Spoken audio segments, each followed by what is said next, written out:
trust me with. I know she was killed, and I know the logical thing to do is sit here and read everything I can, but damn, somebody is blowing me up. Darian's phone has been vibrating in her pocket for the past few minutes, and she finally pulls it out to see a list of notifications. Mary's trying to reach me. Mason touches her on the chin and gives her a tiny kiss. I'll give you a minute. Come get me when you're finished. When he's on the stairs, she calls Mary, who sounds harried. Her southern accent is pronounced. I didn't think you were ever going to call me back. Don't you believe a word of this, you hear me? Your mother was a saint. This is just the usual nastiness that starts oozing out of the cracks when something newsworthy happens. Just ignore them. They'll go away. Her stomach sinks. Believe a word of what? Mary goes quiet for a second. You haven't been online. No, I've been up to my ears planning the funeral and talking to the Denver police. And screwing Mason and digging through her mom's weird hard drive, but she doesn't feel the need to share that. Well, you'll see it soon enough. We've already filed a complaint and asked for the original feed responsible to be shut down, and we've brought in the crisis management folks. They're on top of it. There will be an injunction in place shortly, I guarantee. And Mary, what the hell is online? It started with a tweet that said Columbia Jones is a fraud. It blew up from there. People are saying all sorts of terrible, untrue things. That she's a murderer, that she's some sort of criminal. There are some videos that's why the injunction is necessary. Someone made some vile deepfake with her face planted on some porn star's body. And somehow, her feed retweeted it and then started tweeting some absolutely insane accusations. Those went haywire, and basically, the entire internet is being overwhelmed with this horrible stuff. Threats against us, against her books, against you. Stop. I need to look. Darian puts Mary on speaker and opens her mother's social media apps one by one, heart in her throat. It's like every post from every person online has some variation of her mother's name, face, or book cover in it, interspersed with the cheery, tone-deaf, pre-programmed feeds of people who haven't picked up on the gleeful chaos that is undoing a celebrated career. Canceling a human takes absolutely nothing anymore. Piling on is too much fun. The sympathy and compassion surrounding Columbia Jones's death has been supplanted by the horror of false statements, fake feeds, and the outrage of the general public. Thank you for doing what you can, Mary, Darian says. She feels surprisingly calm, considering. I'm going to get with Liam and have him shut down the accounts entirely. If there's nothing to link to, this will die down. My mother isn't a fraud, she isn't a murderer, and her real fans will understand this is a hacking situation. Just a smear campaign, I'm sure of it. Oh, yes, absolutely, that's a good idea. I hate for her to lose followers, but we have the newsletter, and those people don't care what happens on the socials anyway. We'll rebuild everything once these jokers are caught. I just know nothing that's being said is true. The way her voice trails off, there is the tiniest question in her tone that makes Darian think that perhaps Mary is wondering if there is any truth to what's being said. But Darian isn't about to share that something completely nuts is going on here too. I'm going to let you go. Stay in touch. She hangs up and screams a very nasty word into the ether, then dials Liam, who answers immediately, completely frantic. I'm doing everything I can to stop it, but someone's in the system and they keep multiplying. It's like some sort of Hydra program. Every time I delete a post, it's replaced with 3 more. It's everywhere across every social media outlet. God, I am so sorry, Darian. I don't know what happened. Kill the accounts. Delete them entirely. Wait, are you sure? I won't be able to recreate them. I don't care. Yes, do it now before this gets any worse. Okay, hold on.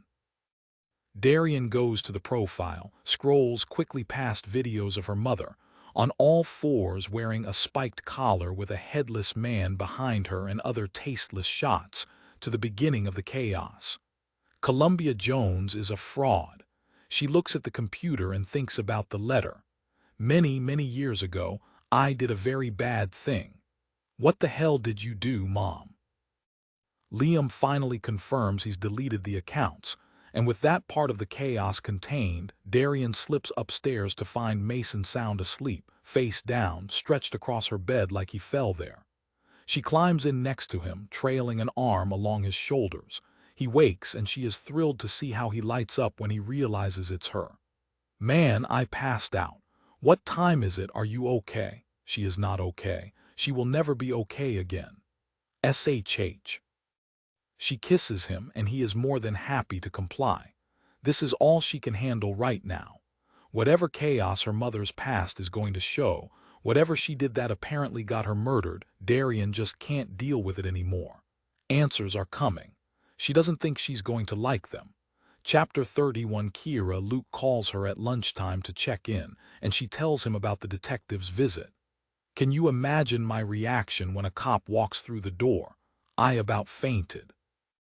He was really interested in the VIP meet and greet. I told him you got it for me as a surprise. Luke makes a noise of assent. You know, there's a story behind that.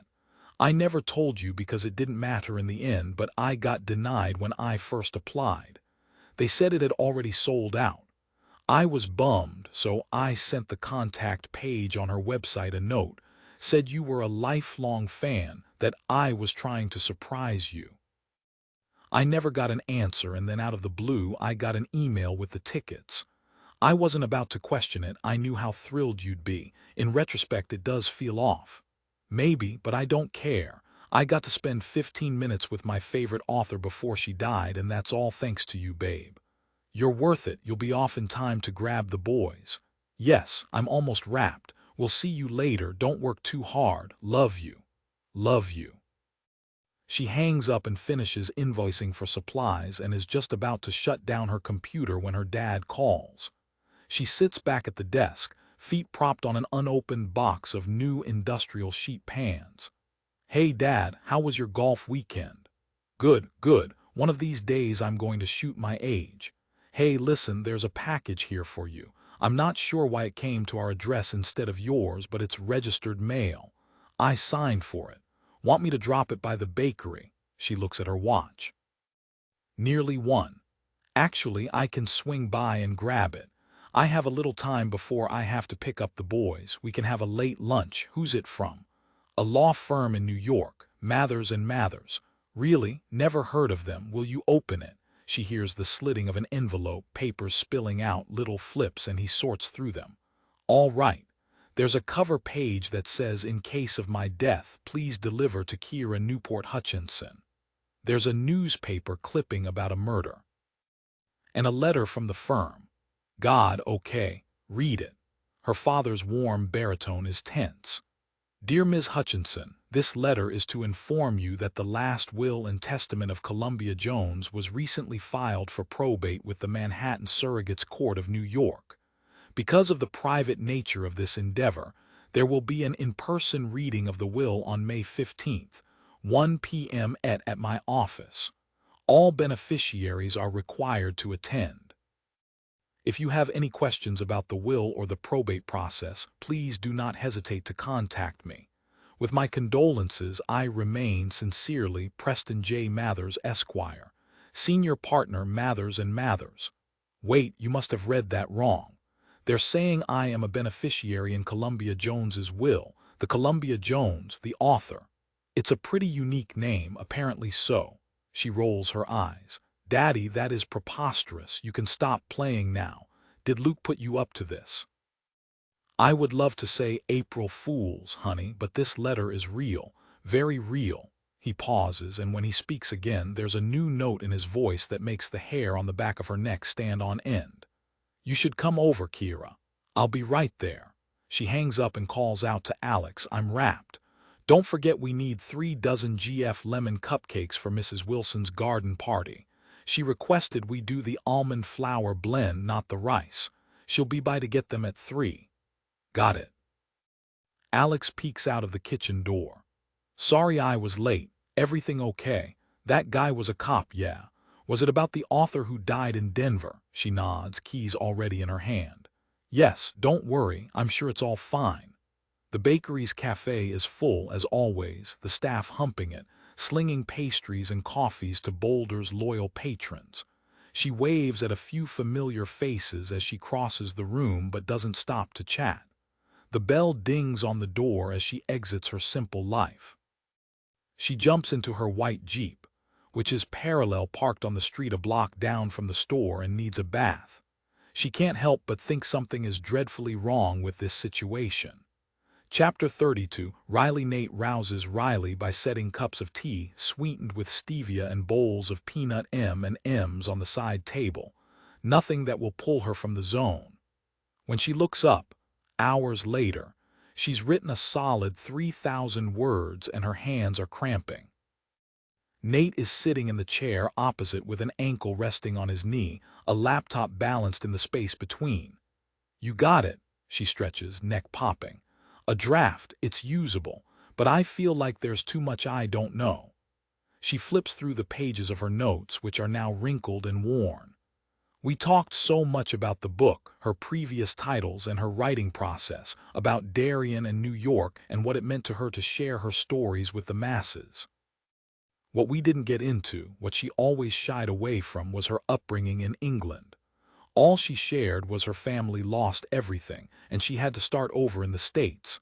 So I haven't been able to confirm anyone from her childhood yet, and I did a brief visa search, but it hasn't shown anything. I was actually hoping you'd send me to England so I could interview in person. Obviously, we don't have time now. I suppose I could talk to Darian if she'll answer my call. The last time we were face to face, it didn't go so well. She doesn't care for me, but if anyone knows the details of the early days, surely it's her. She realizes Nate doesn't seem to be paying attention to anything she's saying, though he's staring contemplatively at her. "Why do you look like the cat who's gotten into the cream?" Knox Shepherd. She wrenches her mind from Columbia's Phantom early days in England to the name from the Crossville Chronicle article in the package Columbia sent her. The murderer from that case in Tennessee. Yes, the murderer from the case in Tennessee. I take it you found something about him. You could say that. Want me to show you? She pats the sofa, then glances at her hand, sticky with chocolate like a child. Oops, maybe stay where you are. He goes to the bathroom and returns with a damp washcloth, runs it gently across her fingers. Riley tries and fails to look away. She's seen Nate in a number of roles. Tender protector is a new one. He gives her that crooked smile and swipes the clean side of the washcloth against the sofa cushion, then tosses it toward the bathroom door and sits next to her, setting his laptop on the table. There are multiple tabs open, and he clicks the first on the left. It's an online version of the newspaper clipping. The next tab opens, and there's a booking photo of a handsome young man with a square jaw and curly hair. He feels very familiar, and she knows why. That's the guy from the theater in Denver. She looks at Nate. "Columbia knew him, right? Is that why she gave me his name?" Tab 3 opens. This, too, is a booking photo of a young woman. It takes Riley a second before she realizes what she's seeing, herself. Nate has pulled her own arrest record. Oh shit. Riley's heart begins to pound, adrenaline rushing her like a thief in a dark alley. She feels dizzy, feels her worlds colliding at light speed, before and after. She's been so careful not to let anyone in her shiny New York life know the truth about her past. No one knows, not Nate, not Oliver, and now it's staring her in the face. Why? She whispers the last word, tears choking her voice, memories she's forced away rushing back, leaving her breathless. Tears make her voice tremble. She should have known better. She should have known it would all come out someday. But why now? Why now when she's already vulnerable, already on the police radar for the murder of her subject? Sutcliffe would have pulled this eventually, probably, if he looked closely. A cop, yes, but Nate? God, why did it have to be Nate? It doesn't matter that she's seen him at his worst and he's nursed her through a few scrapes too. The one person who now has her future, her livelihood, her life in his hands is about to blow her wide open. And then he's going to fire her. She knows it. It's all over. Everything she's built screeching to a halt, but she has to try. Beg, plead, whatever it takes. She's debating exactly how to proceed when Nate reaches for her hand. Hey, it's okay. What's wrong? She sniffs. How much to tell? Please, before you make any judgments, let me explain. It was so long ago and they ended up not charging me when they found out what really happened. It's not technically public record. I was a juvenile. How did you even find it? Nate's face is getting more and more confused. He gives her a little laugh. Riley, I'm missing something. It's not funny, Nate. She's up and across the living room in 3 strides, shaking. The persistent flashing strobe lights of New York worm their way through the curtains. Sirens bleed through the air, echoing the past. It's true what they say, the city never sleeps, and pasts never stay hidden. She was stupid for even trying. It's just been so long since anyone looked at her with pity and derision. Since that night, since her mother, Nate still looks baffled. He points to the laptop. Riley, this is the arrest record and mugshot for Devin Mears. She was tried for manslaughter in Crossville, Tennessee in 1995, a few months after Knox Shepard's conviction. It's all public record. I just pulled this off the paper's archives. What? He's looking at her with new eyes, head slightly cocked. He frowns, looks at the laptop, then back at her. Frowns again. Then sighs and pats the sofa seat. Wanna sit down and tell me what the hell that freakout was about? Not yet, she manages. Who is Devin Mears? Knox Shepard's lover. According to the court transcripts, theirs is a story as old as time. Devin and Knox met and fell in love. Unfortunately, there was a Mr. Mears. They got him out of the picture but were caught. It follows the plot of the short story. But in real life, Shepard did 15 years of a 20-year sentence for second-degree murder, was released in 2010. Mears did 3 years of a 10-year sentence. Interestingly, she drops out of the public record after that point. He's staring again, looking at her, then the computer. I'll admit there is a resemblance, around the eyes especially. It's not as marked as you think, but it's there. Want to tell me why you thought that was you? A reprieve. He didn't know, and of course she'd panicked. Fuck. Now she will have to give him a bone, a sliver, or he will worry her forever. Not really. She's amazed at his calmness. Nate has always been in perpetual motion, but right now he might as well be a snake sunning himself on a rock. He's at peace, blending into the background, but ready to strike in a heartbeat. With a huge sigh, she flops back onto the sofa. Can I see it again? Chapter 33. Nate pops a finger against the trackpad, and the screen lights up with the booking photo. He hits Command plus a few times, enlarging it. Riley looks closely.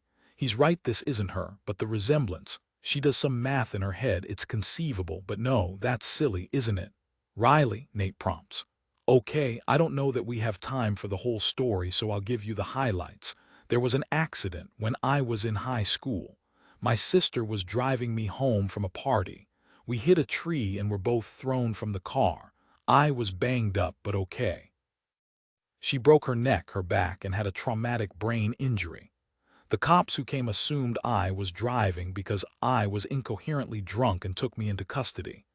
I was too screwed up to explain that Macy was driving until the next morning. No one believed me at first, which is why they arrested me. By then, she was in a vegetative state. The doctors told my mom she would never wake up, but my mom is not a quitter. She swallows. Macy's still alive. She's in a facility in New Jersey. My mom has been in court for years, keeping her tethered to the machines. The doctors wanted to take her off life support that first weekend. Jesus. Yeah, my mother, well, she loved Macy, loves Macy, and blamed me from the get-go. She said some pretty hideous things that first week. But it all boiled down to the fact that I was adopted, that I killed her real child. You didn't know you were adopted. Not until that day after the accident, no.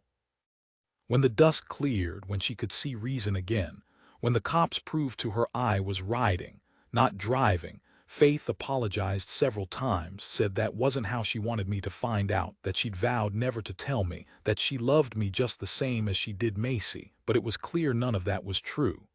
What was done was done. My sister was in a coma and I was no longer myself. I was a stranger in my own life. And now you know why I didn't say anything. It's tragic and sad and all my fault. Nate's voice is soft.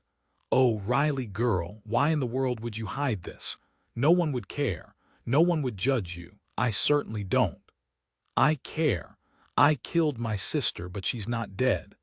My mother has lost her mind and kept a dead girl alive with court orders and injunctions, moving Macy from facility to facility, draining all our resources, all our money. Every dime I make goes to help pay the bills, and God knows where she gets the rest because my salary doesn't cover everything and she hasn't worked in years. It killed my dad, he couldn't handle it. No one could, it's so unfair to poor Macy. She's grown up in a hospital bed, she's not there. Anyone with half a brain can see it's a torturous existence. She's skin and bones, bent and twisted, brain dead. But Faith has faith.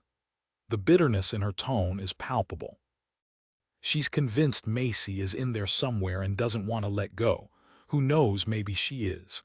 That's a question for the ethicists and God, not me, certainly not my mother. She blows out a breath. My adopted mother. Do you know who your birth parents are? Was it an open adoption? Number totally closed. I've never tried to find them. I mean, what's the point? They didn't want me then. Why should they get the benefit of the doubt now? Oh, honey. I'm not your honey, she snaps and immediately regrets it. I'm sorry, Nate. I am on my last nerve here. Understandable, Nate says, but his tone has cooled. The spell is broken. He gets up and moves to the chair opposite. She tries not to be hurt by his absence. She's used to people walking away from her, has put so many layers of protection around her heart. She can tell herself it's okay, that she doesn't feel the sword slice through her. I should extend Faith a little more grace, she says with a sigh. She lost both her daughters that night. Nate shakes his head. Don't do that, don't deflect. She hurt you, she lied to you, and she took revenge on you. She doesn't deserve your grace. You sound like my therapist. She winds her hair around her fist. You don't think I'm related to this Devon Mears woman, do you? That's a really good question, Riley. I don't know. Where is she? Did she get out of jail? Yes. There's an obituary for her about a year after she was released, but it doesn't say how she died. That's all I've found. And her husband, the one that was killed, Benjamin Mears. He shows her a photo of Mears. Gosh, he looks young. They were 19, married out of high school. She got pregnant their senior year. Riley sits with all this information, does some math in her head. Well, that can't be me. The timing doesn't work. It's off a year. He died in 95. I was born in 96. She pushes away the thought that her birth mother could be a murderer who killed her biological father. Holy shit, that would be a story. And refocuses. I feel like we should go to Tennessee and dig into this. And we still need to figure out what's going on in England. Columbia's article isn't going to be complete without these facts. There's something huge here. We need to find out what it is. What weird tie Knox Shepard and Devon Mears have to Columbia, and why she chose me to write this piece. He holds up a hand. And why she was killed. Also, I've been thinking about the will reading. The stipulation didn't say that the whole article has to be published, right? We can break this into parts. What you've written works as part 1. Part 2 can be the investigation into her death. Part 3 will be the conclusions, the revelations, what the connections are to this murder in Tennessee.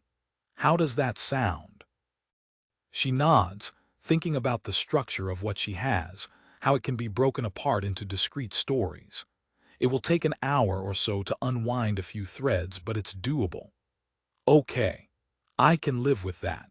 Don't know if the estate lawyers will play along, and no idea if Columbia's people will go beyond the original payment structure, nor fight us about being a multi-part story instead of one huge piece. But at this point, I'm not sure I care. I know there's something important in her will that we're going to need to finish the story. It's bad enough that I'm in possession by her hand of an unpublished story. The lawyers are going to have a field day. When Tony cracks into this flash drive, who knows what we're going to find? Excellent question, Nate replies. We should reach out to the detective in Denver, give him this information, that we know who the man in the theater was, and give him the connection to Devin and Benjamin Mears. He might have more details about how she died.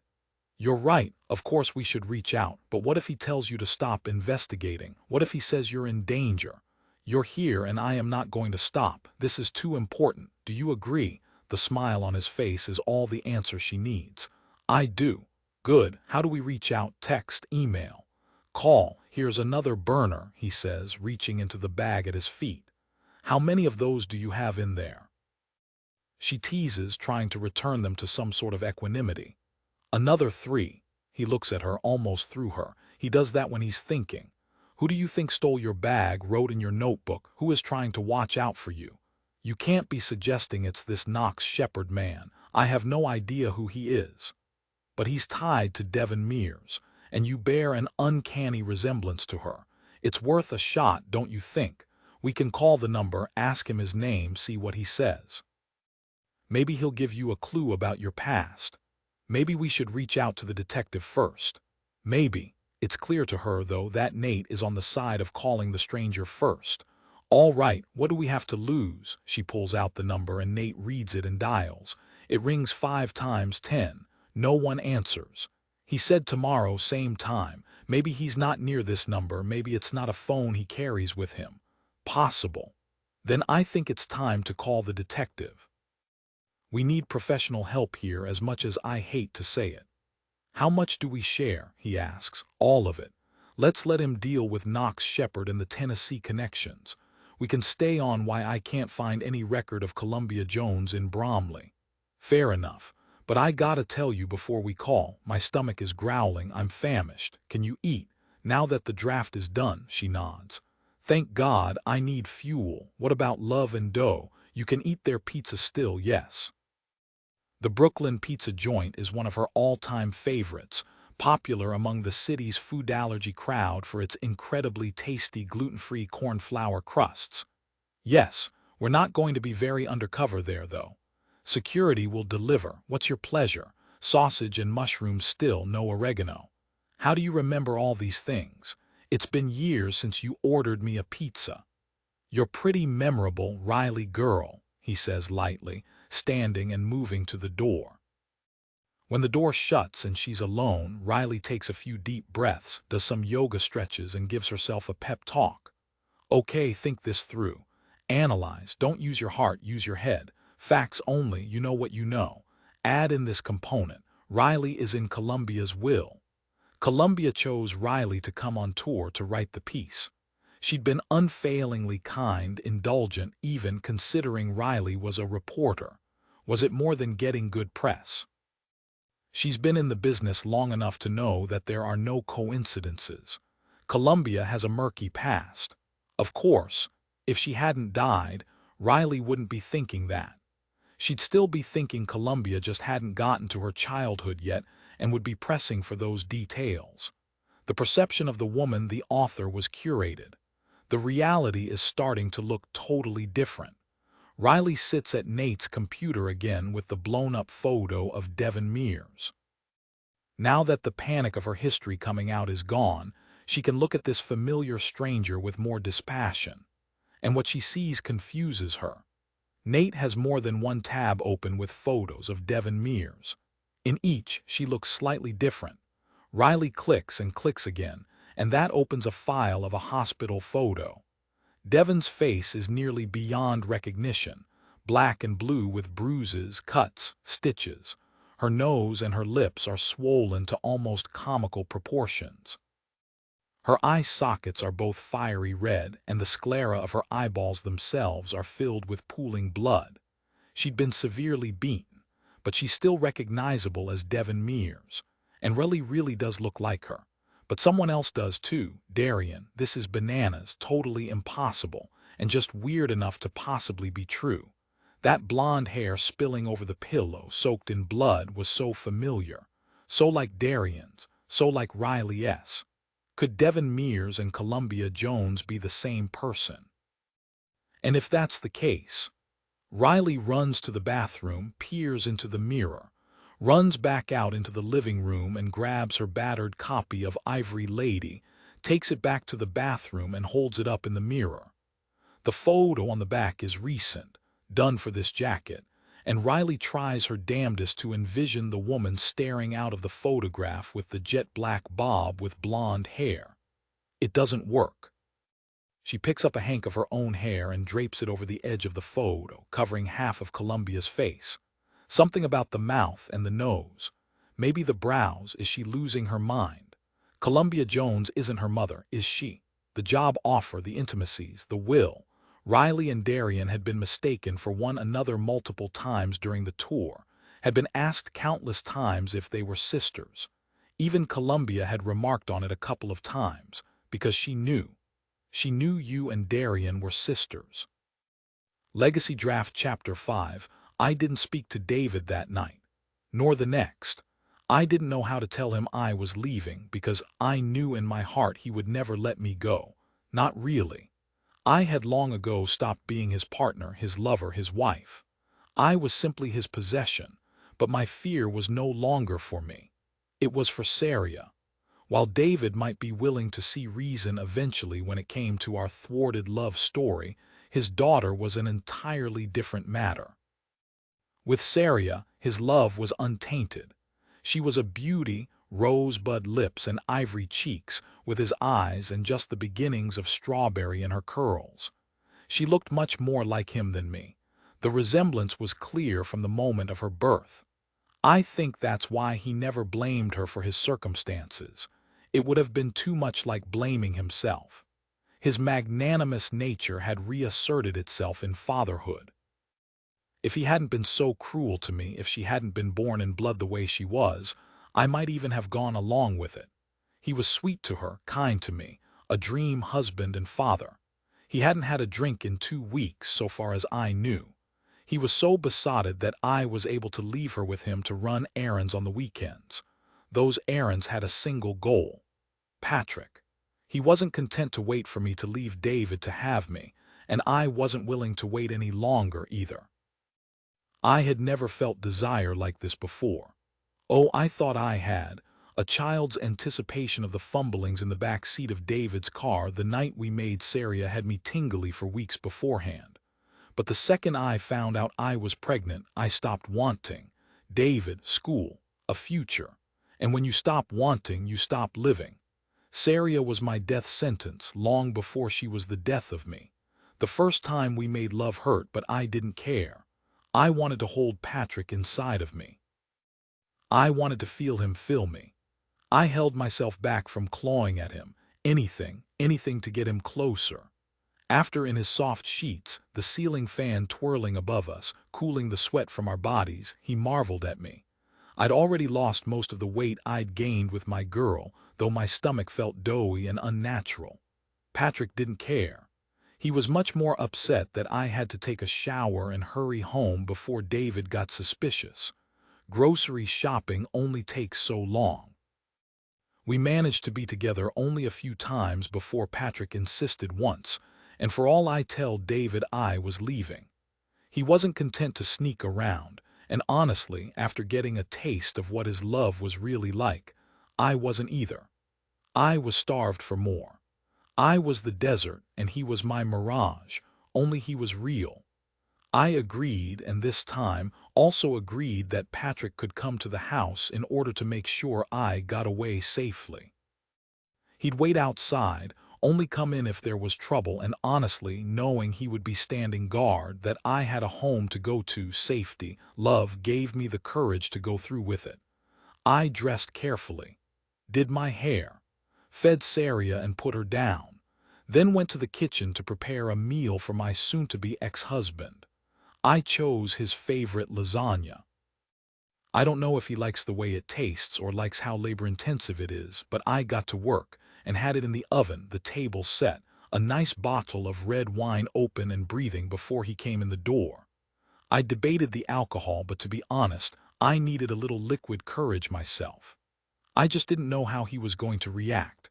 The answer was not a surprise, not well. It was as bad as the night Saria was born, only worse. David wouldn't let me go without a fight that I expected. The need to put his stamp on me, to cow me into submission the only way he knew how, with fists and words that I expected. But the need to possess me, to hold me down, rip off my clothes and force himself inside me, to ignore my cries of pain, of fear, to hurt me over and over until he crowed with his climax, filling me with his seed with a howl of triumph, and collapsed on top of me, inside me, dripping and panting and laughing. The bastard laughed. And then he raised up, ungluing himself from my body and kneeling over me, punched me square in the nose. I felt it break, felt the blood gush. "You aren't going anywhere, you stupid bitch. Now clean yourself up." Those were David's last words. The baseball bat caught him on the side of his head and he flew off me to the left, crashing hard against the door to the kitchen. That's all I remember. When I woke, the blood was dry, the body was cold, and the house was full of the mournful cries of a baby who needed her mother. Legacy Draft Chapter 6. When the baby is finished eating, you will call the police. As I feed Saria, I test what I am going to say again, out loud this time, so my voice doesn't waver at the wrong moment and give me away. My husband is dead. My husband has been murdered. Please hurry, I think he's dead. I woke to find him this way. I don't remember what happened. When the baby is satiated, washed and changed and happy again, I put her in the counter cradle, pick up the phone, then put it down again. I haven't checked the mirror. I don't know what truths and lies my very body will tell. I stumble past the living room. The smell is overwhelming and sorrow fills me. It didn't have to be like this. In the tiny powder room, I flick on the light with my elbow. I'm afraid to look but do anyway. The vision before me is terrifying. I am a mass of purple bruises and covered in cast-off blood. I am in pain but numb. I don't care if it hurts. I do not clean myself. I can be only an observer of my injuries. It was supposed to be simple. A fall, a broken neck, me returning home to find him collapsed at the base of the stairs, already gone. Nothing ever goes the way you think it will. I force myself to go past his body again. The baseball bat is covered in blood and muck.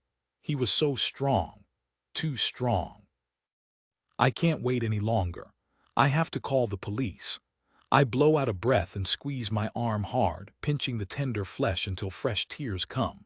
I call the sheriff's office, the sobs in my throat as real as the horror I feel when a woman I know answers the phone and the entire script flees from my head. "Sally, there's been a break-in. I think David is dead." Sirens sound different when they're coming for you.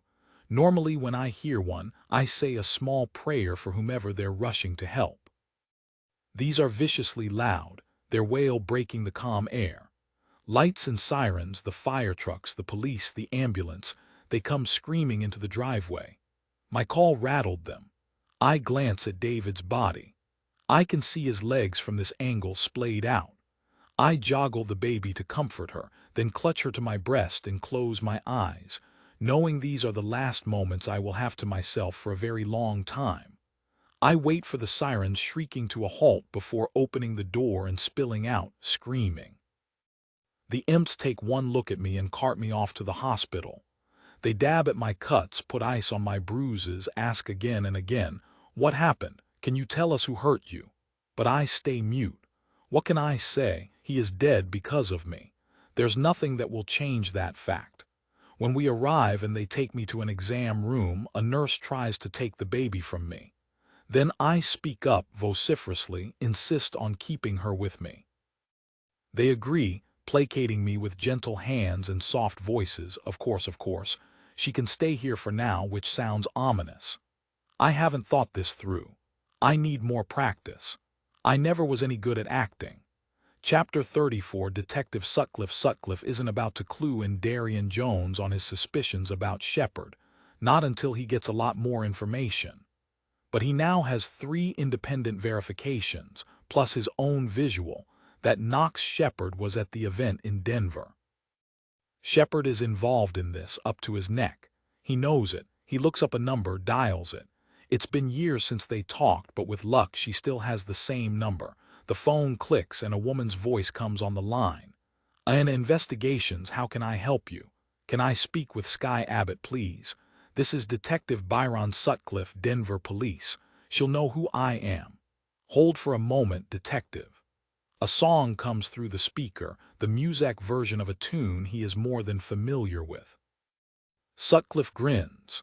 God, it's been a long time since he was roaming the Nashville clubs late at night, crushing hard on Schuyler Abbott, doing anything to see her on stage wailing away in her black skinny jeans and her bleached white hair. The Deathwish Bunnies, that was the name of her band, and they were the hottest local punk rock band in the region when he was coming up. Some form of ironic punishment, or a very silly inside joke, putting those anti-establishment anthems into canned elevator music to play to callers of Abbott and Associates investigations. A voice made sweet and smoky by years of screaming into microphones bursts onto the phone. Like Amy Winehouse and Shirley Manson had a love child punk rock all the way. Sutcliffe, the hell, it's been a decade since you called me. She's still loud, he'll give her that. Sky, he replies, a stupid grin spreading across his face. You sound exactly the same, like too many cigarettes in the back of a tour bus. Oh God, you do remember. I so hope that years of Jack and Coke wiped your memory. It would take an act of God to make me forget. They laugh, two old friends with plenty of memories to tide them over. Her laugh is raspy and she coughs, clearing her throat. Couldn't get them fixed, I take it. Not entirely. The nodules have never truly healed. But it doesn't hurt. I don't sing much professionally anymore, just serenading my shampoo bottle. That's a shame. It is. I miss the stage, but Aunt Joy keeps me busy. Anyway, don't tell me you're calling to accept that job offer all these years later. You're still with Denver Police, married, I hope, passel of rug rats running around. Yes to Denver Police, no to the rest. And no, don't need a job. Do need to run a name by you, though. Knox Shepherd. All the joviality is gone from her ravaged voice. Yes. I have a murdered author, and Shepherd was at the event from the same night. A hiss of breath. You're working Columbia Jones. Yeah, and it's a weird one. Got a minute? He tells her what he's discovered so far: the stalking, the cameras being jammed, the lack of a cause of death, the possible poisoning. I've got 3 people plus a video confirmation I've made that Shepherd was there at the event. The question is, did he then go to the hotel and kill her? The question is, what's a felon from Tennessee doing at an author event in Denver? What in the world tie could he have to her? Jones was in Nashville. They had to do the event at the Ryman to get everyone in. My Aunt Joy went. She loves her. Loved. He could have killed her closer to home, you know. He might have been at the Nashville event too, I don't know. But if you need to kill someone, maybe you don't do it in your backyard, especially if you've been on the straight and narrow for 15 years. True. What do you need from me? She asked. Direct as always. I'm feeling like this is a bit too coincidental for my liking. Thought I might take a run down to Nashville. Maybe the 2 of us could go have a chat with Mr. Shepherd. Oh, address on file is on the edge of Franklin. Her voice softens. I haven't thought about that case in years, on purpose. I don't blame you. It was a fucked up time. I will grant you papal dispensation if you don't want to get involved. What, you're Catholic now? She blows out a breath and a few moments later says, all right. Let me give you my private number. Call me when you land. Our offices are downtown. It will take me as long to get to the airport as it will take you to walk out to the curb. I'll pick you up and we can go visit Mr. Shepherd. In the meantime, I will do a little background just to see what he's been up to all this time. You're the best. I'll see you tomorrow. You need a place to stay? You offering? Hell no. My place isn't fit for visitors, but I can get you a room. Aunt Joy has an inn at the Hermitage. We stash folks there sometimes. Swanky, I'll take it. Consider it done. Tomorrow, then. She hangs up and Sutcliffe heads to his lieutenant's office to fill him in. Chances are he'll have to pay for this trip himself. He has no probable cause to get a warrant for Knox Shepherd's arrest, only a gut instinct that something big is at play here. He doesn't believe in coincidences. He's halfway down the hall when his cell rings. It's an unfamiliar number, but that means nothing these days. The bane of existence for a cop caller id can be too easily spoofed. Sutcliffe, he answers, taking the stairs up. Detective, this is Riley Carrington. I'm with my editor, Nate Walsh. We've uncovered something I think you should be aware of. I know who was at the theater. I know who made Columbia faint. Do share, he says, stopping on the glass-walled landing and looking toward the mountains. Ever watchful, they stand sentry, a buffer against ill tidings. His name is Knox Shepard, and he's a former convict who went to jail for murder. He killed someone named Benjamin Mears. Bingo. Want to tell me how you found out that name? Her voice shifts. You aren't surprised. You already know. Yes, I already know. Are you going to do anything about it? I mean, odds are slim he isn't involved, especially since she left me the article about his conviction. Sutcliffe laughed shortly. I'm investigating, Miss Carrington. Not much more I can do than that.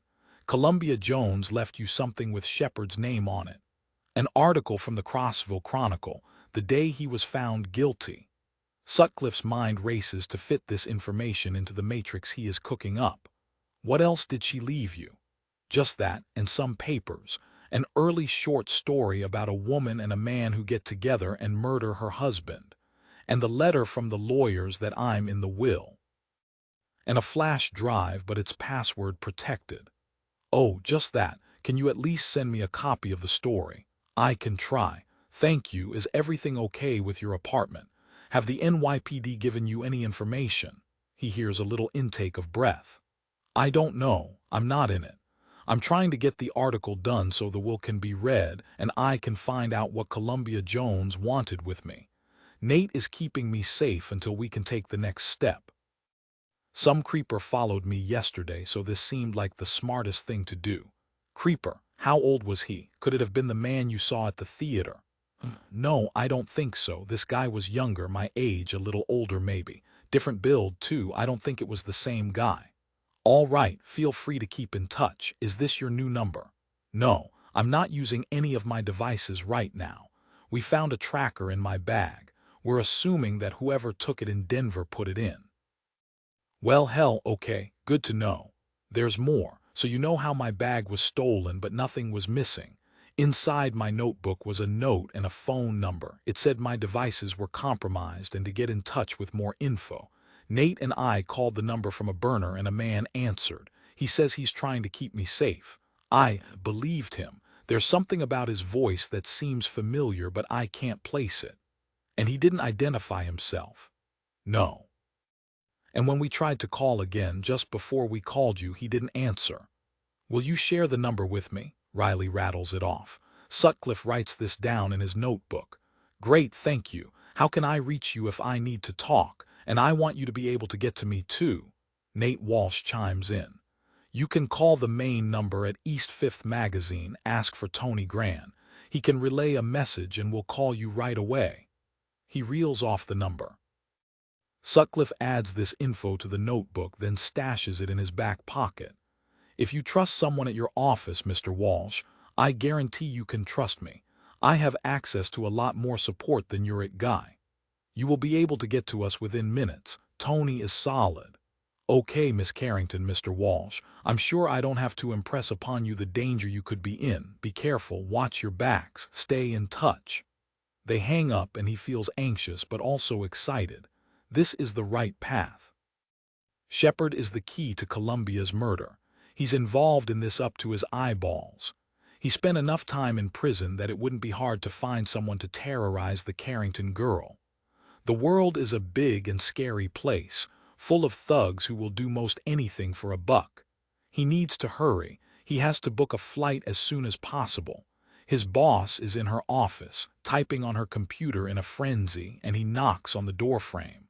Yo, got a minute? Lieutenant Rebecca Foley looks up in a slight daze, then sees him and focuses. Yeah, hey Sutcliffe, what's up? I gotta go to Nashville. A suspect has emerged in the Columbia Jones case, and as it happens, I'm familiar with the man from an early case of mine there. He fills her in. Foley is a good egg, always fair, someone he enjoys working for. She wastes no time, recognizes the opportunity. Go, keep your receipts, we'll sort out the finances later. I'll get in touch with Metro Nashville and warn them you're coming. See if they can't scare up a warrant. Extradition is a whole different matter. Cross that bridge if we have to. Better call Williamson County too. That's where he lives. But maybe we hold off bringing in the cavalry until I talk to him. I've been in touch with my old partner. She's a pie there now, and we've got a plan. We were the two who arrested him way back when. There's always been something off about his story, and right now, I don't have any probable cause for a warrant. We go in guns a-blazing, he'll clam up. He's stoic like that. Foley has wheat blonde hair that stays in a neat ponytail at all times. She fiddles with the end of it when she's thinking. Okay, play it your way. I'd be more comfortable if the locals knew what you were up to. That's fine. I'd just like a chance to talk to him first. Something about this feels off, and I'd like to get a handle on it. If he bolts, they won't be caught off guard by an urgent call. Do you know anyone there still? Yeah, talk to Detective Mike Cooper. He's solid, won't get in our way, but will pull things together fast if needed. And if you could put a trace on this number, just in case he runs, it's probably a burner, but I think it belongs to Shepard. I think he called Riley Carrington and told her to watch her back. So he's threatening the players. Not threatening. She said she felt like he was trying to keep her safe. I don't know what to think yet. Got it. Will do. Happy hunting. Thanks, LT. I'll keep in touch. His next call is to Darian. He gets to his truck and dials her number. She answers on the first ring.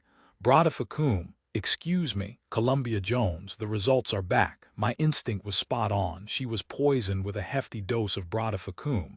I'd say things are leaning toward her being murdered. Whether it was intentional or not, you'll still need to determine. What swayed you? The CBD oil tested positive. It was a brand new bottle, almost full. And there's a big fat partial thumbprint on the cap, like someone dropped it on the floor and picked it up. It doesn't match any of the exclusionary prints we took from the scene. The rest of the bottle was clean. Only Jones's fingerprints were on it, but this one, we're running it. Nothing's popped yet, but we'll find it. It could belong to a dealer too. Someone from the outside who tainted the bottle. It could be a fluke. You could have 50 bottles of rat-poisoned CBD floating around. It could, absolutely, or a maid in the hotel who knocked it over, or any one of the people who were at the scene, but we haven't had any other cases reported. I have a gut feeling on this. Okay then, I have a name for you to try and match that thumbprint to from Tennessee. Knox Shepard. He'll be in the federal database. Excellent, thank you. You know how fast this system works, but it's only as good as what it's been given. I'll run him. Are you going to release the cause of death? The wolves have been baying for blood. Yes, I think we need to. Gotcha. I'll let the LT know. Thanks for rushing all of this. Now you have to do your magic. I know you'll find out who did this. What's next for you? I'm heading to Tennessee. I need to talk to Knox Shepard in person. Chapter 35. Kira stops at her parents' place to pick up this crazy letter. The drive from the bakery to their house on the ranch property takes 25 minutes, and she spends every one of them worrying, while reminding herself stress isn't good for the baby. Heroes being murdered aren't good for anyone, though. The Ternan Ranch, home for all her life, is situated between Boulder and El Dorado Springs on 1,000 acres. There's the main house, where her parents live, and 3 other houses, one of which belongs to her and Luke and the boys. There is a large horse barn, meadows, grazing pastures, a decent-sized creek, a greenhouse for her mother's winter garden, and plenty of hiking trails and elegant red rock formations. It's a slice of heaven, a place she's never wanted to leave even after she and Luke got married. He's running the ranch for her dad now. Her father, a Marlboro man if there ever was one, so similar in nature and emotion to Luke. A protector, a genius, kind and present, greets her in the foyer, offering hugs and kisses. He's tall and broad, heavily muscled through the chest and arms, salt and pepper hair leaning more to salt these days, and he's wearing his omnipresent khakis and golf shirt. This one is pink with darker red triangles, one she bought for him a few Christmases ago. How are you, sweetheart? Good, confused, but good. Is Mom here? She's making tea, she just finished up a spin class. That Peloton was a great pandemic buy, and now she's so invested with the instructors and her network that she's thinking about killing her gym membership. Kira's mother is a former Miss Colorado who got into triathlons in her 20s. Her knees are shot now, so the running is out, but the biking and swimming are her favorite activities. Her dad golfs, and they both still ride. The horses are another thing her dad and Luke have in common. Luke was a ranch hand here during the summers, making money for school. Kira was entranced by the handsome boy who was so polite, whom her father clearly respected. They got married the weekend after graduation. Of course, the babies came fast and furious, and now they have the life she's always wanted, owning the bakery, tending to Luke and the boys, riding horses and hiking the gorgeous wilderness around them. They are a close-knit unit. On the other side, Luke's parents are not a daily part of their lives. They live in Chicago and only visit on holidays. She's so grateful that her folks live close by, that they are able to be hands-on grandparents to the kids, not to mention being there for Kira and Luke. They retired young, selling the advertising agency they started in their 20s for more than enough to live on for the next 40 years and then some. They wanted to enjoy their lives after working their tails off for so long. Kira admires them and wants to emulate them as well. But she has a good 20 years of work ahead before that's possible. There are her little people to consider, college tuition to save for, and now their latest addition. Yeah, Kira's going to be in the trenches for a while. Her mother joins them in the kitchen, her ivory skin tinged pink with healthy exertion, carrying a mug with a mint tea bag in it. She is physically Kira's opposite, tall and lithe, almost rangy. Kira is lush in all the right places. 3 pregnancies, breastfeeding, and the bakery have made sure of that. Of course, she doesn't exercise with the frequency of her mom either. You look lovely today, sweetheart. Did you change your hair? Kira stabs a finger toward her bangs, not her finest decision, but not a recent cut. They're actually growing out, she should make an appointment. No, well, she touches her belly and rolls her eyes. Her mother utters a meep of joy and grabs her into a hug. Her father's eyes are shining and they are both grinning like loons. When? Her mother asks. Oh my gosh, I am over the moon. Would you believe Christmas? We weren't trying, so the timing is a little more out of our hands than the rest of the boys. I went to the doctor yesterday and my levels all look great. It's early for me to be sharing, so please don't tell anyone. Her mother zips her lips and throws away the key, and Kira giggles. Her mom is fun, always has been. She's been a friend as much as a mother all these years. Her dad, too. Who would have thought we'd get so blessed to have 4 grandbabies, her father says. It's almost too good to be true. Come here, sit down, you're probably tired. I am tired, Kira admits. But I'd like to see this letter. I'm sure it's a mistake. They must have delivered to the wrong place or something. Wrong person, same name. Her dad looks immediately guilty and hands over a manila envelope with a printed label on the outside.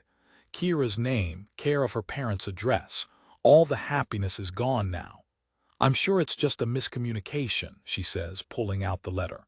She reads it with incredulity, then hands it to her mom. It's a mistake, right? I mean, she's a world-famous writer and I'm me. Her mom takes the letter but doesn't read it. She glances at Kira's father, a look of marital shorthand that makes Kira go on alert immediately. What is going on? She demands, using her best "you boys are gonna get it" mother disciplinarian voice. Tell me right now. Let's sit down, sweetheart, her mother says gently. Her dad steers her through the living room toward the kitchen, and the round table, the place all major conversations take place. Since her childhood, this thick round slab of oak has been the site of every report card. Grounding, decision, conversation, celebration. Now a grown woman with a family of her own, she is thrust back to those years. The memories parade in, and Kira marks this moment, the way the sun is moving through the room, the blue jays on the feeder, the wood beams and the stone fireplace, the distant whickering of the horses in their paddock, all of it, because something tells her nothing is going to be the same again. She sits. They place themselves opposite, a wall of love united as always. Her parents are very close. They finish each other's sentences and can speak without talking. For the moment they seem at a loss, then her mother takes a deep sip of tea and starts. You remember I had a hysterectomy when you were 16. Yes, you have endometriosis, that's why I don't have any siblings. I'm the miracle child. The miracle child. Her mom's smile is warm and soft. Her father touches her hand, then grabs it tightly in his. Oh God, tell me you don't have cancer. Mom, tell me you're okay. Oh honey, I am fine, I'm not sick, that's not what this is about. No, we tried for so long to have a baby. It wouldn't work no matter what, we tried everything, but my insides were simply not workable. But then you had me. Then we had you, she echoes. But I didn't give birth to you.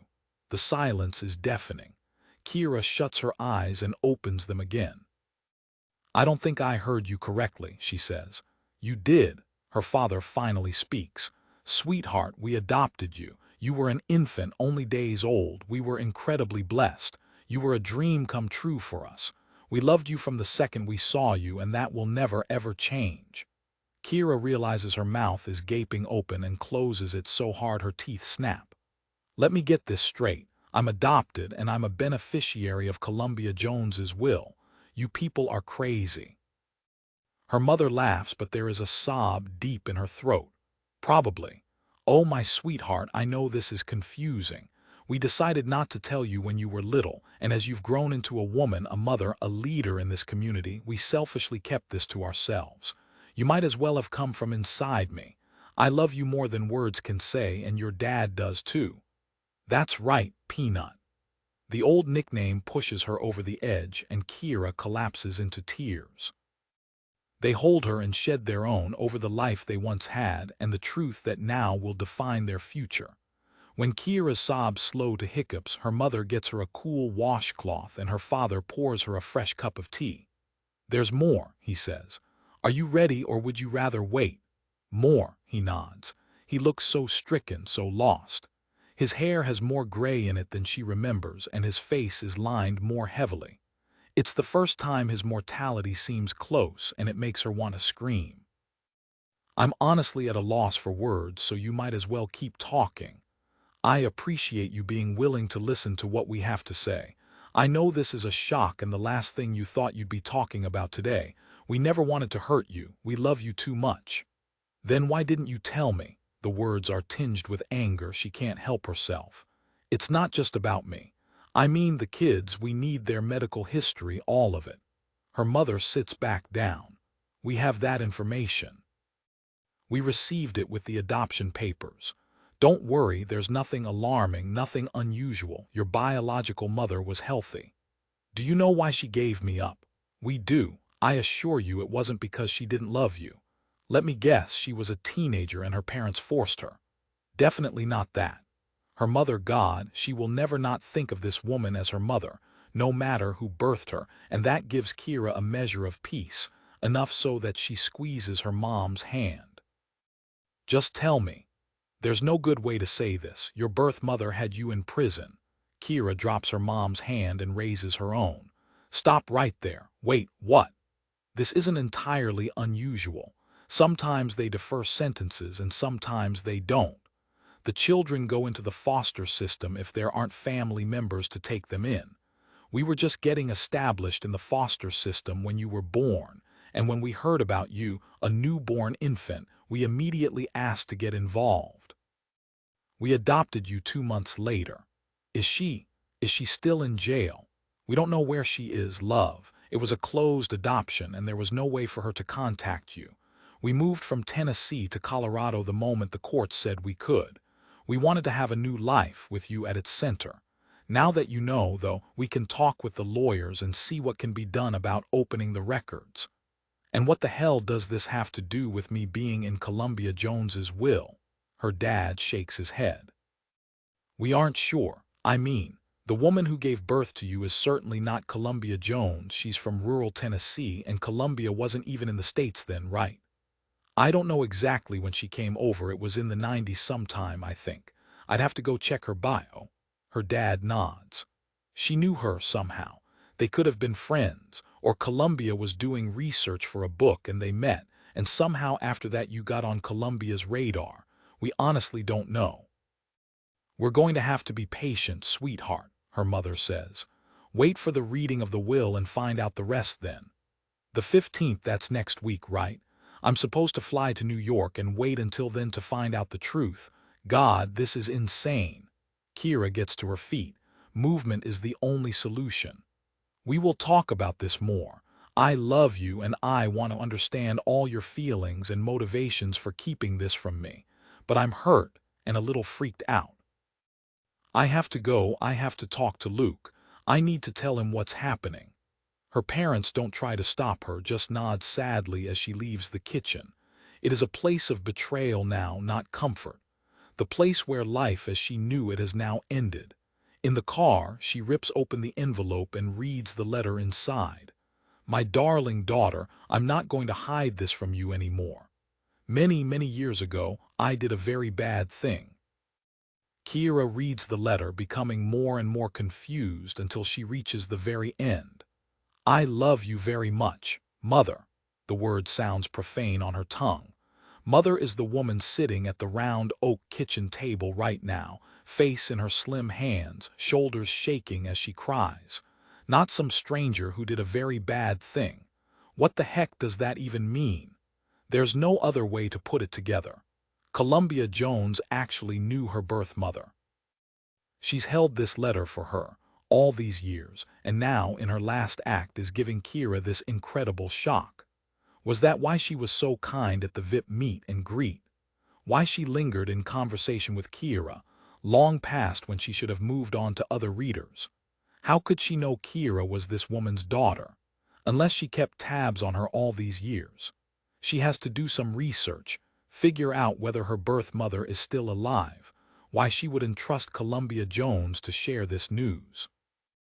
And the best person to help her do that is Luke. Chapter 36. Darian. When Vic shows up on her doorstep, Darian is only mildly embarrassed to have to call down for him to hold on while she gets her clothes on. She's fallen asleep in Mason's arms again. She doesn't know why she's so tired unless the grief is pulling at her, tearing her down. He shifts but doesn't wake, and she rolls to her side and swipes open her phone, fighting back a yawn. Hey Vic, be there in a sec. She pulls on her pants and a top, yanks her hair into a knot and hurries from the bedroom. Mason still doesn't move. The stress is getting to them both. Down the stairs, flight after flight. She opens the door, noting it is a beautiful sunny day. Maybe they can take a walk later, stroll around Central Park. She's feeling claustrophobic in the house. Vic enters the foyer and gives her a huge bear hug. He's wearing chinos and a blue polo, topsiders without socks, and a sweater tied around his neck. He looks every inch of his 65 years, with a shock of white hair and deep creases on his tanned face, a sailor happily aging into retirement. She doesn't know what she'll do without him one of these days. Her mother's death has brought everyone's mortality to the forefront. Did I take you away from the boat? I'll get out there later. Bess has already gone to the island for the summer. She's setting up the house. It was early, but she's been itching for peace and quiet. I'm doing long weekends until Memorial Day, then I'll join her full time and work from there a few days a week. It's nice to have a place to go. He smiles softly, and she knows what he's thinking about. Bess is a sweetheart who lifted him from a deep depression when his first wife died of breast cancer, and the summer house comes from her side of the family. Montauk is so peaceful this time of year. I'm jealous. Come on in. Have you heard about the online crap? Yes. I'm so sorry, Darian. This isn't how her exit from this life should be. I agree. He follows her into the foyer and up the curved staircase to the living room. When he's seated on the powder blue sofa, he nods. I found something on Riley Carrington. You're not going to like it. She has a sealed juvenile record and I can't get into it. Seriously, for what? What did she do? That's the issue, I don't know, but that's not all. I talked to Preston Mathers again. The will is legit. Your mother went in herself and set it up. I will say they're very willing to move forward. That's why the date was set for the 15th. But your mom has a verbal stipulation that the article Riley Carrington is writing must be published first. Why? Why would she do that? Darian realizes Mason is lurking on the stairs. She waves him into the room. Vic eyes him, then coughs. He was a smoker for years, and Darian cringes at the wet hacks. Despite quitting, despite the nicotine gum he chews instead, he doesn't sound well, and that depresses her. I don't know, dear. Who's this? Victor Gould, Mason Bader. He was part of my mom's security detail. Mason was a combat medic with the Navy SEALs, then a corpsman on the George H.W. Bush. He joined Celestron Security when he got home and has been detailed to Mom's team for the past 2 years. That's all very impressive. Went into the private sector, did you? Celestron has a good reputation. We recommended your company to clients often. Suggested them to Columbia too. But I'm not sure this is information we need to be discussing outside of the family, Darian. She wants to laugh at Vic's disapproving tone but decides to take a chance. Yeah, he's my boyfriend. She is almost afraid to say it, but Mason's face splits into a wide, happy grin. He puts out his hand respectfully. Mr. Gould, I assure you, nothing said here will leave this room. I have Darian's best interest at heart. I'm here to protect her. I failed to protect her mother, and I have to live with that mistake for the rest of my life. Were you on duty? Mason shakes his head. No, sir, but that doesn't matter. I feel very responsible. We know Columbia was being stalked, and with her death, I am more intent than ever on keeping Darian safe, too. I'll hold you to that. Call me Vic. Looks like you have something to add. Maybe she just wants to be sure Riley is paid. Could a contract exist between them, or at least between Columbia and East Fifth Magazine, regarding the parameters of the article? Darian says. There's not a contract between them per se, but there was a collaboration statement that said Riley wasn't paid until the article was published. You might be right. It could just be altruistic. Your mother was such a wonderful woman, Vic says, voice thick, tears sparkling in his eyes. I just can't believe this. I can't believe someone would murder her and then to hack her online profiles and create such filth. She was beloved. She deserves better. Darian puts a hand on his knee. I know it's a nightmare. I keep hoping I'll wake up and everything will be back the way it was. She sneaks a quick glance at Mason. Maybe not everything. Mr. Gould, Vic, is there anything we can do to get the will prior to the reading? Isn't Darian, as a beneficiary, entitled to that? Unfortunately, it's not my call. That's up to Mathers, and he's not budging. Then we need Riley to publish the story stat, Darian says. I'm going to call her. Riley's phone goes immediately to voicemail. Riley, it's Darian Jones. Please call me as soon as possible. She clicks off. So much for that. Hopefully we won't have to wait long. She's usually pretty responsive. Vic, there's something else. I called my grandmother to tell her about Mom and the woman who answered. Well, she said if Columbia was dead, so was my Nana, and demanded money from the will. Has my mother ever mentioned a woman named Vonda West? Vonda West, Vonda West. Vic shuts his eyes, concentrating. Like many lawyers, he has a photographic memory for names and statutes. No, dear, I can't say I recall that name. And I'm confused. Your grandmother isn't your grandmother. Apparently not. There isn't anyone named Yvonne Maxwell on the record in England. And the woman I spoke with, her voice accent shifted back and forth between the woman I thought I knew and this nasty, money-grubbing witch. Liam looked it up, and her phone number and address go to this Vonda West person. She pauses, thinking. Vic, do you by chance know any of the other people Mom was familiar with back then?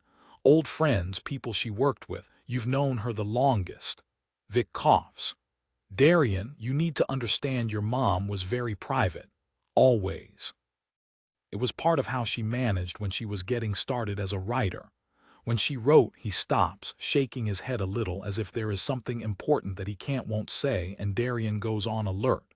When she wrote what? Vic shakes his head. It's nothing. Mason squeezes her hand.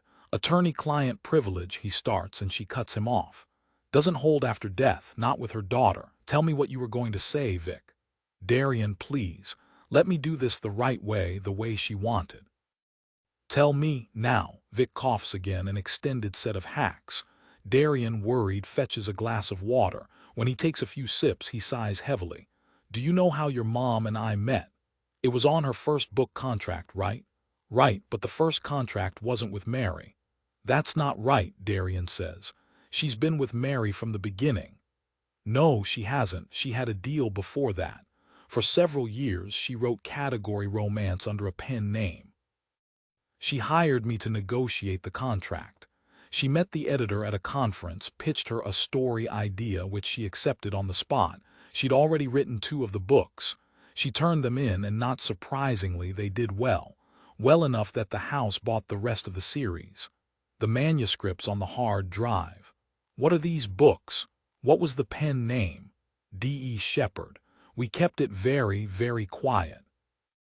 When she wrote Bright Candy, it was such a new direction, and I convinced her to go with her own name. Obviously, you know the rest. The book was a critical and commercial juggernaut, a shift in the literary landscape, a new kind of story, a genre all to its own, and Columbia Jones became a household name. Holy shit! Darian can't wrap her head around this. But D.E. Shepherd has more than 6 books, Mason says. He has his phone out and has opened Amazon. He turns the phone around and scrolls. There are at least 20 titles here. Vic sighs again. No, she couldn't have. Darian tries to do the calculations.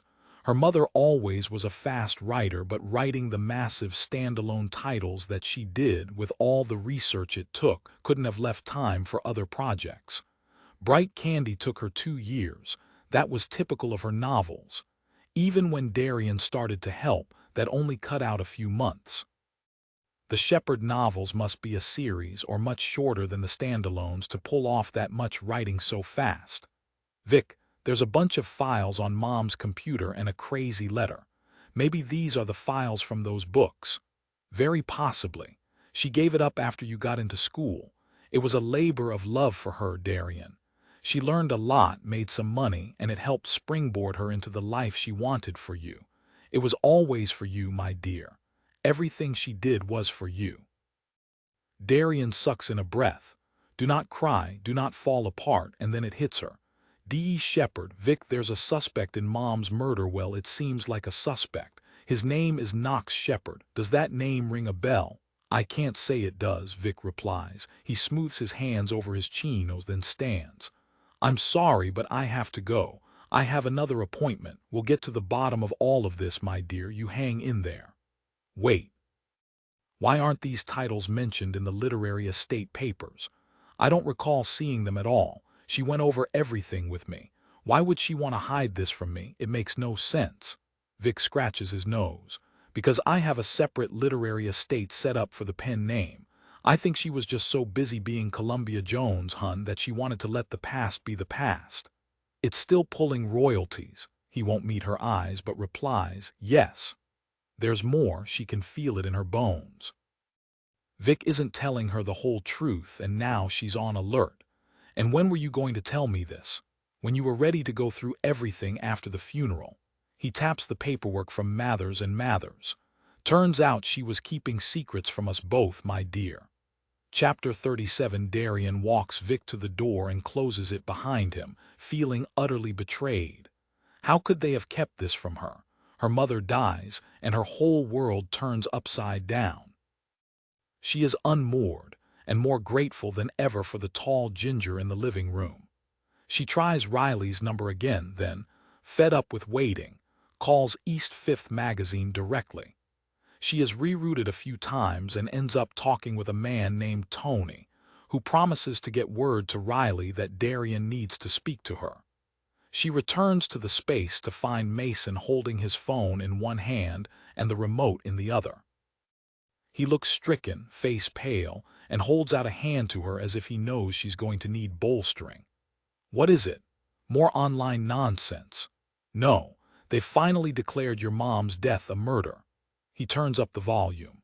The news anchor is appropriately grave with that undercurrent of restrained excitement that comes from delivering bad news.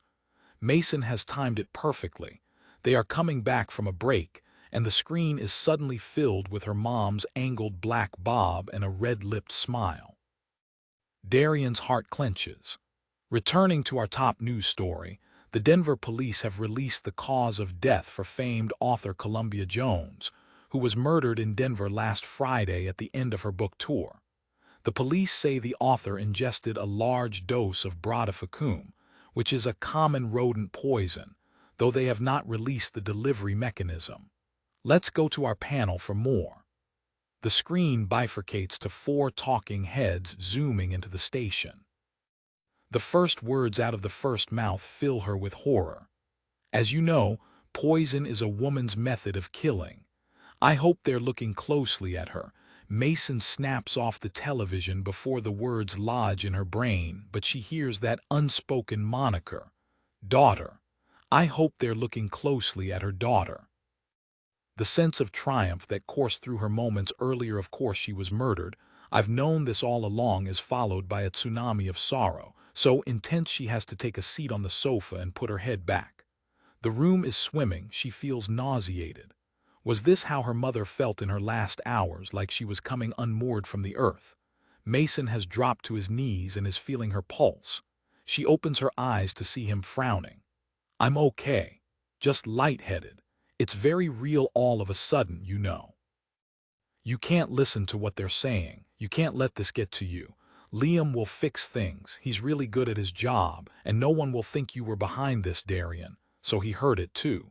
We've known I've been an unspoken suspect this whole time. Let them talk, you're innocent. I know you are, and I'm all that matters, right? Well, it matters that Detective Sutcliffe believes that too. But how do you know, Mason? We've only been together a few weeks. Maybe I hated my mother so much I brought her a glass of water dosed with rat poison. Maybe I held her head as she drank it, and I watched her eyes bug out and laughed as she grabbed her throat, and all that blood poured out of her. That's what they're going to say, that I stood to gain everything if she died. And I do, or I did before this phantom will appeared. He rocks back on his heels, still holding her wrist. Darian Jones, there are many things I still need to learn about you. But one thing I know in my bones, there's no way you would purposefully hurt your mother. As difficult as your relationship was, you adored her, and she adored you. Maybe, but that doesn't mean the world won't jump to believe the most salacious accusations lobbed at me. I'm surprised her feed didn't just say Darian murdered me. He rubs her wrist, seemingly at a loss for words for once. I need to look at these files again. There has to be answers in there. I'll help. No, that's okay. I'm sure you have other things to do besides babysit me. If you think I'm leaving your side right now, you're nuts. I wasn't kidding with Vic. I feel responsible. I don't want you here because you feel responsible. You didn't do this. You didn't make the world a terrible place, and you didn't make my mother hide things from me.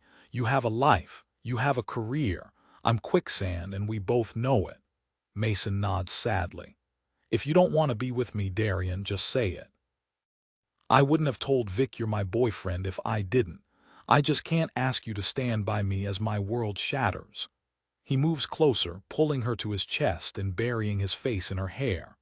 I want to keep your world from shattering, Darian Jones. And if I can't, then I want to be here to help you pick up the pieces. I love you. Don't you realize that?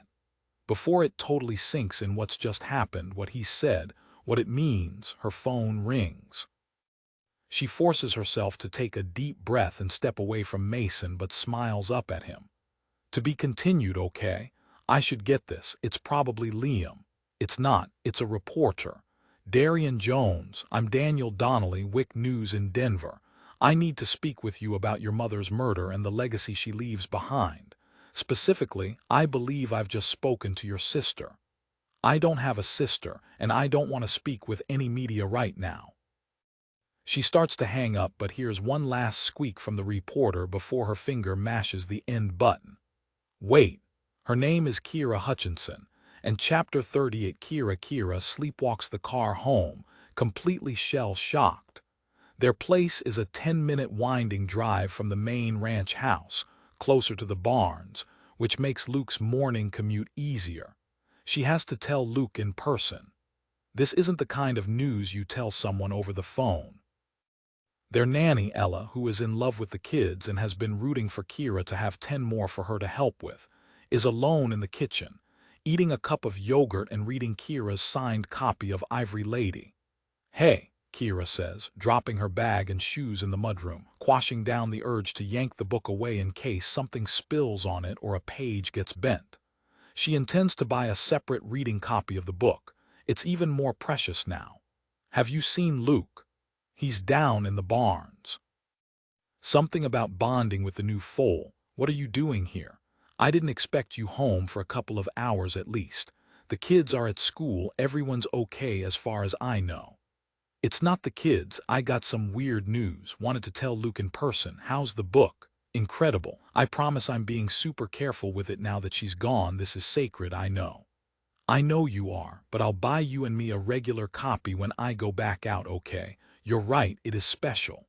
More special than the others." Kira has all of Columbia's books, all signed, but this one personalized, a token of meeting her hero in person. A hero who is now dead and might have answers about her past. "Sure, of course." Ella closes the book and pushes it toward Kira. "Laundry is all done, kids' rooms are straight. I'll go pick them up after school and take them to soccer so you can talk to Luke." She winks lasciviously. Kira steals the book from the counter with a smile. "Thank you, Ella, and thanks for understanding. I'll have a new copy for you in a couple of hours." "No worries, go talk to that handsome stud out there." Kira blows her a kiss and grabs 2 bottles of water. The barns are hot this time of day. Luke won't say no to a cool drink. She takes the golf cart, zigzags down the gravel trail. He's not in the office, but his truck is parked outside, so he's here somewhere. She waves to a few of the hands who help manage the horses, and they point her down the stone walkway. She finds Luke in a stall with the new foal, rubbing him down, an adorable black beauty with a perfect white star on his forehead. Doing it himself instead of letting one of the men they've hired for these things, of course, because that's the kind of man he is. The future of the ranch isn't something he'll let just anyone handle. "Hey," she says. "What's his name?" Luke looks up and grins when he realizes who it is. He accepts the bottle of water, takes a deep drink, and spills the rest over the baby's nose. The foal loves it, jumps and kicks in happiness. "Oh, that life was so simple," Kira says. "I think we should call him Orion for that big old star on his forehead." "That's adorable, I agree. Hello, Orion, how are you, baby? Hungry? Watch your hand. I'm going to bring him to his mama. Need to talk." He looks at her fully then. "You've been crying. Is everything okay?" Bakery is in good hands. Alex is making the cupcakes for the garden party. She touches her stomach with what she hopes is a reassuring smile. "Everything is fine with us, but, I just came from my parents. They got a letter I wanted you to see." Luke leads the colt from the stall, goes down 3 doors and puts him in with his mother, who nickers in relief. He pats her on the nose. "Good girl. Feed Orion. I'll be back to check on you in a minute." The happy sounds of sucking and grunting fill the stone room, and Luke locks the gate and comes back to his wife. "What was this letter?" he says, stealing a sip of water from her bottle. She waves him off when he tries to give it back. "It was from a law firm in New York. Apparently I'm a beneficiary of Columbia Jones. I'm in her will." "What?" She's heartened by the incredulity in his voice. This upside-down world they've just found is not something she can navigate alone. There's more. So much more. "Let's sit down." Kira finishes telling him the story and reads him the letter.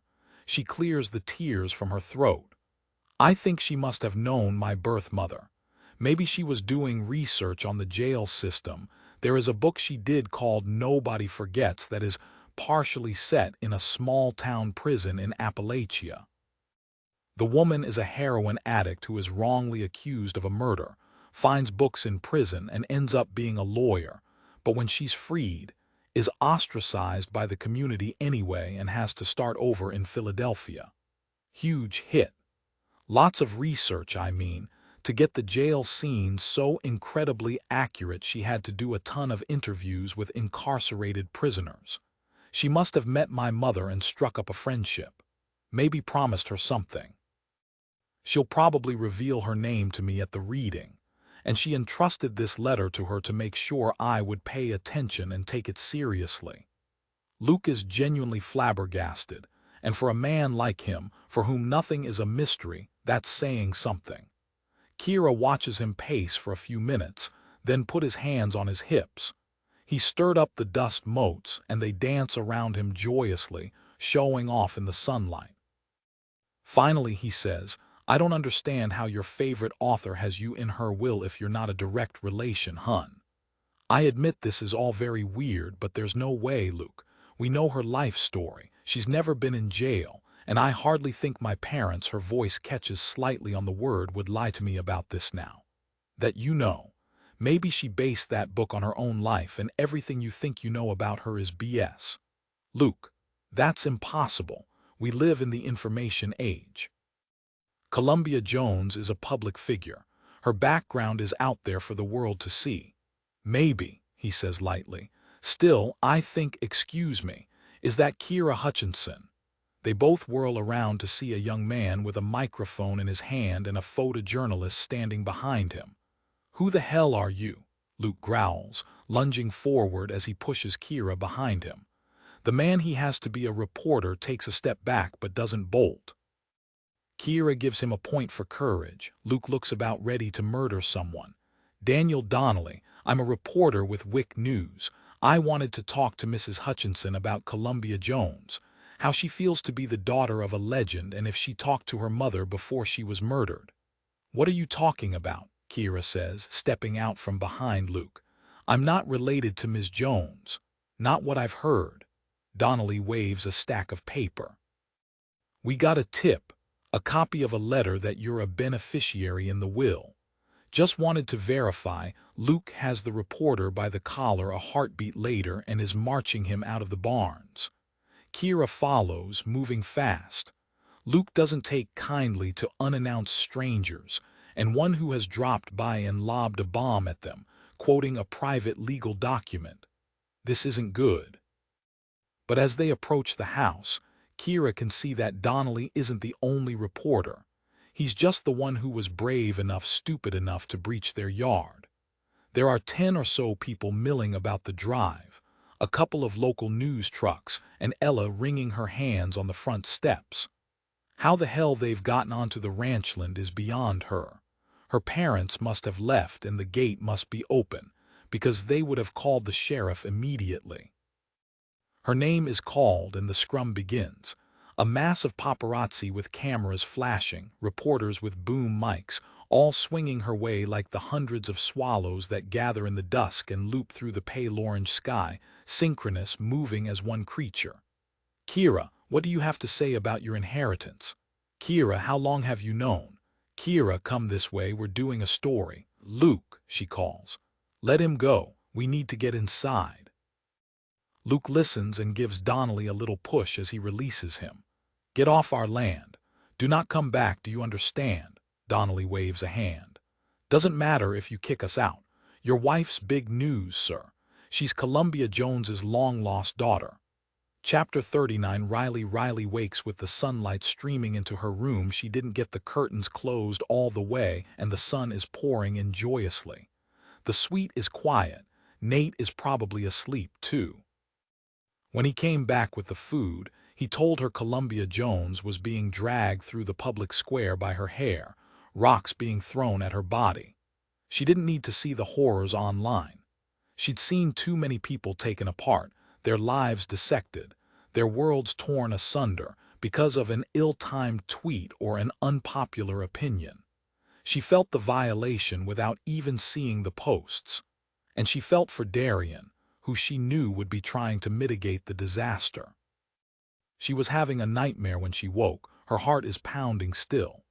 She closes her eyes and reaches for the fragments of a dark cave. A crone bent over a cauldron like a Disney witch, warning her that something awful is about to happen and to be prepared. Great. She stretches, realizes she's starving. She finds the last banana and eats it, then jumps in the shower. Refreshed, she goes into the shared living space to see Nate asleep in the chair, head lolling at a dangerous angle, papers still clutched in his hand. It's the article. He printed it out and marked it up, and she eases the papers from his hand but wakes him as she does. He catches her hand. "You okay?" "Yeah, I slept some. Did you sleep out here?" "Yeah." He wipes his free hand over his face and blinks hard, then sits up. "It's really good. Make the changes I marked and I'll get us some food." He glances at his watch. "We should be wrapped by 2 and can go live by 3. There's leftover pizza or I can go down." He grins. "Nope. No way. Eggs, bacon, a little brunch for the sleepyhead, fruit, and I'll take some bacon if you can make sure they cook it separately. If there's a hard-boiled egg, there will be if I have to cook it myself." He's still holding her hand. Silence spreads between them, then Nate sighs and jumps to his feet. "I'm off." He knocks 3 times to alert security he's coming out, then cracks open the door. The hallway feels empty. The carpets are mostly dark, with a cream stripe in them, and across that cream stripe is a long streak of red. A trail of blood leading away from their room. She can see it from the couch. She hurries to the door just as Nate is swinging it closed. The guard's body is slumped against the wall, and there's a note on his chest anchored in place by what looks like a large nail. "Shit," Nate says, slamming the door closed and whipping out a phone. He dials his security guard, and Riley hears the phone ringing, ringing, ringing. She opens the door just enough to look out toward the noise, only to see the phone itself lying against the baseboard, vibrating. The guard's eyes are empty. He does not look like he's asleep, but instead very, very dead. She thinks the nail is actually a syringe. "Get away, shut the door, lock it." She does what he says. "I didn't hear a thing and no one's in the hall. It must have just happened. He's here, Nate. He's come for us." Nate is frantically calling other numbers, and she hears the eerie echo of how this nightmare started. "Sir, what is your emergency?" "This is Nathaniel Walsh, editor of East Fifth magazine. I'm on the 40th floor of the Sheraton Times Square, and my security officer Robert Chartson is down. I need backup right now." The operator asks him a million questions, and Nate hands Riley another phone with a number pre-programmed. "Call it. Tell them." She takes a few deep breaths to calm her skittering heart as she does. It's Tony from the office. She's surprised at how calm her voice sounds. "Security is down. He was killed in the hallway. Nate wanted me to call you." She's not sure what a 23-year-old hacker is going to be able to do, but she's astounded when Tony says, "Got it. I have a call in to the supervisor on duty. Hold on. A team will be there in 5. Tell Nate." "Yes," she does, and he nods, face tight. Her own pulse has spiked. What the hell is going on? How were they tracked? And by whom? Put Nate on. She hands the phone to Nate, who listens, nodding. She gets half the conversation. Yeah, good, you're kidding. Once the team gets here, yeah, good job." He hangs up, and in the moment of silence she hears the clanking and shouts as the rest of his security team arrive. She blows out a breath. "Nate, what's happening?" "I think it's safe to say we've been spotted. How, I don't know. Apparently the video to the building's been jammed. They were able to get in without a trace." Riley chides her heart, which has leaped to life and is galloping so hard she can barely focus. "That's a trick we've seen before. The blood, the guard, is he dead?" "I think he is." Before Nate can tell her more, heavy fists slam against the door. Riley utters a little scream of surprise. "Mr. Walsh, open up." Nate goes to the door, standing sideways by the frame, as if he can avoid being shot if the bullets come through, and Riley is again surprised. The security guys have trained him, she sees that. He's always thought he was the target though, not her, and yet he hasn't even blinked. She's put him in danger, and Oliver too. And for what? Why, if Columbia Jones was murdered, would Riley be a target too? You know the answer already. Obviously, she's uncovered something in Columbia's past. But what exactly still eludes her? She has to get boots on the ground. There's nothing more she can do scouring the online world. And right now, they have no proof of anything. No proof that Columbia was another person long ago. No proof that Riley is her daughter, the child in the story, which means it has to be the flash drive. There's something on it worth killing for. Oliver said they would figure out the password together. How did he know it was password protected unless he tried to open it himself? She thinks back to what he said. She was so angry she barely heard him. Something about Cabo and helping her research the drug cartels. She did a piece on the cartels a few years ago, but Oliver didn't help her with it. He certainly didn't go to Cabo with her. On the contrary, he warned her to stay away from it because he was worried they'd retaliate. Oliver was always worried that her work was going to get her in trouble. And Riley always explained to him she was honor-bound as a journalist to dig into the stories and find the truth, no matter where that led her. Why would he say he was in Cabo with her? The room is full of security moments later, and Riley breathes out a little sigh of relief. Despite her recent run-in, she is still of the generation that was taught the police equal safety, and these men are as good as. She knows how privileged that makes her, knows too many others don't have that feeling. She sits on the sofa quietly while Nate explains what's happening, trying to quell her fear that one of these men will suddenly seize her, cuff her, like what happened in Denver. Unbidden, the moment the security guard tackled her after she found Columbia's body plays like a video in her brain the conversation. "What have you done? Why did you kill her?" He was frantic, and that growly voice. "Not me, found her." "Bullshit, you're a bloody mess." "So is she." "Ow, be careful, you idiot." "Why'd you kill her?" "I told you I didn't. I had no reason to hurt her. I came to do my last day of interviewing and found her like this." The stranger called for the hotel manager then and disappeared.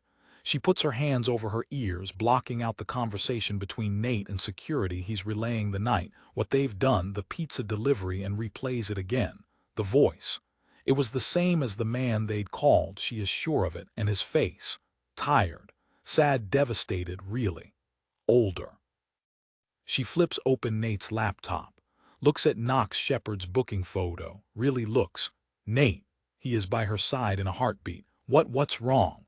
It was Knox Shepard. He was at the hotel in Denver, and he is who we called. I'm 100% sure of it. Chapter 40. Nate makes long eye contact, assessing, then nods. Okay. I think it's more important than ever that we get somewhere safe. The team is going to escort us out of here. Another security team will meet up with us in the lobby. There's going to be a lot of people with guns, okay, so don't freak out. They're going to move you quickly to the car and we're out of here. Where are we going? My place. That's hardly circumspect, Nate. Well, they found us here, and at least in my house I have the means to keep us safe. Safer, that is. But the Upper East Side, not that house, Riley. Oh, Nate's family has a camp on an island off the coast of Maine that they escape to in the summers. She has to admit it will be safer. The only way to get there is by sea or air, so they can control ingress and egress, see if anyone's coming for them. And that tiny voice rears its head. You can't trust anyone, not even Walsh. Is it a good idea to flee the city with Nate and his security team as her only companions? She feels a spike of fury at the stranger for putting such doubt in her mind. If Nate wanted to hurt her, he had every opportunity while she slept last night. Still. We can't leave the city, Nate. Oliver will lose his mind. What Oliver doesn't know won't hurt him. We have to find out what Columbia was hiding, and we have to figure out how Knox Shepard is tied into all of this. I can keep you safe at the camp. Plus, Tony will come. He's cracked the password on the flash drive. Says there's a lot on it. Riley's never been to the camp, but she's seen it in photos. Architectural Digest did an article on it 5 years ago. Camp is of course a misnomer. Though a ubiquitous term for anything on the water in the Maine wilderness, this is more of a presidential hunting lodge. It was built by the same architect as Camp David. Nate's great-grandfather was college chums with him. They worked in the WPA together. I don't want to run. Riley, if I'm in danger and Columbia's dead, who else do you think might be a target? Oliver, Darian. Anyone who's been a part of this the past few days could be in danger too. I don't care, you are my only responsibility. Nate's eyes are flashing. She recognizes his danger signs. They are excellent at fighting and she knows just what buttons to push.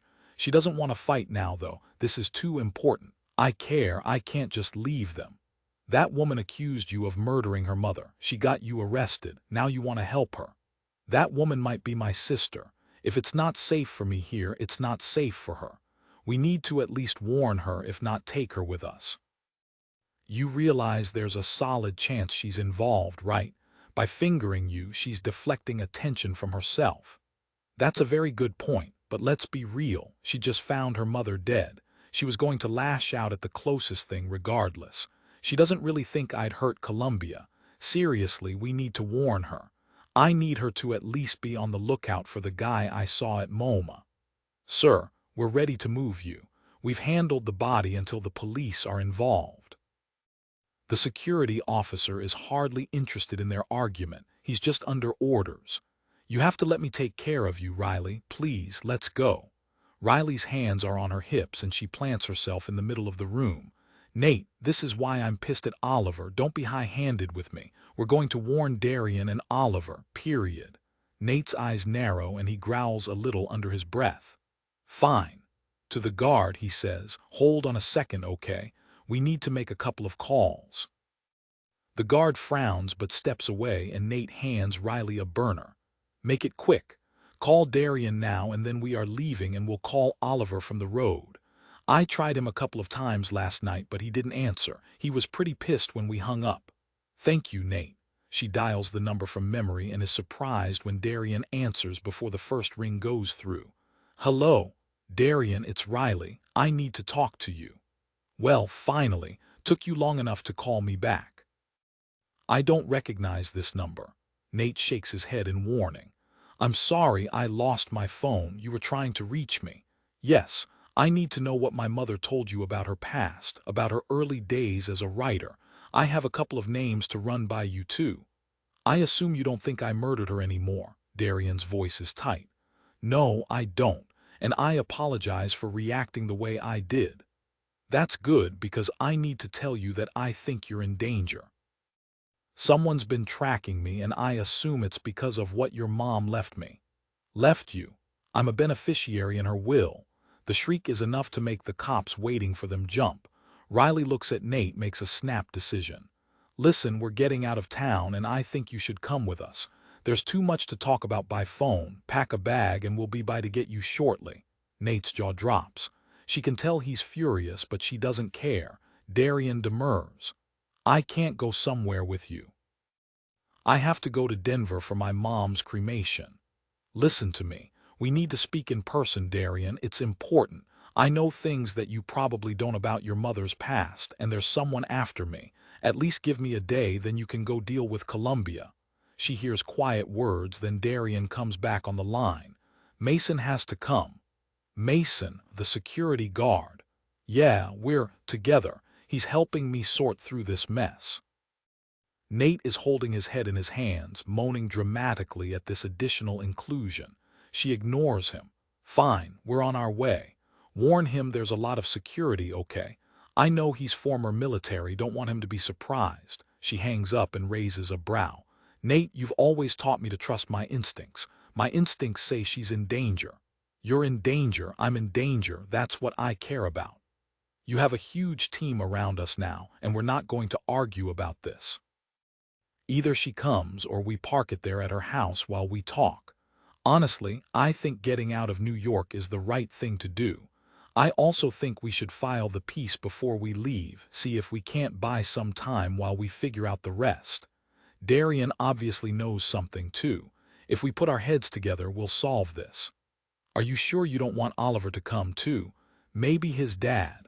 The whole team at Mathers and Mathers. What about Columbia's people at her publisher? At her scathing look, he holds up both hands in apology. I'm just saying if one's in danger, all are. Fair enough. But none of them are beneficiaries, and that's where I think this is all headed. The reading of the will you please try Oliver again? He said something when we talked that's just registered with me, something weird about Cabo. Yeah, that he was helping you do research there. I didn't think he went with you on that trip. He didn't. That's why I'm worried. Nate huffs out a breath through his nose. Can we at least just stop by the flat so I can grab a change of clothes? Maybe talk to him, see what he was trying to say. He must have known you were listening. The closest guard says, "Sir, we're getting word that there's been a development in the Jones case." He goes to the television set, flips it on the first 24-hour news channel he finds. Sure enough, the spinning chyron is flashing a news alert. Riley feels the breath leave her. Confirmation of what they've all known deep in their hearts. Columbia Jones murdered Chapter 41 Columbia one day before the end. This is the last of them. You're a trooper, Columbia, really you are. She signs her name with a flourish and drops the Sharpie on the table. Phew, how many does this make? 700 in an hour. I am impressed.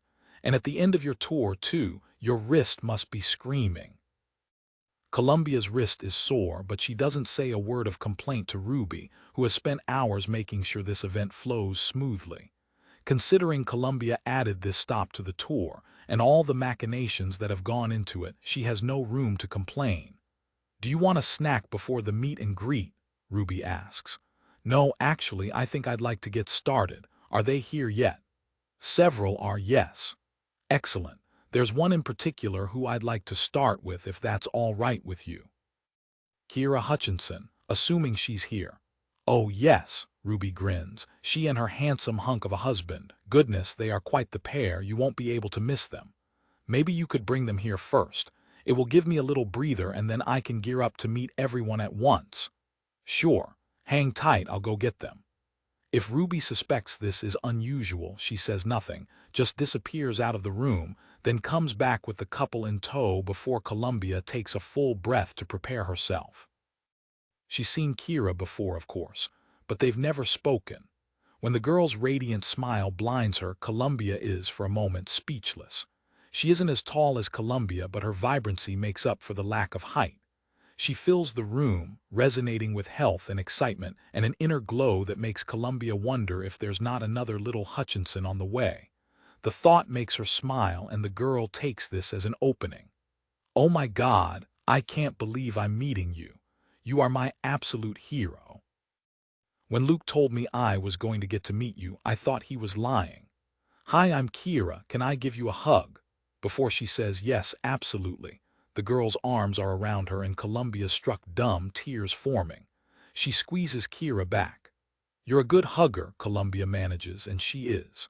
The girl's arms are full of love and empathy, and Columbia can only imagine her in her tidy kitchen at the ranch, kneeling down, arms widespread, waiting for her boys to run into them.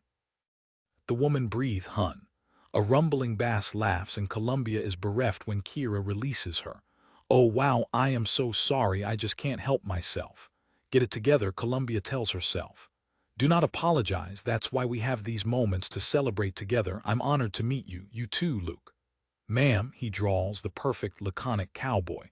"You run a bakery, I understand." Kira's face lights up more, if that's even possible. "You know about the bakery? Wow, yes, I do."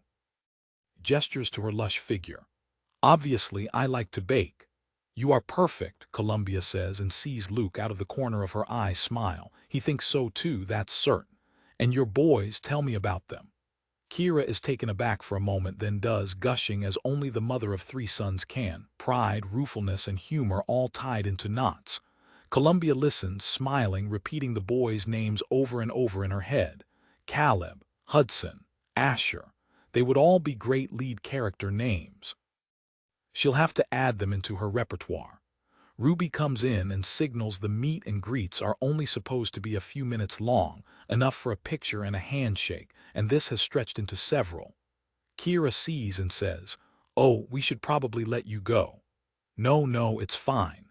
"Luke, could you let Ruby know Kira and I are going to visit a little longer?" He nods and moves off, sending his adorable wife a soft smile of encouragement.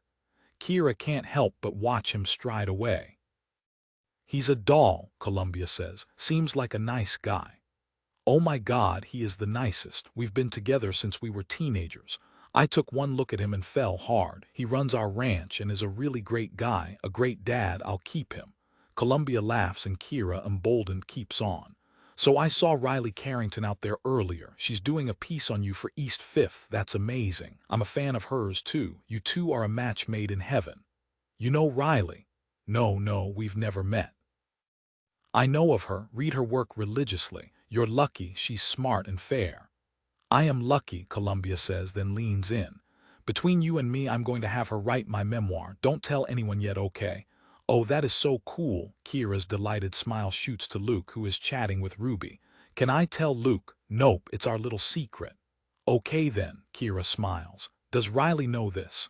I may have hinted here or there. You should meet Riley, you'd like her. I will try for sure. I have a feeling it's going to be a wild night. I know you need to go, but can I just say, your work, your words, it's like you can see into my soul. My mom gave me your first book as a birthday present, and I have read all of them at least 3 times. You really are my favorite. Columbia clears her throat, swallowing past the lump that's formed. Tell your mother she has excellent taste. Columbia, dear, the time, Ruby calls, and with a reluctant smile she turns to Kira once more. You take care of those boys and yourself. Okay. Kira nods and Columbia hugs her again, memorizing the feel of her arms and the smell of her skin, then releases her and salutes Luke. Good to meet you both. Thank you for coming and for being such great fans. All right, Ruby, onward. Chapter 42. Kira now inside the house, her sanctuary now disturbed. Kira realizes her hands are shaking. She calls her mother while Luke paces, locking doors and windows, yanking closed the curtains in the living room. The crowd of press mills in the drive, restless as sharks. They know that a simple wall holds her from them, but they can't get in without breaking the law, so she is safe, at least for the moment. Mom, I need you to make sure Ella brings the boys to you, and take them somewhere that isn't tied to us. We have reporters crawling all over the property. If you don't see any at your place and you can get out, please go now. Reporters? Why? Is this because of the letter? Yes, apparently so. Someone sent Wick a copy as well. They know more than we do at this point. Oh my gosh, okay, I'll get them. We'll go to the bookstore. I'm sure they'd love a few new comics. Thank you, maybe the movies too. It might take us a while to sort this out, and I don't want the reporters scaring them. Absolutely, I'll call before we come back. Honey, I know you're upset with us. Just know that we love you very much and always will. I love you too, Mom. Thanks for taking care of the boys. Luke has his phone in his hand. I'm going to call Jack, have him come get these yahoos off the property. Jack Towers is the local sheriff. He and Luke are best friends. He will certainly help. That's a good idea. Though Donnelly's technically the only one who violated the property. See if Jack will arrest him for trespassing. Luke's face is grim as he dials the sheriff's private line and hits the speaker. Jack comes on with a hearty hello, but Luke interrupts him. We have a bunch of reporters here and we need your help. Reporters? Why, did Kira burn the muffins? Baker blows it, news at 11. Kira laughs despite herself. Jack is a good guy. If only it were that simple. Apparently I'm Columbia Jones's long-lost daughter. They want to comment on the story. Jack whistles. Hold on. They can hear him talking in the background. Okay, dispatch is sending 2 of my boys who are already in the neighborhood. We'll get things under control. Columbia Jones, that's the writer who was murdered. Was she murdered? We hadn't heard. Yeah, it's all over the news. She was poisoned with brodifacoum.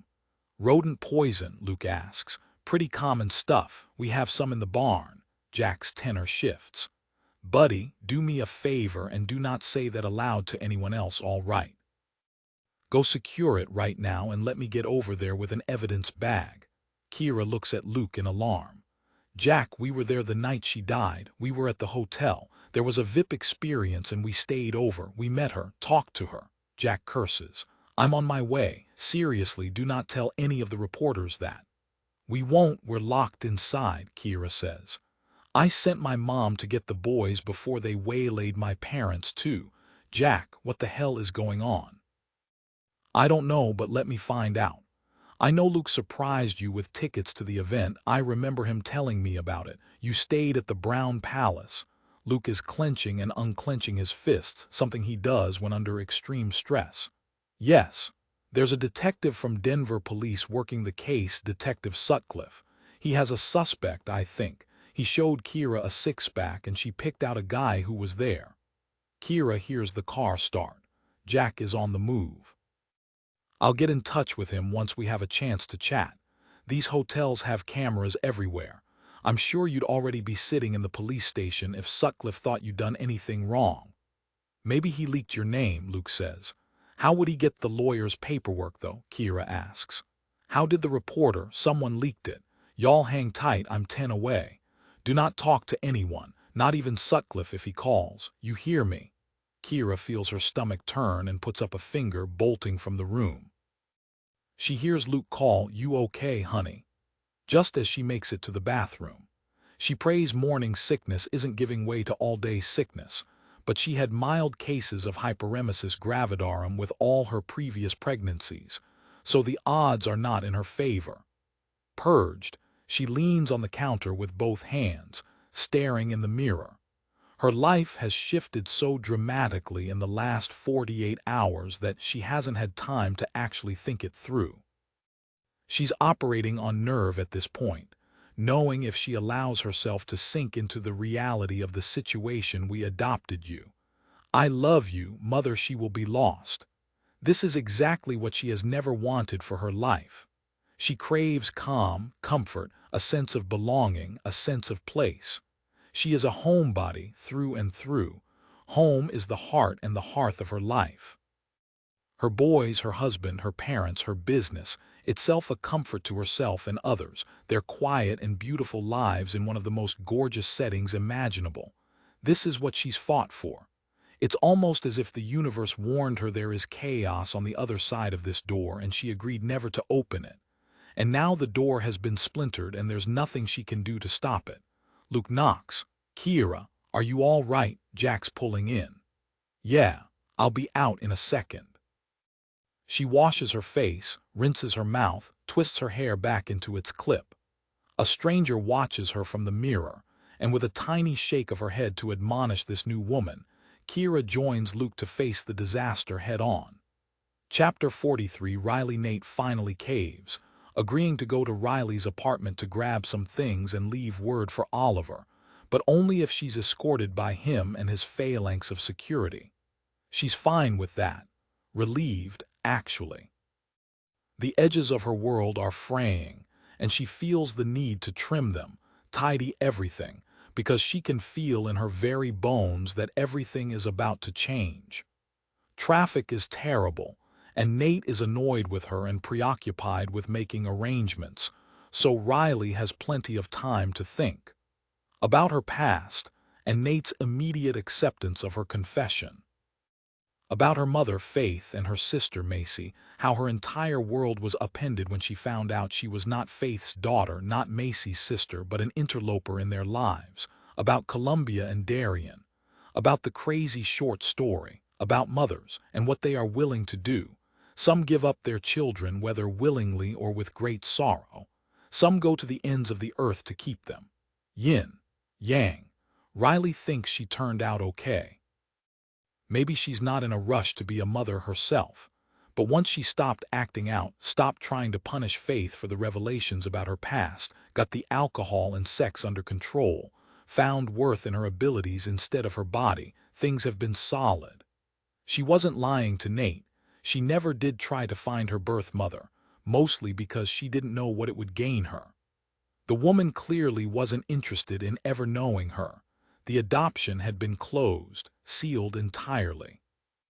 Yes, she can put her DNA in the system and hope someone pops up, but to what end? Maybe she will one day, if she has kids and she wants a medical history or something. But her resemblance to a woman who went to jail for murder is undeniable. Yes, the timing is off by a year, but it shouldn't be too hard to do a record search on Devon Mears in the prison system and see if she had a baby in jail. A baby she gave up for adoption, not because she didn't want the child, but because she couldn't raise her. And then she died, only a year after she got out of jail, according to the obituary, so it's not like she would be upset by the revelation of a grown daughter. But what if she hadn't died after all? What if she changed her name and created a new life for herself? But why leave her child behind? None of this adds up. The window is cracked in the black Suburban, the streets of New York fresh from a downpour, a drizzle still dampening the concrete. She hadn't realized it was raining, cooped up in the hotel room finishing the piece. The city is reborn in these moments, even brighter and shinier than usual. Nate is on the phone, arranging for the camp to be open to accommodate 5 souls and a wad of security. She'll be safe enough there, and she and Darian can figure out what they need to about the crazy situation they find themselves in. Tony will show them what's on the flash drive and all will become clear. Hopefully, Oliver will forgive her. She just wants to talk for a minute, assure him that she's working but she can't text or email to be on the lookout. It must be in person. She's written him a note and hopes he'll read it dispassionately, not in fury. She doesn't like how they left things. Even though she senses things are too damaged between them, she doesn't want it to end like this in words of anger and hurt feelings. Her finger taps the edge of the glass. The rain picks up speed again. The gray afternoon is going to turn into a wet night. The tires of the cab slosh along the pavement at every turn. Tap, tap, tap. Columbia Jones wrote a story about giving away a baby. Tap, tap, tap. A story she sent to Riley, not Darian. Riley, tap, tap, tap. And she was murdered, poisoned. The car finally pulls up to her building and she leaps out with barely a thank you. She hurries to the elevator, shaking her head, thinking, was she killed because she was about to tell the truth about her past? Is that why Knox Shepard stood up to warn her off? Nate presses the up button. You've been lost in thought. Everything okay?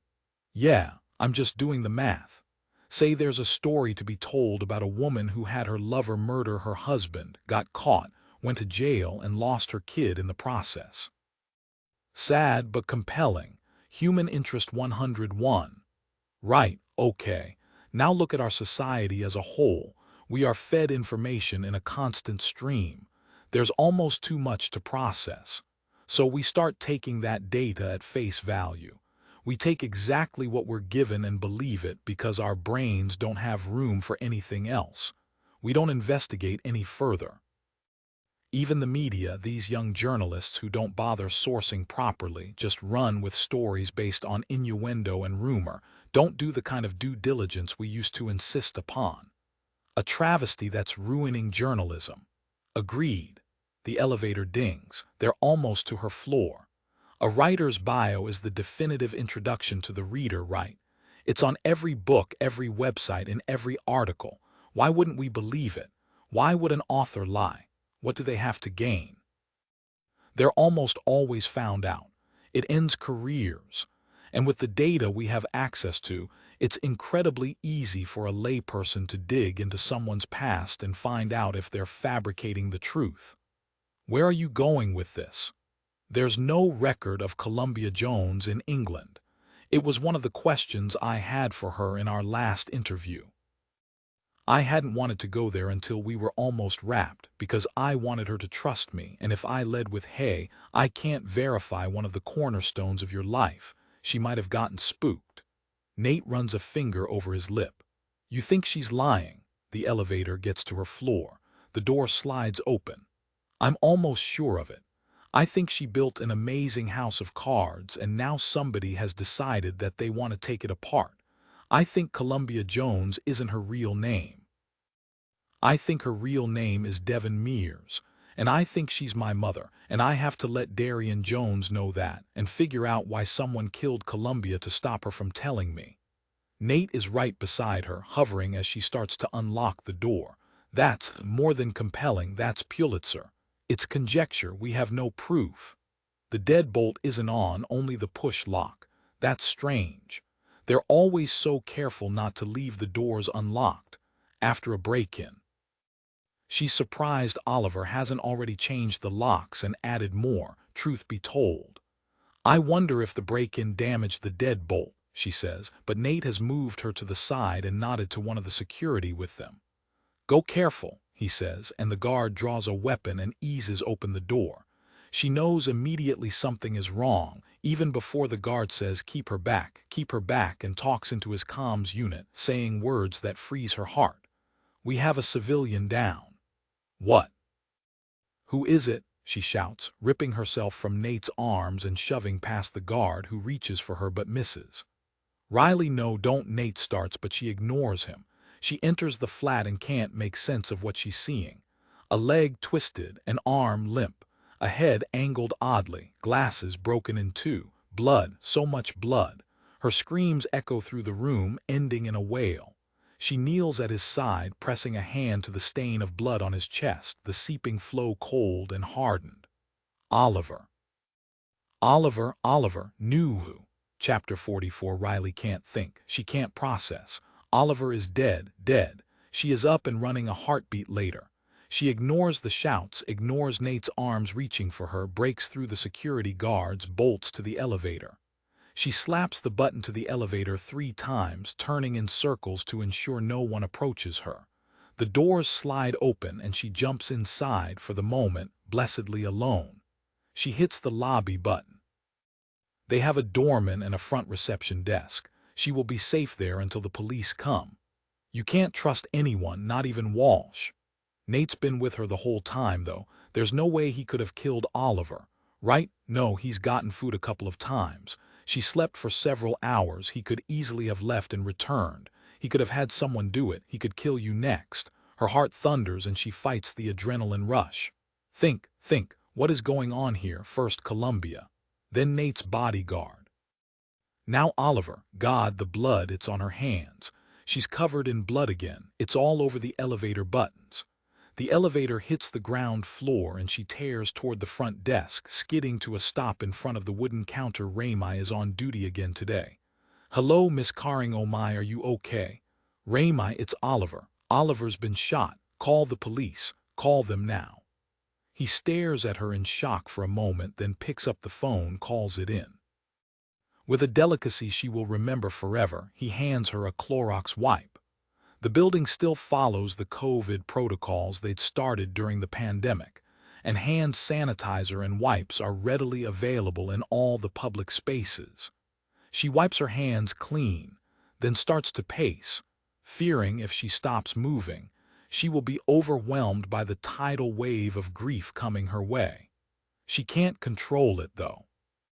Tears pour down her face, blinding her, until she finally stops by the worn velvet sofa, drops into it and gives in to the sobs.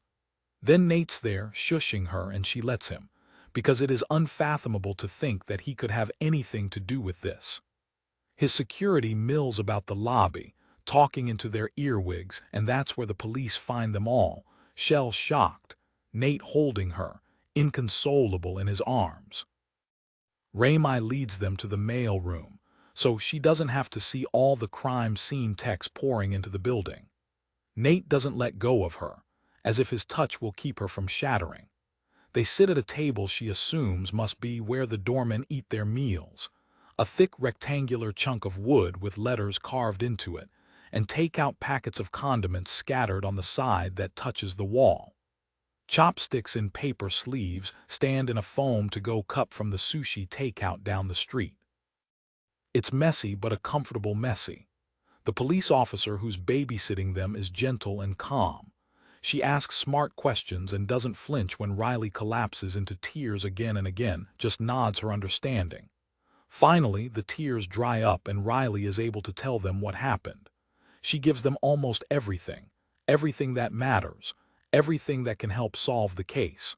Her own suppositions are just that, conjecture, hearsay, inadmissible in any true legal sense. Instinct and rumors don't count. She answers their questions, trying and failing not to see the state of Oliver's body in her mind's eye. The way his arms spread wide as if, in the end, he decided to take Savasana and relax into death. The tilt of his head toward the door as if he'd watched his killer depart. The way the blood pooled beneath his body, tacky and hard in the overly air-conditioned room. She doesn't tell them all she knows. She doesn't dare. The police officer runs her through it again, then a third time. Riley repeats the words almost verbatim. We fought. We had a fight. He was moving out for a few days because he's a lawyer and I'm a beneficiary on a will he's working on, and my subject was killed in Denver and I've been staying at a hotel working and I think I'm in danger.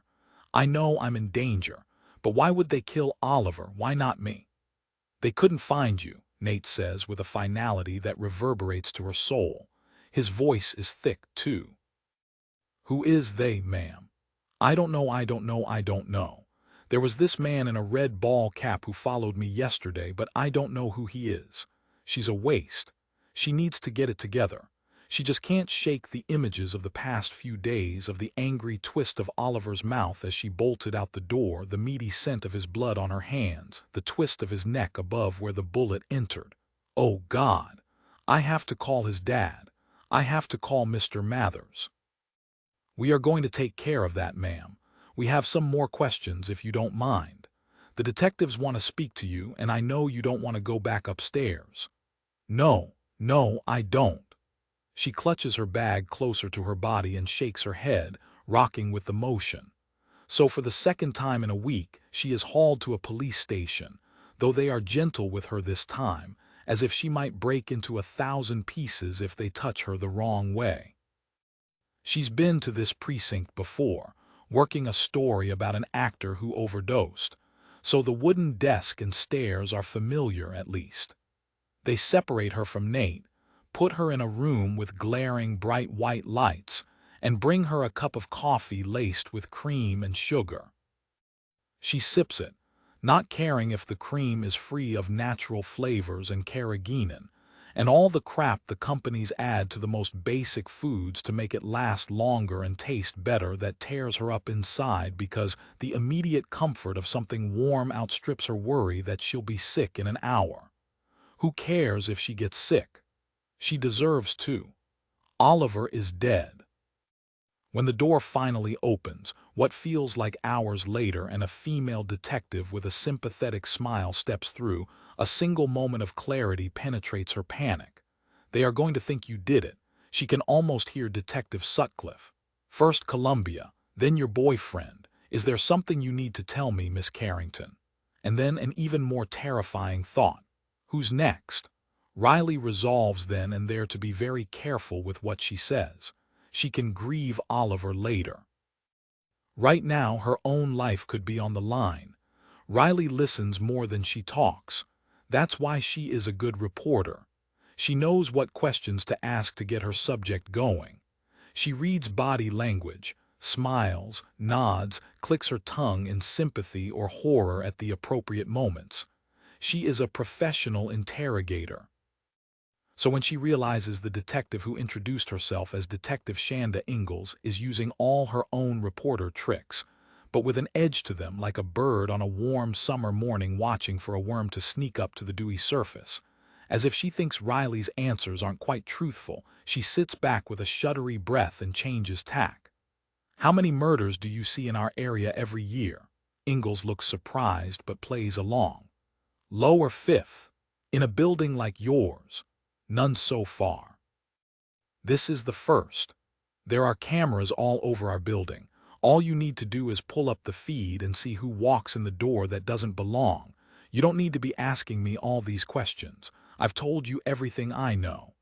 Ingalls sits back in her chair as if she too is done with this line of questioning. Have you, though?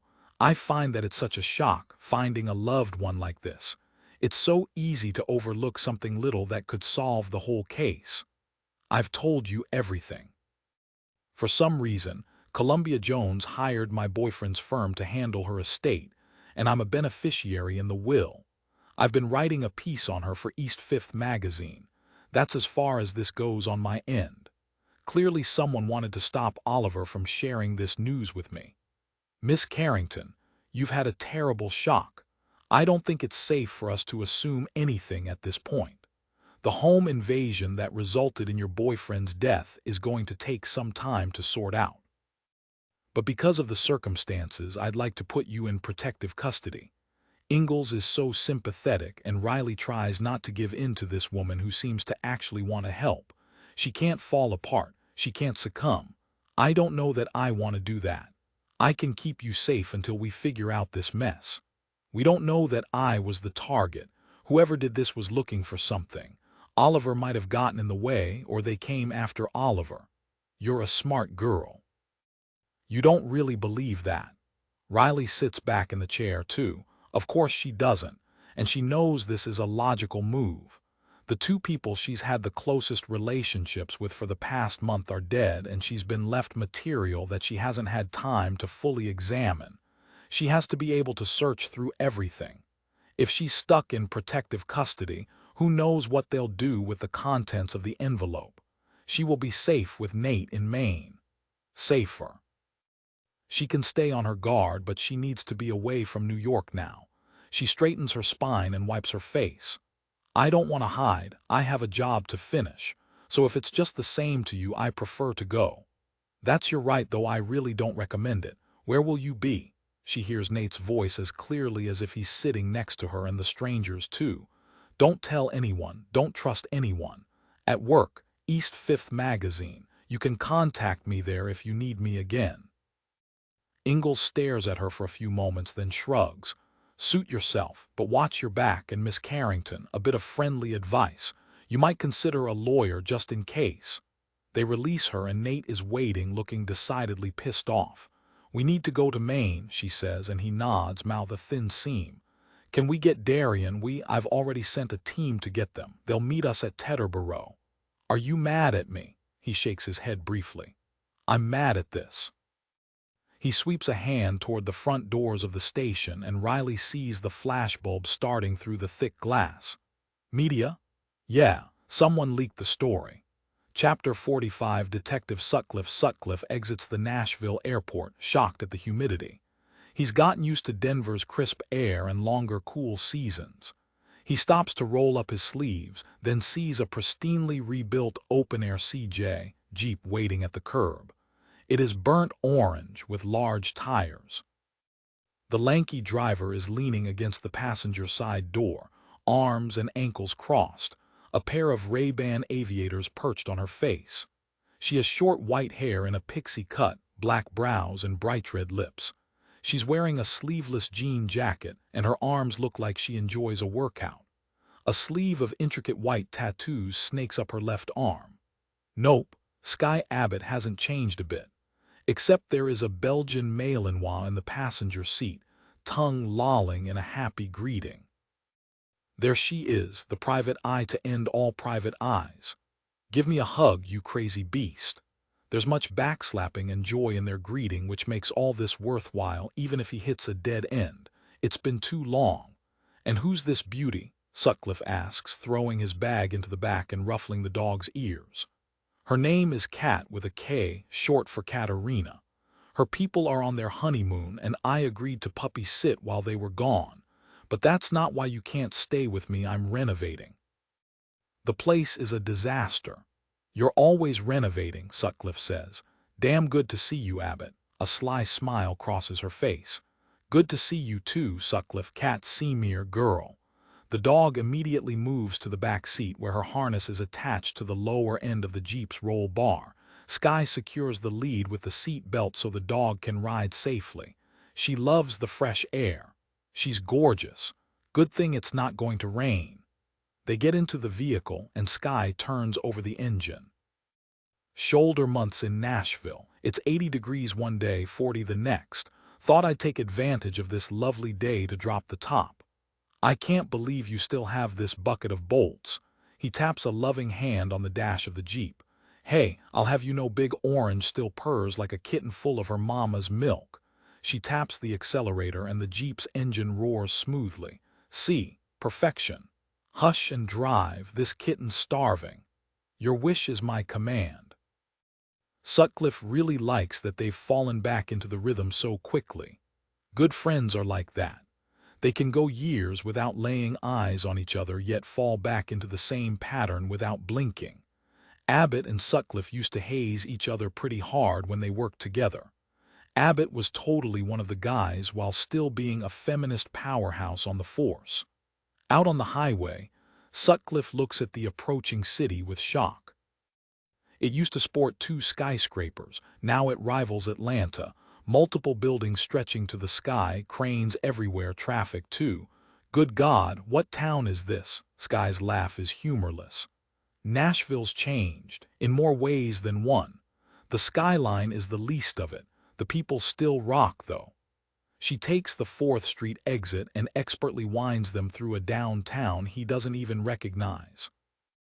Restaurants and hotels crowd each block, groups of bridesmaids in cowboy boots and tiaras, women in sky-high heels precariously perched on scooters darting across the street against the lights, the skunk scent of marijuana drifting through the air.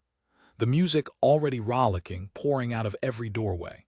Damn, the river's the only thing that hasn't changed. Even the bridges are different. Pretty much. Do you want to check into the hotel or eat or what? Food first. Tell me there's still decent barbecue.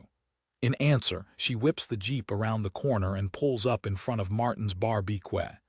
Jack's is still here and still good, but I don't feel like battling the masses. Plus, Cat prefers Martin's. Don't you, girl?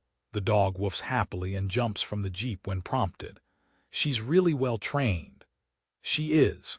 She was supposed to be a military K-9 but flunked out for being too personable. Her dad, his name is Zach, and her new mommy, Juliet, split time between here and Colorado. You'd like them. Good people. You know the skier Mindy, right? Zach's her dad, Juliet's her aunt. Holy shit, seriously. That means her mom. Yeah, we don't talk about that much. Crazy case. Anyway, we're up. Want a beer? Yeah, I think I'm going to need one. They order and in minutes take the food to a table. Cat gets her own plate with a beautiful meaty bone which she promptly starts to lick. They chit-chat for a few, talking about Sky's life and family, large, boisterous, and always into some sort of trouble, no one romantically on the radar right now, loves the pie world and Sutcliffe's only child, always wanted siblings, not married, loves working for Denver PD, the upcoming Ironman, until they circle back to the reason he's in Nashville. So, Sky says, dredging a fry in some ketchup. Knox Shepherd, huh? Sutcliffe takes a sip of the icy cold beer. Yeah. What are the odds you were the cop who caught the case? I mean, it's quite a coincidence. Too much of one, there's a reason. Maybe he was trying to send a message. I was requested for the case. The hotel manager asked for me specifically. I was getting ready to hit a trail when my LT called. Creepy. She watches the dog, a small frown on her face. This sounds intentional. You've been pulled in purposely. I don't disagree, which is why I want to talk to Shepherd and find out why. He takes a pull on his beer. You know, I never did think he was guilty of killing Benjamin Mears. Me either, obviously. And being told to hunt him down and arrest him no matter what didn't sit right with me. It was the last straw, you know. I do. They'd both quit soon after the Shepherd case. Sky had joined her aunt's private investigation firm, and Sutcliffe, an Army brat who'd landed in Clarksville, Tennessee for his last year of high school and had no deep ties to Nashville, had moved to Colorado, jumped into the lifestyle there and never looked back. You know how these small-town cases can get political. The captain was cousins with the sheriff in Crossville, and Mears was definitely murdered no matter who did it. When Shepherd copped to it, there wasn't much that could be done after that. True. The large men's watch Sky wear slides up her wrist as she drinks from the sweating bottle. It's a big thing to cop to, murder. Never understood why he did it unless he was trying to protect Devin Mears. Anyway, now he's a suspect again. He is the best lead I've got. He was at the theater the night she died, and a witness places him at the hotel and possibly even in her room too. Gotta have a chat, find out why. The daughter said someone was stalking her mother online. Maybe I can rule him in or out for that too. Speaking of online, this Columbia Jones thing is out of hand. How so? You still don't have social media, do you? God, no. She scoffs a laugh. Oh, the luxury of being a cop and having a department do that work for you. As a pie, I can't not have access. You'd be amazed how many people I can bust just by acting like a friend online. Anyway, long story short, her feed got hacked and started sending out some pretty disgusting deepfake videos with her face on a chick's body. Porny stuff. The accounts have been deleted, but the sickos took tons of screenshots and downloads, so it's all still available. Then some folks decided to start calling her a fraud, then a murderer, and the whole thing blew up. It has its own hashtag legacy. It's everywhere. Once these things catch fire, it's hard to put out the flames. Back up. Someone accused Columbia Jones of murder. Yup. Did they say who she supposedly murdered? Well, that's where it's gotten interesting. Speaking of Devin Mears, name ring a bell. Stop teasing me, you know it does. Someone online is accusing Columbia Jones of killing Devin Mears. Shut up. Cat finishes making sweet mouth love to her bone and sits up straight with a tiny woof. I'll get you some water, sweetie, Sky croons, and Sutcliffe raises a brow. You speak dog. No, Cat speaks human. Like I said, she is very well trained. I'll be right back. Sutcliffe finishes his beer in a long gulp. This case has gone from weird to weirder. The dog's needs met. Sky sits back down and takes a huge bite of her pulled pork. I did some background while you were flying. Obviously, you know Knox Shepard got out early for good behavior. He's been down there in Franklin minding his P's and Q's ever since. Got into construction. That's one of the easiest paths to success for a felon who's gone straight. He learned the trade in the joint, and while he can't get a contractor's license, he took all the courses and from what I hear is a damn good carpenter. Also builds furniture and does other woodworking. Sells it on Etsy. He's pretty successful at it. He struck me as a smart guy. Can't get through med school if you're not. I'm not surprised he landed on his feet. So no brushes with the law since he got out. Clean as a whistle, even has a little family. And Devin Mears, another fry drowns. Dead. Died a year after she got out of prison. Obituary doesn't say how, it was pretty bare bones. I suppose her family had cut her off completely by then. Seems like it, you know how it is. She got herself pregnant in high school, then married at 18, then in jail as an accomplice to murder. The scandal alone can drive a wedge, but in a small town like that, Benjamin Mears was the local football hero. She was a pariah. They still around, her folks. Yeah, old and gray and crotchety as hell. Her mom called me some choice names and hung up on me when I called to ask about Devin's passing, told me to leave her alone. So tell me how a world-famous British author murders a kid from Crossville, Tennessee and gets away with it. He laughs. I love the internet sometimes. The conspiracy theories write themselves. Not so fast. Shit, if there's more, I need another beer. Grab me one while you're at it. He goes to the counter, gets 2 more beers, plonks them onto the table. Tosses Cat a fry, which she licks politely. I'm powered up, talk to me. Devin Mears goes off the radar after she gets out of prison, right? She doesn't get a job, she doesn't go back to Crossville, she picks up her kid from foster care and then she totally disappears. The kid, that's right, I forgot about the kid, man, she was a little thing, newborn basically. Yeah, 4-5 weeks, something like that. She went into DCS, was a couple of years old when Mears got out. So when Mears died, what happened to the kid? See? This is why I always liked you as a partner, Sutcliffe. You have a brain. I wondered the same thing. Kids have to go to school, they have social security cards, all that jazz. So I start looking, and I don't find anything, and that seems really weird. The only trace of Devin Mears and her kid is that obituary. But I did come across a sealed record. And I maybe had a chat with a friend of mine who's maybe an advocate, and maybe she took a quick peek for me in the system, and guess what? Sutcliffe is catching on. It all is starting to make sense. Devin Mears did die, he says, and was reborn as someone else, a phoenix from the ashes. Sky taps her nose. And a pretty pony prize if you can name that tune in 2 notes. I can name it in 1. Devin Mears reinvented herself entirely as a British woman named Columbia Jones. Ding, ding, ding. He sips the beer, processing. It's genius, really. So a formal petition for a new identity in court, the whole works. Yep. Tell me how. I thought felons couldn't do legal name changes. Depends on the state. Here in Tennessee, they can if they make a case for their own safety or the safety of their immediate family. This hypothetical file says there were threats made by the victim's family to Devin Mears. Easily verifiable, many of those were in public. The newspapers carried that story, remember. When Benjamin Mears' father swore he'd hunt down Devin and take her child, that he refused to have his grandchild raised by a murderer. He was going to fight for custody, the whole thing, though he backed off. Who knows why? Anyway, a sympathetic judge recognized that sometimes a small town can get pretty insular and that sometimes certain men have outsized amounts of power and felt a new identity was warranted. I mean, you can't make this shit up. Nope.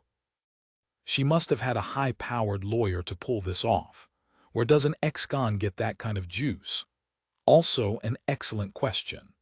I went back through my copy of the original files, and in one of her early interviews, when everyone thought she'd been raped and all that, she told the cop at the hospital to get in touch with a woman named Jamie Klein. There's a marriage certificate a few years later for a James Evelyn Klein to a man named Victor Richard Gould. Klein did die for real of breast cancer several years ago.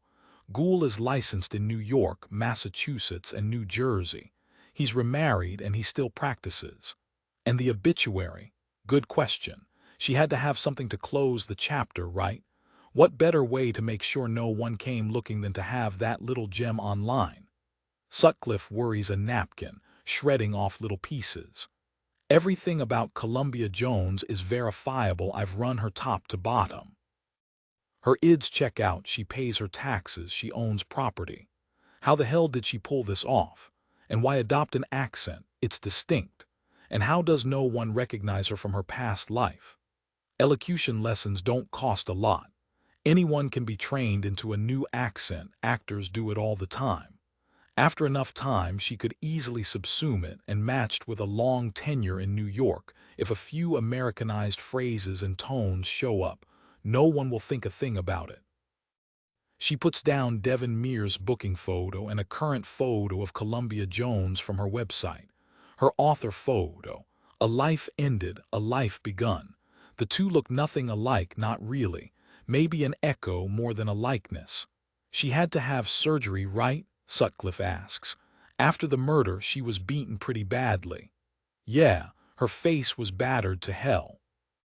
We can probably pull those documents too, but I think she probably had more work done over the years, the usual bumps and plumps, but also some reshaping of her jaw and cheekbones. But her eyes, Sutcliffe, that's her for sure. She taps Columbia's author photo. That's Devin Mears. This is insane. I can't believe you got all this done so fast. Sky smiles, a flash of pearly whites. Come to the dark side. I'll teach you a few tricks. We don't have the same constraints that you do. And I don't need this to hold up in court so I can look at a broader canvas. But I had some help. Remember Taylor Jackson? She left Metro and is working with me now. She's a hound dog for these kinds of details. She dug up a bunch of good stuff. I remember her, cool chick. So the daughter, Darian, she's all legit too. Yes, they changed her last name to Jones, it was just a piece of paper. She's findable in the school systems in New York, went to Dartmouth, works for Columbia Jones, LLC. Sutcliffe rubs his eyebrows. He's got a headache forming, the beer catching up to him. This is incredible. It really is. So how does Knox Shepard fit into all of this? He knows. He has to. Either she told him at some point or he figured it out. It would make sense that he figured it out, got some tickets to some tour dates to confirm it, and then was trying to reach out and talk to her. He loved the woman enough to go to jail for her. How would you feel if your life was wrecked and you're stuck doing construction while your former lover is on Forbes' richest people list? I'd be pretty pissed. Pissed enough to kill her. Sky's eyes go still and flat and she puts both hands on the table. Absolutely. Chapter 46. Knox Shepard. Daddy. Hey Daddy, you in here?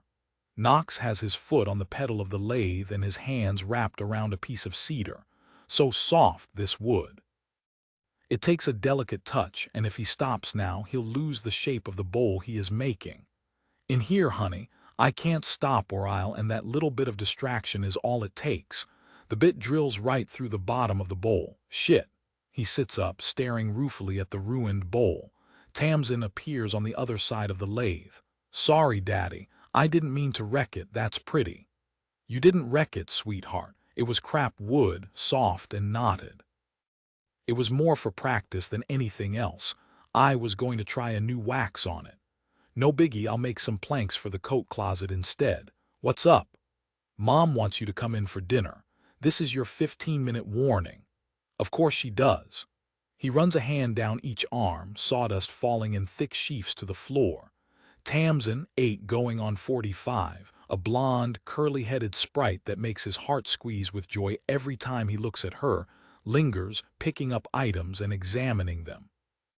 Knox turned a few bowls this morning before he got to the chunk of cedar, works that are worth taking to the small shop where he sells his goods. The rest, that was just practice. Yees, he asks, dragging out the word. Tamsin looks over her shoulder, then whispers, how was your trip? Did you talk to her? Knox shakes his head. How does he explain the past week to his precious daughter, the chaos, the grief, the fact that he will never have closure? Saw her, chickened out.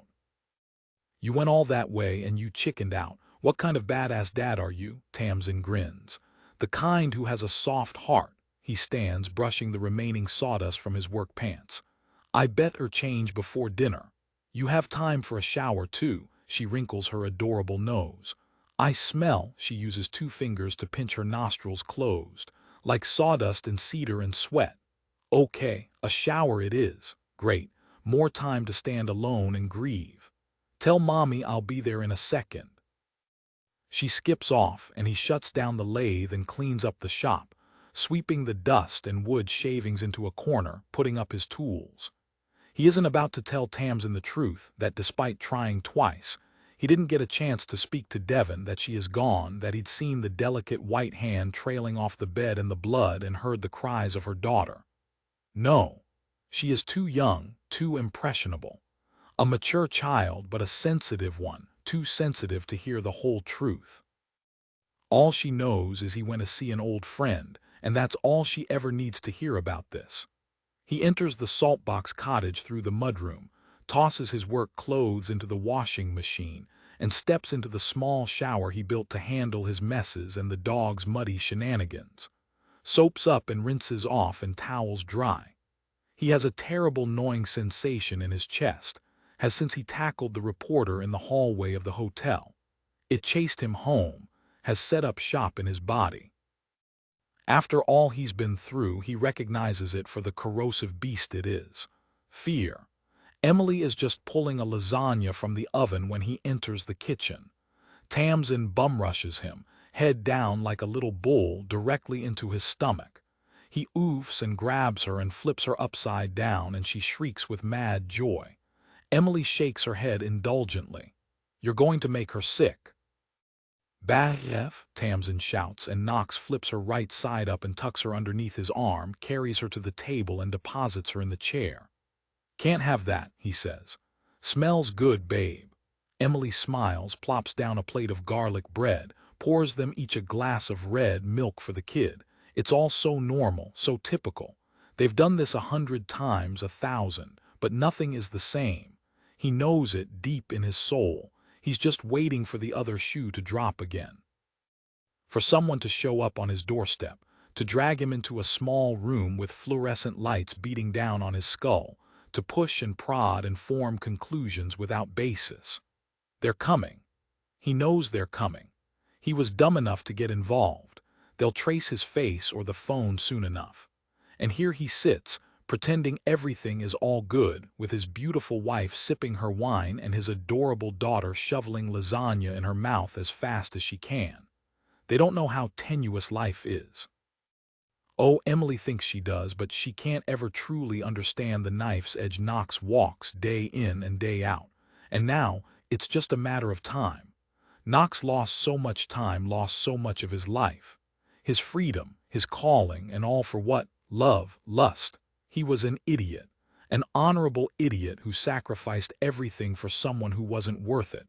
But there's no undoing the past. He must live with his choices and the consequences. And honestly, every step he's taken, every decision has led him to this moment, sitting down at the kitchen table he made with his own hands, with the woman he adores and the baby they made. He can't be mad for long about his lot in life, looking at their identical smiles, expectantly waiting for him to dig into his own dinner. He spent years learning how to heal people, and when that was taken away, he spent years learning how to build things. Despite his record, despite being a felon, he's managed to carve out a small business with the locals who don't hold his past against him, especially when they see the gentle curves of his furniture, the elemental gift with which he carves wood, turns bowls. He learned it all inside. By one heaven-sent fluke of luck, he was paired with a carpenter in jail for 40 years for running over his wife in a fit of drunken anger, and the man had taken pity on Knox from the jump, had offered protection and eventually taught him the trade, chipping away at the depression, the sadness, the embarrassment Knox suffered from. They bonded over their shared love of the wrong women. When Sammy had a heart attack 2 weeks prior to Knox's release, Knox eulogized him, then counted the days until he got sprung himself. There were only 2 ways out of their prison, and Sammy had another 20 to go, so Knox honestly felt he'd been blessed. Another minute in that place and he might have lost his mind himself. The outside world had changed, no big surprise there. The medical board had suspended his license. He didn't even try to get reinstated, knowing the odds were against him. Instead, he started looking for work with construction companies. There was always a contractor willing to cut a guy straight out of prison a break, especially if they wanted to be paid cash and didn't need paperwork outside of a parole check here or there. It took months of hard work, but he scrabbled together enough money to rent the house, put a down payment on a truck, and slowly, painfully, build out his tools. He was one of the lucky ones. The oblivion of drugs and alcohol didn't appeal. He hadn't found religion, he hadn't joined a gang. He kept his head down, did his assigned work, and tried to salvage what he could of his dignity. How he did his time was how he lived his afterlife with as much honor as he could. He met Emily at the library of all places. She was working the desk, newly transferred, and he was looking for a book he'd heard of by Spike Carlson, A Splintered History of Wood. Emily thought the title hysterical. She found the book, insisted on reading it as soon as he was done, and gently flirted her way into his life from there. He never stopped being amazed that the adorable brainiac librarian down the street wanted him, of all people. He told her everything the night he proposed, everything. There was no room in their world for secrets, not with his past. She said yes anyway. God bless her, she did.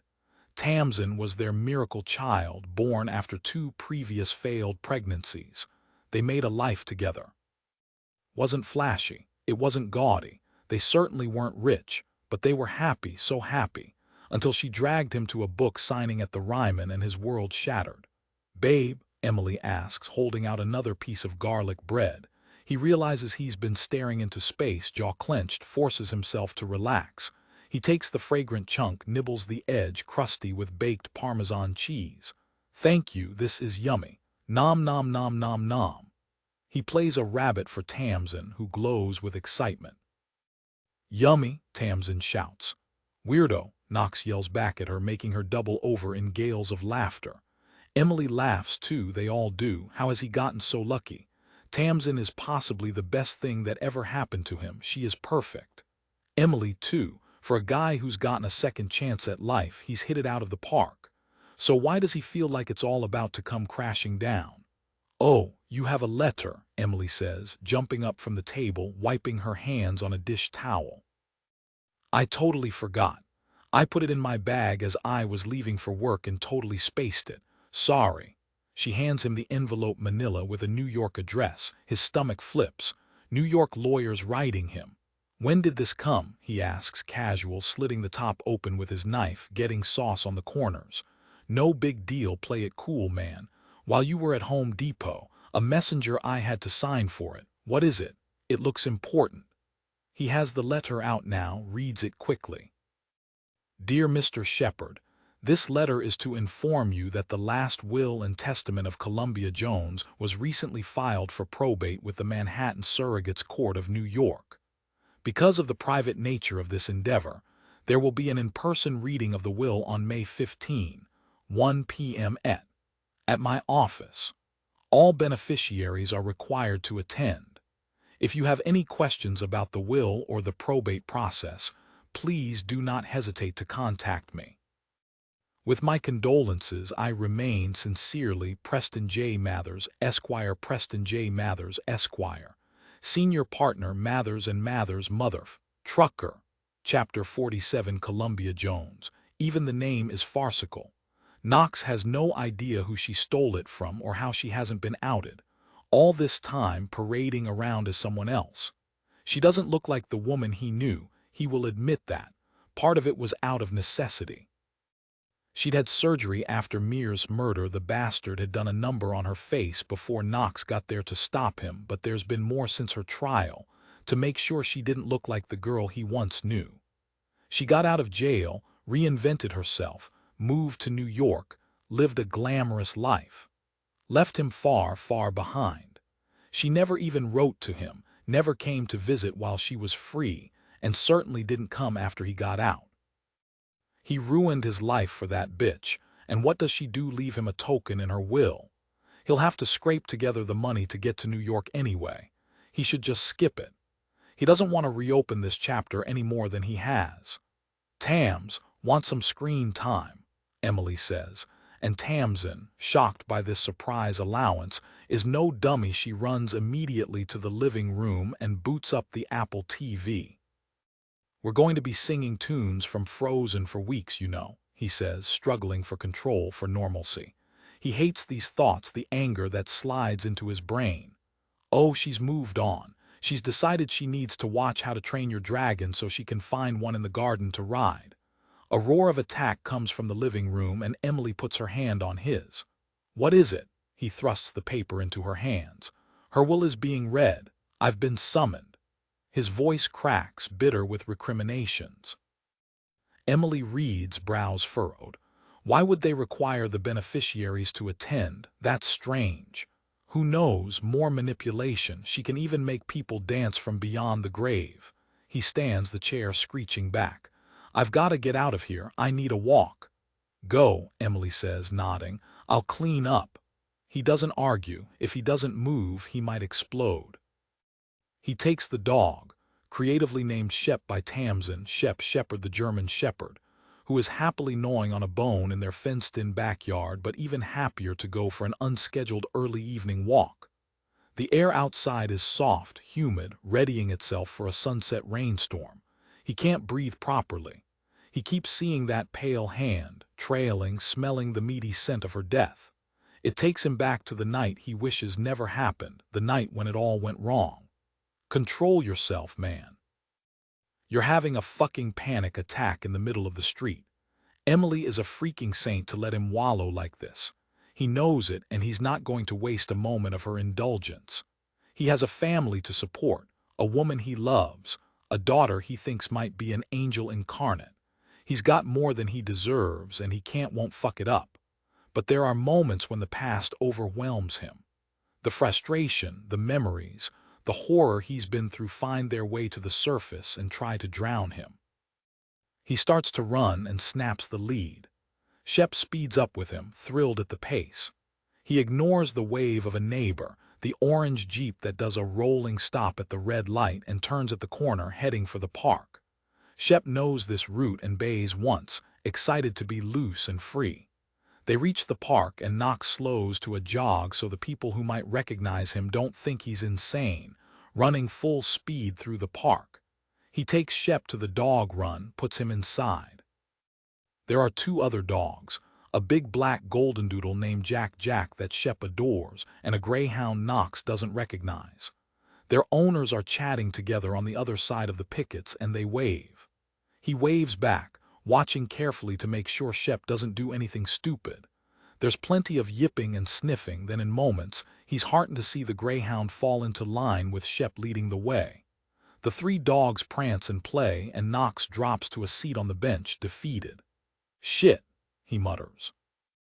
It was a mistake to accept the ticket to see Devon on tour to try to talk. Forgive. He knows better than to indulge his emotions. Running away isn't going to solve anything. But damn it, seeing her alive brought back all the worst memories. Seeing her dead made it 10 times worse. Having a bad week, friend. Knox sits straighter, stares up at a bald man with ice-blue eyes. "I know you, but from where?" "Just fine, thanks."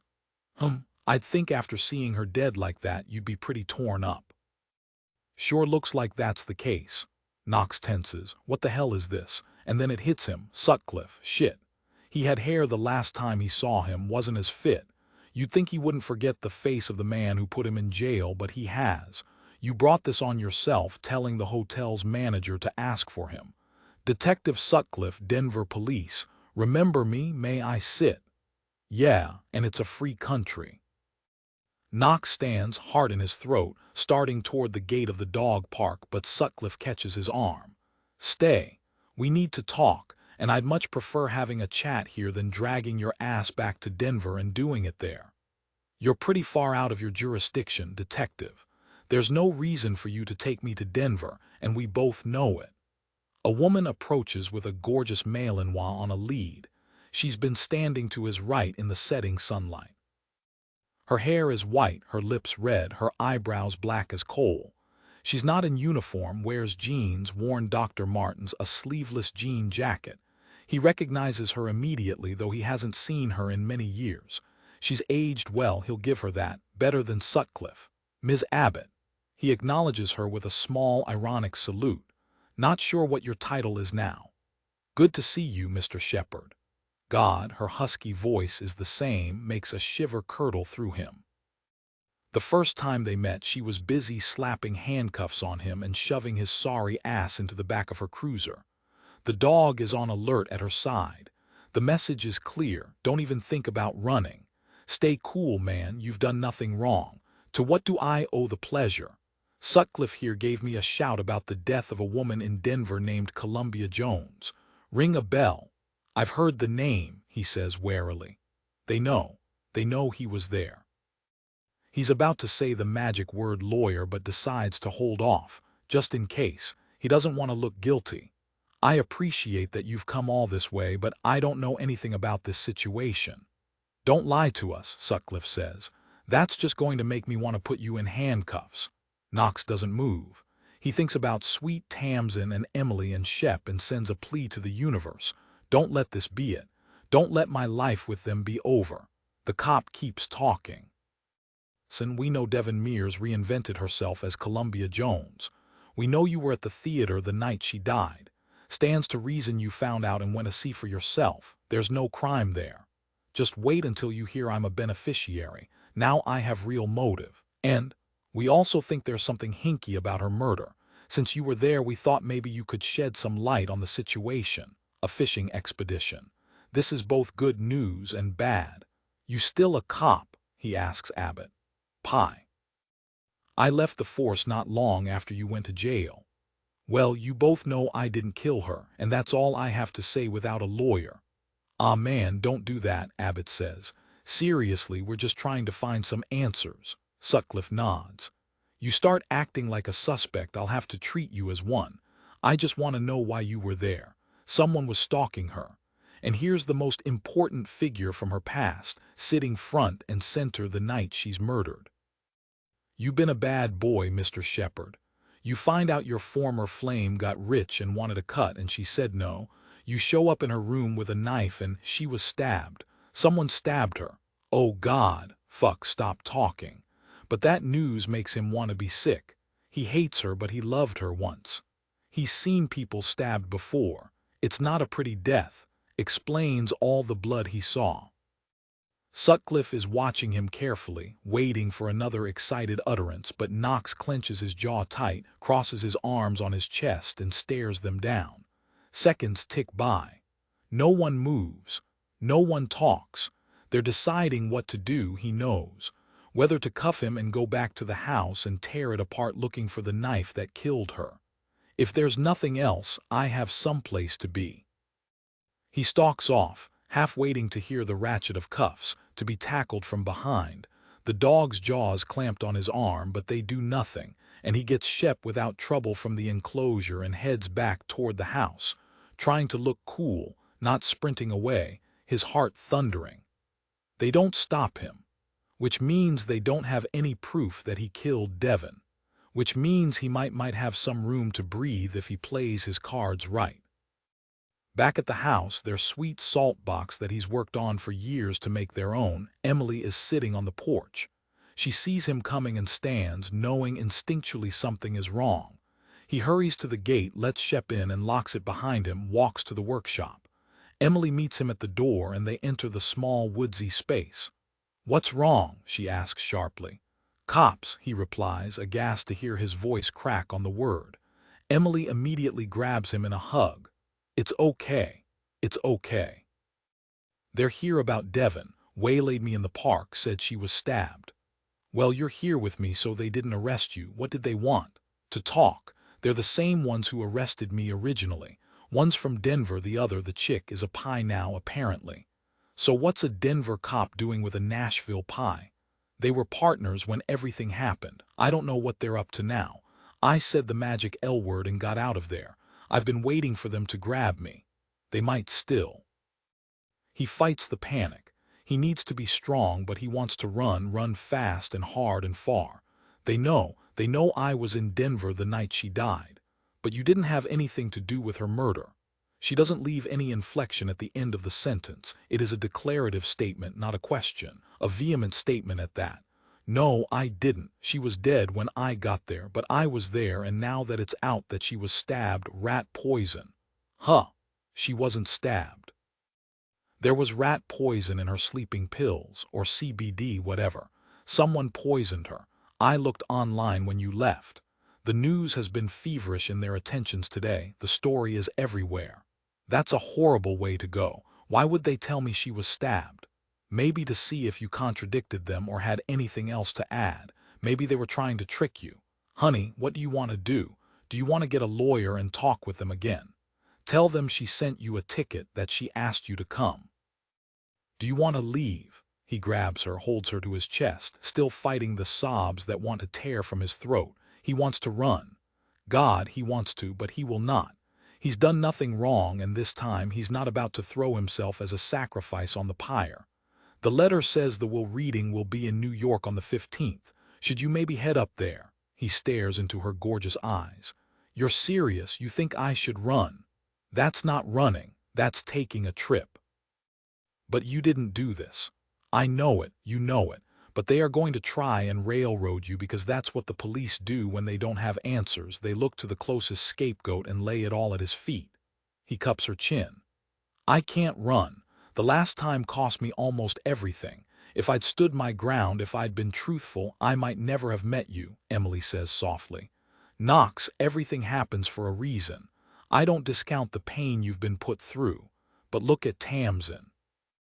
Look at us. Look at you. You're an honorable man. If you want to stay and fight, I'll do it with you, but I can't lose you." "You won't. I've done nothing wrong, and this time I can prove it." Chapter 48. Detective Sutcliffe watches Knox Shepherd walk away as if he's waiting to be shivved in the prison courtyard, shoulders tense, fists balled, the dog silent at his side as if he knows this is no time to play. "That went well," he says to Skye. "Spooked the shit out of him. Considering, yeah. What do you think? He reacted pretty intensely when you said she was stabbed. Shocked, I'd say. I just wanted to see what he'd do, and that reaction was genuine." He runs a hand over his bald pate. "This is ridiculous. He's easily the prime suspect here. Means, motive, access. There's absolutely zero good explanation about why he was at the hotel." "I agree. What do you want to do next? Go to his house and detain him?" "I'd have to get with the locals for that." But I do want to talk to him some more. I think he knows more than he's saying. No kidding. He shoots her an amused look. Sarcasm always helps me think. He's going to lawyer up. He looks scared to death. False accusations coming back to haunt him, you think, or did he do it? Did he find a way to poison her CBD, get into the hotel room, plant it, then wait for the show to start? And when it didn't go quickly enough, inject her with the same poison? It's a reasonable theory. Revenge always is. He figured out who she was, got pissed, and decided to make her suffer. Sutcliffe taps his fingers on his lips. But to risk everything once he's finally back on his feet. Then who else had direct access to her? The daughter. Yeah, her reaction was so intense. She blamed the reporter immediately. Was she trying to throw us off? Give me a second. I want to check on something. He pulls out his phone and calls Darian. Hey, how's Nashville? She asks. I just made contact with my suspect. I'm having doubts. Did that thumbprint ever pop anything? I just sent you an email. It wasn't a match to Knox Shepard. It was a match to Darian Jones. We missed it the first time. The plot thickens, he says. Thanks, Doc. He hangs up, shaking his head. I don't see any way around it. My only other lead to Shepard just fizzled. There was a thumbprint on the cap of the bottle of CBD, but it belongs to the daughter. It's reasonable to expect her prints to be on anything in that bathroom, and plenty of ways it could have gotten there that don't involve poisoning her mother. They did have a fight that night, so I can't rule her out entirely, but her boyfriend alibied her before I even talked to her. She was with him in his room the night her mom died. She still seems as good a suspect as Shepard. Maybe. Might be a greed thing. She wants the money and wants her mom out of the way. Occam's razor, though. The ex with the legitimate axe to grind, or the frustrated daughter who is ready to benefit from the family business. Poison is a woman's method. Used to be. There are plenty of crazy dudes out there putting Drano in their wives' orange juice now. All right. Back to the CBD oil. If the daughter's thumbprint is on the new bottle, can we assume she gave it to her mom before she went asleep?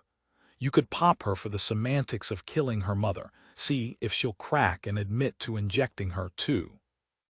Or we can arrest the most logical suspect, the one with the most to gain, not the most to lose. You've decided then, he nods. Yeah, I want to take Shepard in for questioning.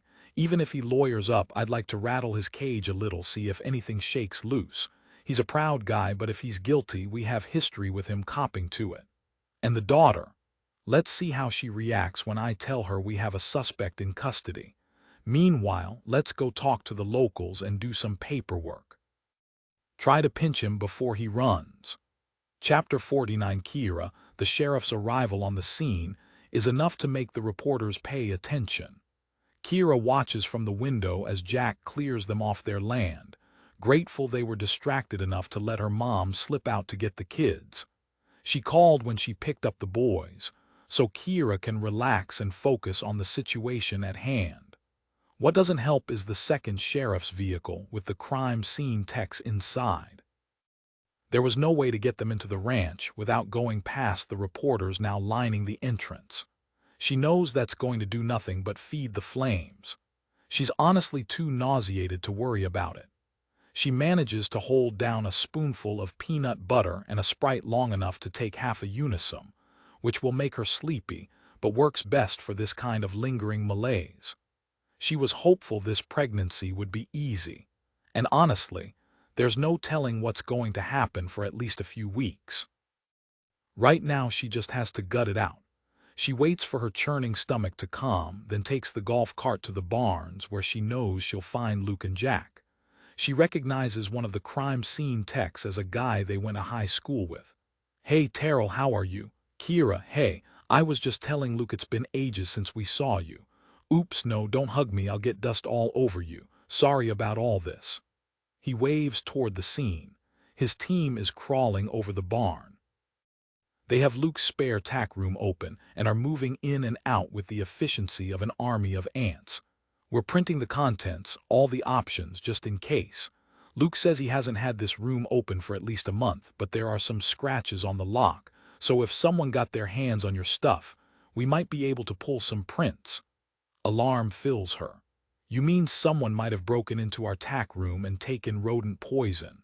That's what Jack's having us look at, yeah. I better get back to it. Good to see you. Now she really feels sick. She sits in the cart's shade and waits for Luke and Jack to emerge. They do about 10 minutes later and Luke sees her immediately and comes over. Hey babe, why don't we head up to the house? Jack and I need to check something and you're looking peaked. She doesn't argue, lets Luke take the wheel. Jack sits on the back, his crisp tan uniform spotless. Hey girl, sorry about all this. Why does everyone keep apologizing? It's Luke's mess to clean up. She smiles and the guys laugh and for a second all feels normal. Luke whips the cart around and heads up the path. What do you have to look at? She asks. Security system, cameras. Someone's been in the spare tack room, the lock was broken. Set back on its hasp with a little glue of some sort just for looks. The minute I touched it, it broke off. How could someone get in there without us noticing? Excellent question, Jack says. Luke tells me the barns aren't wired into your house security system, but there's a trail camera, so there's a chance we might capture a shot of who got in. It's mounted on the blue spruce over there, gives a perfect shot through the branches into the doors. I put it in when the bear was sniffing around last year, remember, babe? We wanted to see if she moved on or if I needed to help her migrate. Normally, all I use it for is to see when the hands are bringing out the horses so I know when to head down in the morning. And I haven't been looking at our overnight guests recently. The feed will be on my laptop. Luke's office is on the second floor, near the boys' rooms. They have a bunkhouse of their own, an open space with a foosball table, a swing, and a sitting area where they can play video games. It's the perfect setup for rough-and-tumble little boys close in age. And there's a free bunk just waiting for their next sibling. Of course, a girl would have her own space. A girl. Kira laughs at the idea. She is destined to be the only one with estrogen in this family outside of the mares. They climb the stairs and Luke boots up his computer. It takes him a minute of futzing to get the SD card uploaded and the camera feed up and running. Angle is about 120 degrees, so if someone actually opens the barn doors, I can see it. It activates when animals move into the frame. He scrolls through the feed, seeking anything out of place. Look, babe, the foxes are back. Focus, Luke, people not foxes. But she leans over his shoulder and smiles at the small hunters, a mated pair who trail past the barns in search of field mice for their impending brood of kits. They come around every spring. She's named them Kitsune and Renard. Shit, Luke breathes a moment later. Jack, look, stranger danger, the call of their childhood. Stranger danger. Someone who doesn't belong is near. It's how Jack ended up in law enforcement and eventually running for sheriff in the first place. The kind sheriff who came to warn them about strangers in the area ended up capturing his interest, and the man was a good soul who saw an opportunity to win over a young fan. The day left an impression on them all. That's a damn good camera, Luke. Gotta get me one of those. They both peer over Luke's shoulder at the screen. The high-quality infrared video illuminates the shadow of a man entering the barns, wearing black clothes and a baseball cap pulled low. The date and time stamp show 3 weeks earlier at 3:47 a.m. the dark of night. The stranger eases out of the doors 15 minutes later. His hands are empty, but that means nothing. It doesn't take a lot of the brodifacoum to kill. Bait pellets in that bucket. No idea how many to start, Luke says. His voice is shaking, whether from fear or fury, Kira can't tell exactly. He slips off to the north and is gone, son of a bitch. He whirls around and buries his face in Kira's stomach. I'm so sorry, babe. I'm going to pull the house security system into the barns tomorrow. The tack rooms are always locked, Jack asks. Yeah, but the barn is open in case there's a fire. We don't want to waste any time getting the horses out, and we're sitting here in the middle of 1,000 acres, so prowlers aren't generally a concern. I feel like an idiot. God, your dad's gonna kill me, Kira shushes him. Let's just figure out who this is first, okay? Don't blame yourself, hun, he won't.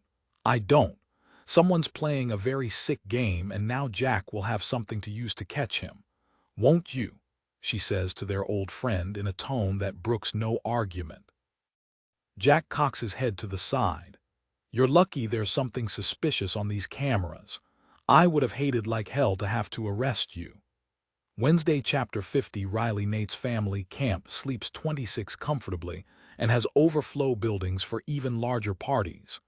Built on a small island off the coast of Portland, it is quintessential Maine luxury cedar shakes and wraparound porches and brick chimneys, private beaches, docks for fishing, romantic paths for walking. It's nestled in the trees, but the views of the water, sunrises, and sunsets are unimpaired by the strategically groomed grounds. It has sunrooms and living rooms and dining rooms, and a high-end chef's kitchen that is more suited for a small wedding party than their motley crew. It is bright and sunny and classically homey in the way of New England wealth that makes you want to sink into a sofa and read a yachting magazine. For all she knows, there is a yacht parked out back, the boat that brought them over being more appropriate to the crossing of Casco Bay than puttering up and down the coast with champagne corks popping indiscriminately. Nice place, Riley says mildly. There was talk of making it a retreat space for private rental for a while, Nate says, dropping Riley's bags in her room across the hall from his own. He's wearing a faded pair of chinos and a creamy sweater that's seen many a summer clambake and looks as disreputable as a pirate on vacation. But my folks decided they wanted to keep it for the family. They have dreams of grandkids running amok.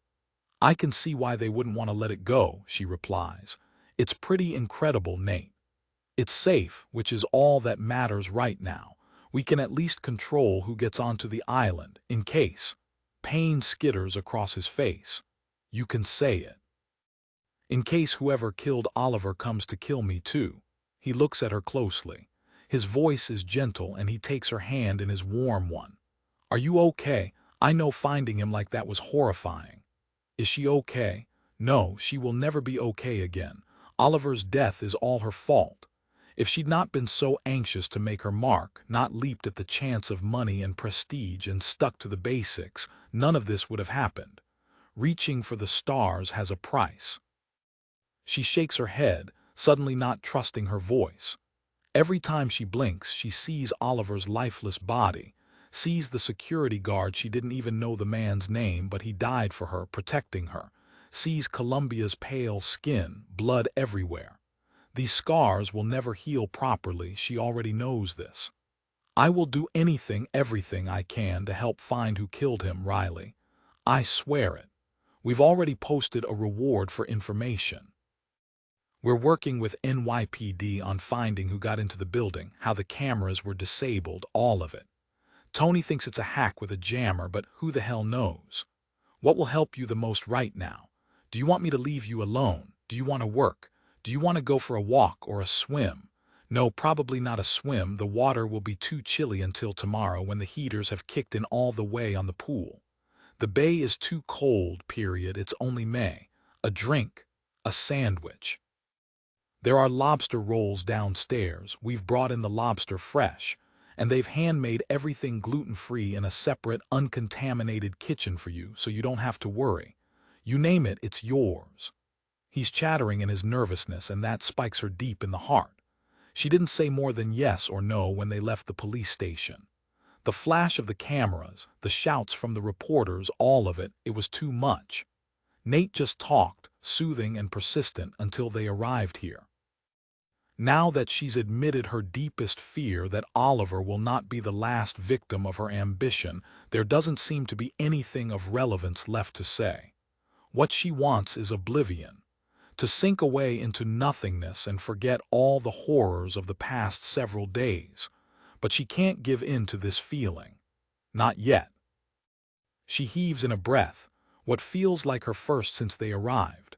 Salt and wind, the sweet and spicy clove scent of the early rhododendrons and azaleas that surround the grounds, Nate's subtle cologne and blood. She smells blood. She smells Oliver's blood. Her hand goes to her sloppy bun. She'd thrown it up at the station because it was getting in her eyes, and she feels something crusty.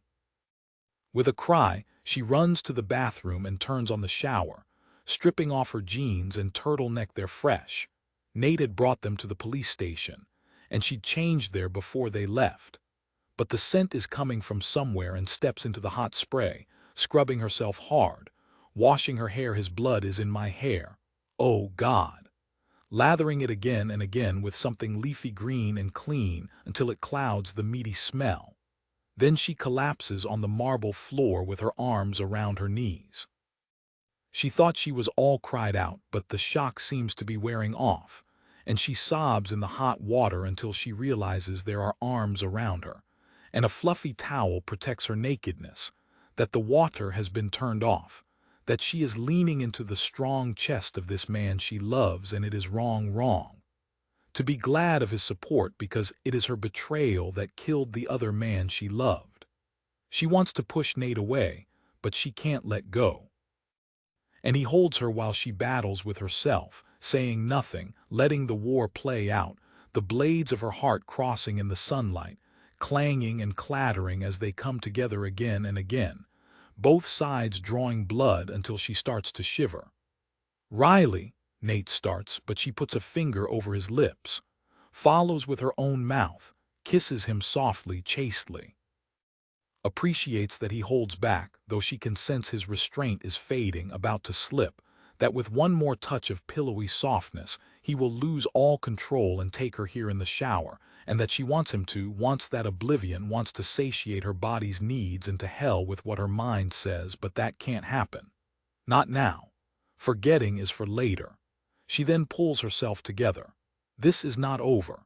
She has to find out what happened and why, and there's only one way. She stands, wrapping the towel tightly around her body. "Just want to fast forward to the 15th, you know." He looks at her thoughtfully. "Maybe I can do something about that." "What?" He already has his phone out. "Roger, it's Nate. We have a situation I'm wondering if you could help resolve. You know Riley Carrington on my staff.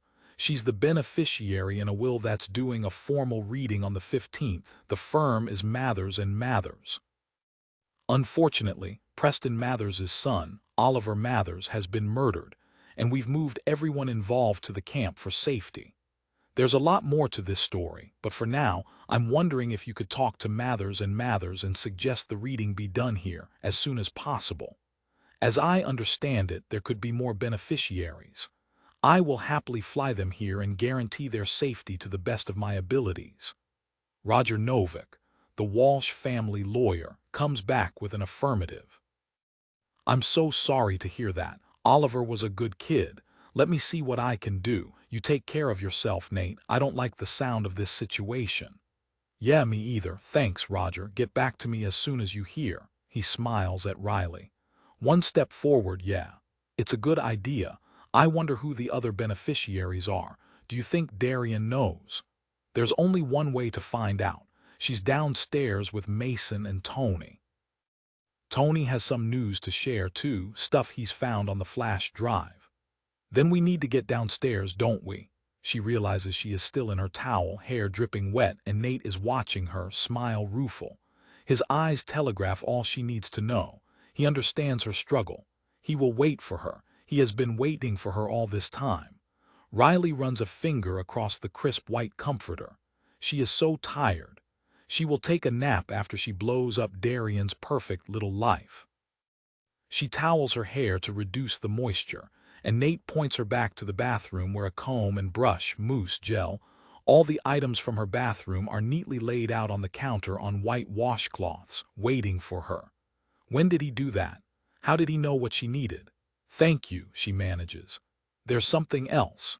He looks nervous to tell her, and she tenses in anticipation of the worst. A reporter in Denver claims he's found Columbia's long-lost daughter. Someone sent him a copy of the beneficiary letter that she received, and a copy of a handwritten letter addressed to her signed by her mother. Kira Hutchinson is her name. Tony's been doing background on her, but he hasn't dredged up enough to tell if it's legit or not. She owns a bakery and has 3 young sons. I thought you'd want to know. So it's not me after all, she says at last, the reality of this sinking in. I don't think so, kid. She rubs her eyebrows. This is both good and weirdly disappointing news. So the beneficiary, why I'm in the will, it's for the book, I bet. Probably so. And maybe we can find out sooner rather than later if Roger can work his magic. Meanwhile, we'll stay snug as bugs here at camp. We'll be able to figure out the rest of the story, the British connection, the ties to the case in Tennessee, all of it. We have more brains to work on this now, and more material from the flash drive. Apparently it really is a treasure trove. Riley is amazed to feel disappointment. She'd been wrapping her head around the idea of being the daughter of a famed author. The book trope fantasy of an adoptee, that the birth parent was a princess or a queen, and the child was stashed away for their own safety and now must be retrieved to rule the kingdom. It was a silly pipe dream, and she resolves then and there to put her DNA into the databases and see if she can find her real family. It's time. The thought sparks a moment of grief for Macy, the sister who never was and the life cut short because of Riley's juvenile foibles. It would be easier to mourn her if she was truly gone. She vows to go visit as soon as she can, to be more generous with her time, to try to forgive Faith and maybe start to forgive herself too. You're disappointed that you're not her kid, aren't you? Nate says. It's not that. It's just the timing of all this is so weird. She just hired me a couple of months ago. Now I'm in her will. She's dead. Oliver's dead. The bodyguard who was supposed to be protecting me is dead. Someone is circling me, killing people, and I don't know why. I'm just some reporter doing a story. Either I uncovered something major that I just don't know, or there's a nutjob who set his sights on me. None of this makes sense. I agree, it's all very strange, but let's see what Tony has found. Maybe there will be answers.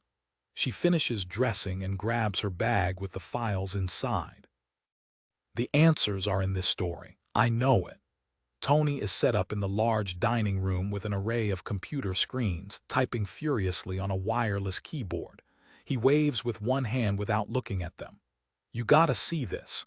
Did you know she wrote under a pseudonym, D.E. Shepherd? All the files are on here. There's gotta be 20-odd books here. Plus, Riley, you're going to lose your mind when you see it. She has files labeled for you. Your name is on the folder, and there's a slew of documents in it. Looks like she was pulling things together to work on a memoir. I've read a few pieces of it, and it's absolutely, well, sorry, you should see this yourself. He swings one of the screens her way, and Riley plops down in a seat and starts to read aloud. The trick to telling a good story is limiting yourself to a specific time frame so you can find the proper beginning, middle, and end. The natural inclination when telling the story of a life is to start at birth and end at death, but that's a guarantee for failure. No, you're better off finding a moment of true crisis, keeping in medias res, than explaining how you came to be in such a sad situation, and how the crisis was resolved. That tension and limitation keep the story engaging. So I've chosen a time frame for you. I'm starting with the lie. My name is not my name. My life is not my life. It is time for you, for the world to know the truth. She looks up, confused. It ends there, but there's more, isn't there? Tony reminds her of a bobblehead doll on a dashboard, talking and nodding, excitement emanating from him. He could light up a room if they plugged him into a socket. The files aren't in a clear order. It's like she was telling the story as it came to her, not in any sort of chronological way. It's incomplete, but I think you're going to get the idea. I pieced them together as best I could and have them all open. You can just move from left to right. And there's another version of that short story, too, in case you want to read it again. Nate says, I'll get you some tea. Thanks, I'll be right here reading. Legacy Draft Chapter 7. A police officer eventually comes to my room. She explains she has driven up from Nashville, that she specializes in these types of assaults and will work with the local sheriff. I want to tell her not to, but I can't. It will give everything away. She is kind and solicitous. She has white blonde hair that can't be natural at her age given the depth of her black eyebrows. She wears red lipstick the color of blood, an ironic choice. Is this what shock is like? A focus on matters irrelevant. She insists the baby go with the nurses just for a little checkup. I don't see any way to prevent this. The baby is fine. It is me who is broken. The cop asks me questions. So many questions. Talking is painful. My jaw aches. Every inhalation through my nose feels like a knife's blade to my face. But cooperation is vital. The story must be told. After what feels like hours of interrogation, I gesture to my body, helpless to go on. Her eyes flash with compassion and something else, a dark gleam that sets my teeth on edge. She believes me, and yet she doesn't. I know you're hurting. We need to catch who did this to you, and I swear I will. Only a few more questions, then we'll let the nurses get you cleaned up. Let's go back to the man who broke into your house.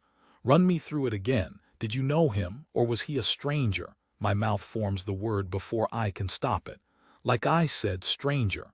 Can you describe him? I manage to shake my head, a jarring sensation I feel through my entire being. Mask, I manage. Tall, broad shoulders. I think he had blonde hair. Okay, these are great details. Do you remember his clothing? No, it was dark. And you're absolutely sure he was a stranger? It wasn't someone from the neighborhood, someone who you might see on the street, at the market. I swallow. Even that small act hurts. Screaming, I'd been screaming, don't. Where is my daughter? The officer glances over her shoulder. The nurses have her, just a quick change and feeding while we finish up. She's a sweet girl. I want to shout, bring her to me right now, but I don't. She has her father's eyes. I can't imagine that I will ever be able to look into their navy depths again. I have failed her as I failed myself. Will she blame me? Based on your injuries, we need to do a sexual assault kit, the officer says now softly.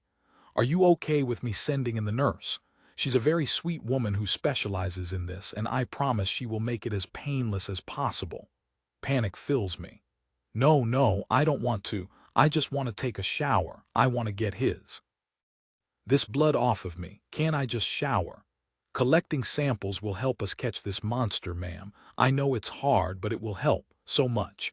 As soon as you're finished, you'll be able to shower. The doctor will set your nose and you'll be free to take your daughter and go home. The panic rises again, loosening my tongue. I can't go back there. Can someone get the dog? She nods knowingly and lays a hand on my shoulder. Yes, I'll take care of that. Do you have someone we can call? I try to think. My brain is sludgy. I have no one, but I tell her another lie. My friend Alex will come for me. You can take the dog to David's parents. Excellent, the officer says. All right, you're doing great, ma'am. I'm so sorry for your loss. I promise we'll figure out who did this to you and your husband. My heart thumps once hard, showering me with some blessed adrenaline that clears my head at last. I meet her eyes. This is perfect. Good. The nurse is gentle, but the indignity reverberates. She scrapes under my nails, clips them, has me lie on my back and scooch down to the end of the table while she takes the samples from between my legs. I try not to think about what she's doing, though she's talking the whole time, telling me exactly what is happening so I won't be surprised. Her touch is gentle, and I find myself relieved that she has a soft voice and quick hands.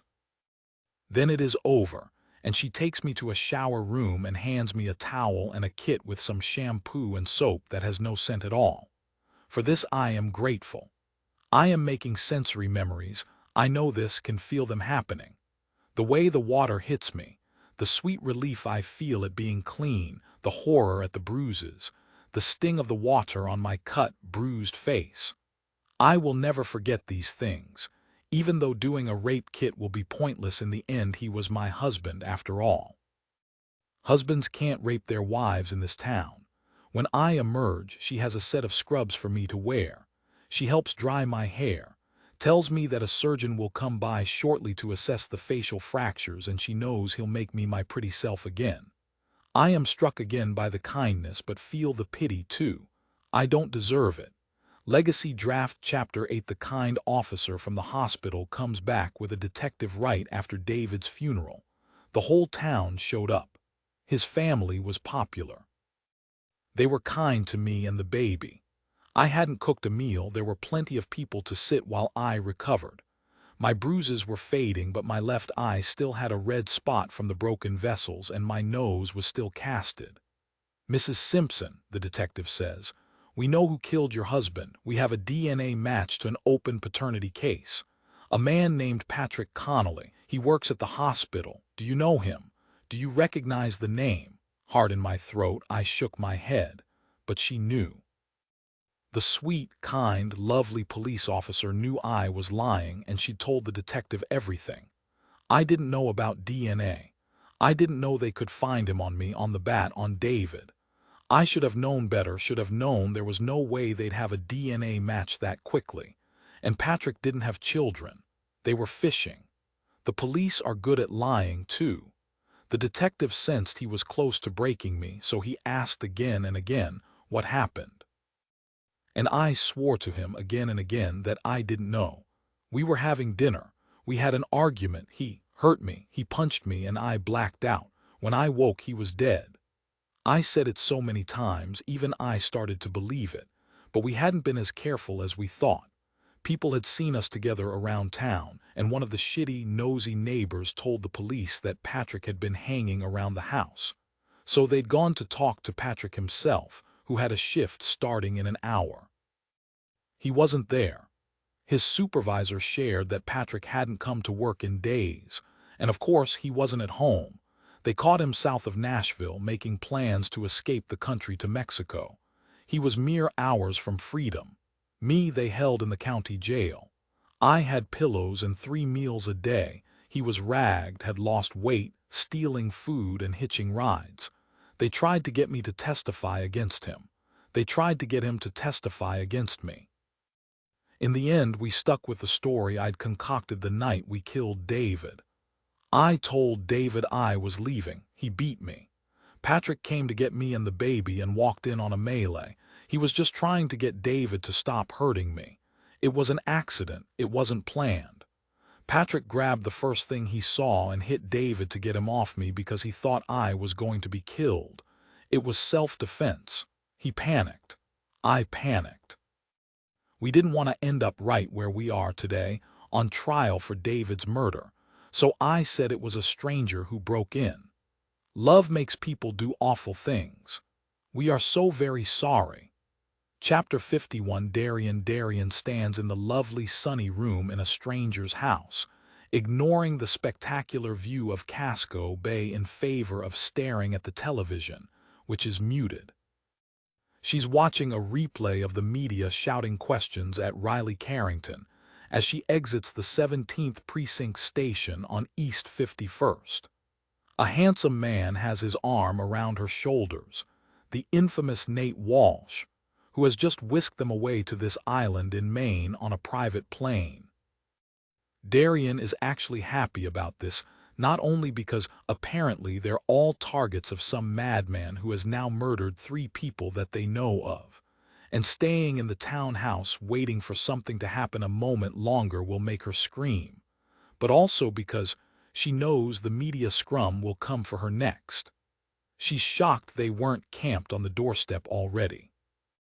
The reporter who called from Colorado has tried a few more times, but she is not about to talk to him until she can figure out what's going on, and that means the reading of this damnable will. In the meantime, her mother is dead, and Riley's boyfriend is dead, and they are all hiding from the world on a coastal island, and she doesn't know which foot to put in front of the other next. She is hungry and frustrated and confused. Nothing in her world makes sense anymore, especially the fact that Riley Carrington somehow holds the key. The only thing that's remotely sane is Mason. She starts to flip off the television, but sees the scene has shifted to a single reporter standing outside what looks like the entrance to a ranch. He wears black glasses and a white button-down and looks excited, like a little boy at the top of the stairs Christmas morning. She turns up the audio just in time to hear the reporter say Columbia Jones's long-lost daughter has refused to comment. There's more to come on this story.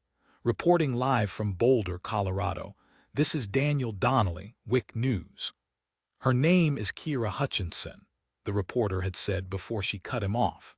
She hadn't had time to even search for the woman before Walsh's security guards arrived at her door. Darian goes to the window, looks out onto the water. She is momentarily surprised to see it placid and gently lapping the banks below her, sunlight dappling its edges.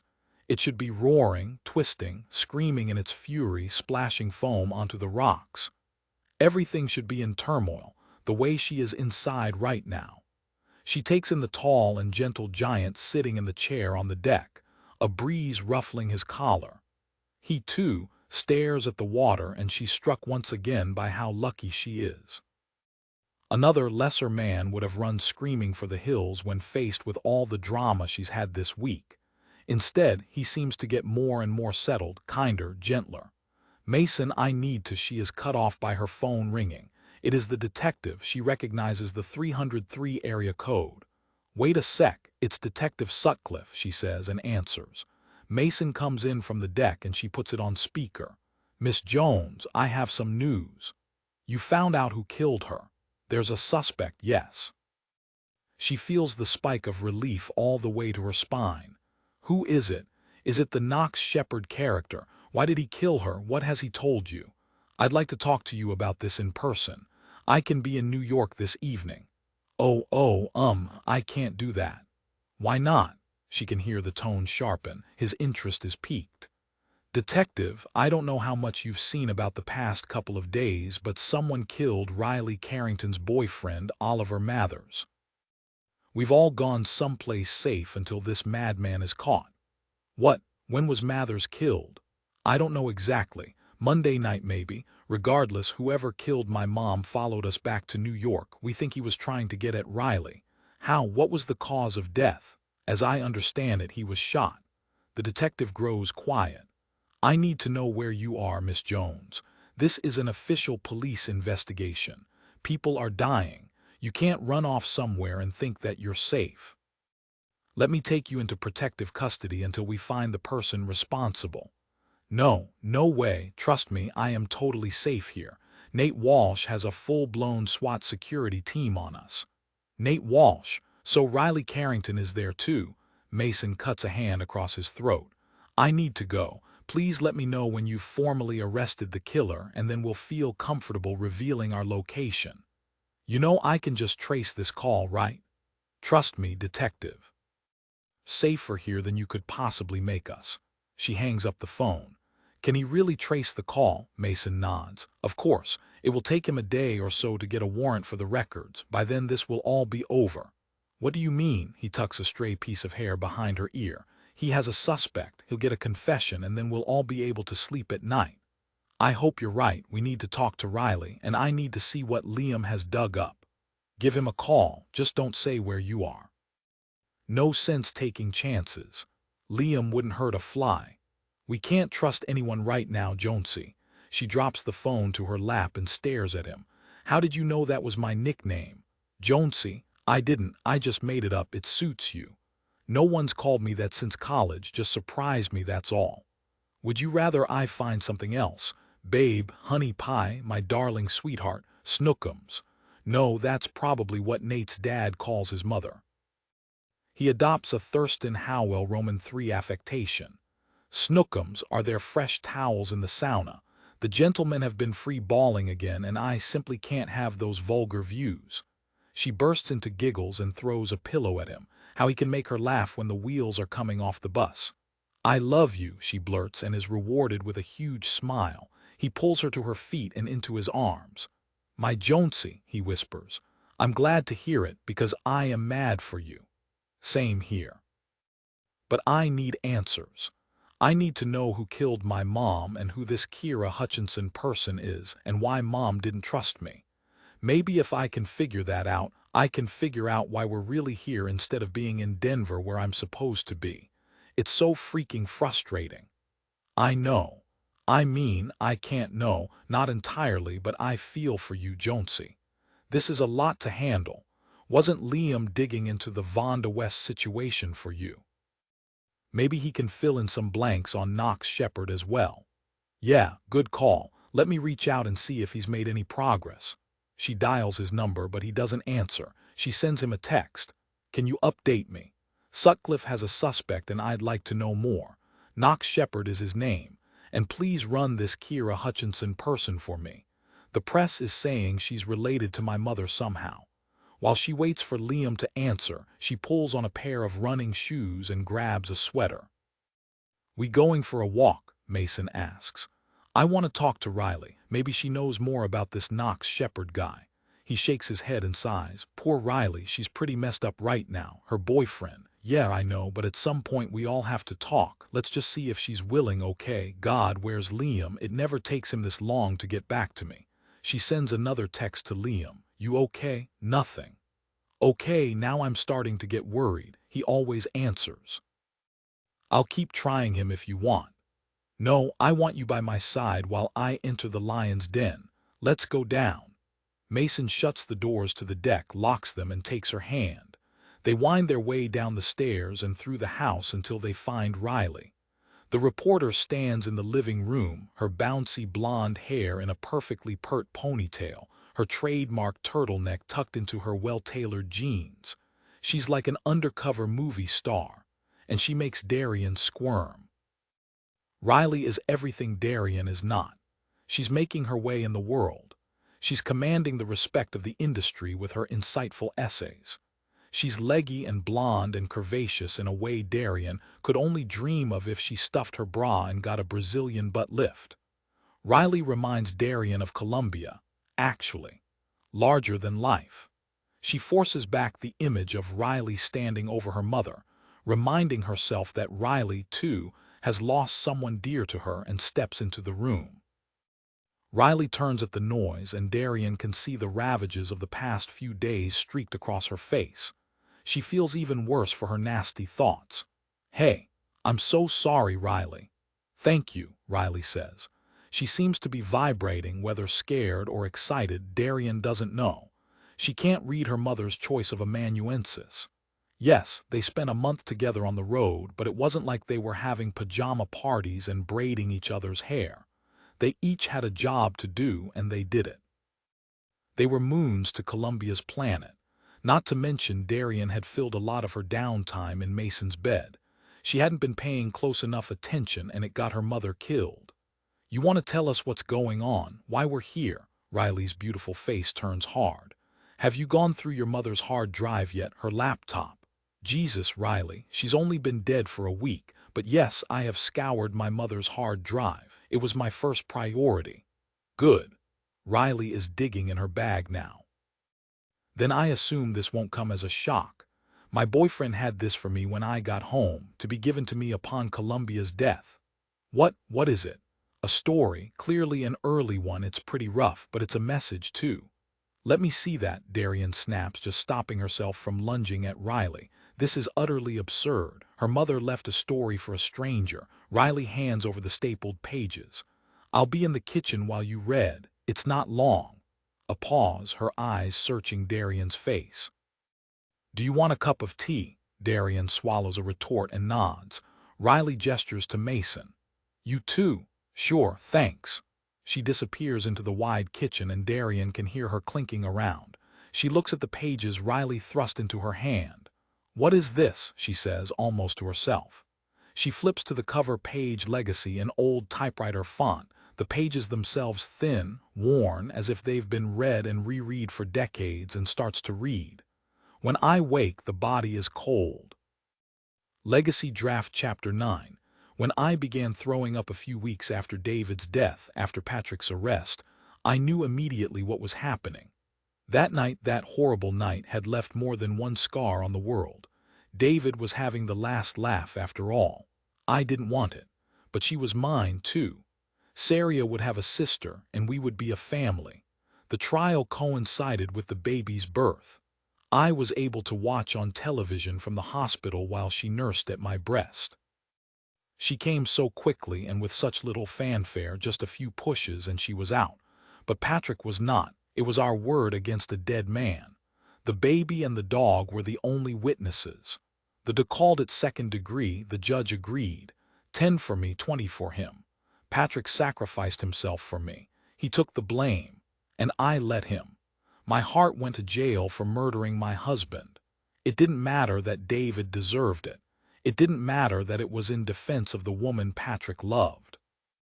A jury of his peers found him guilty, and he was sentenced to life.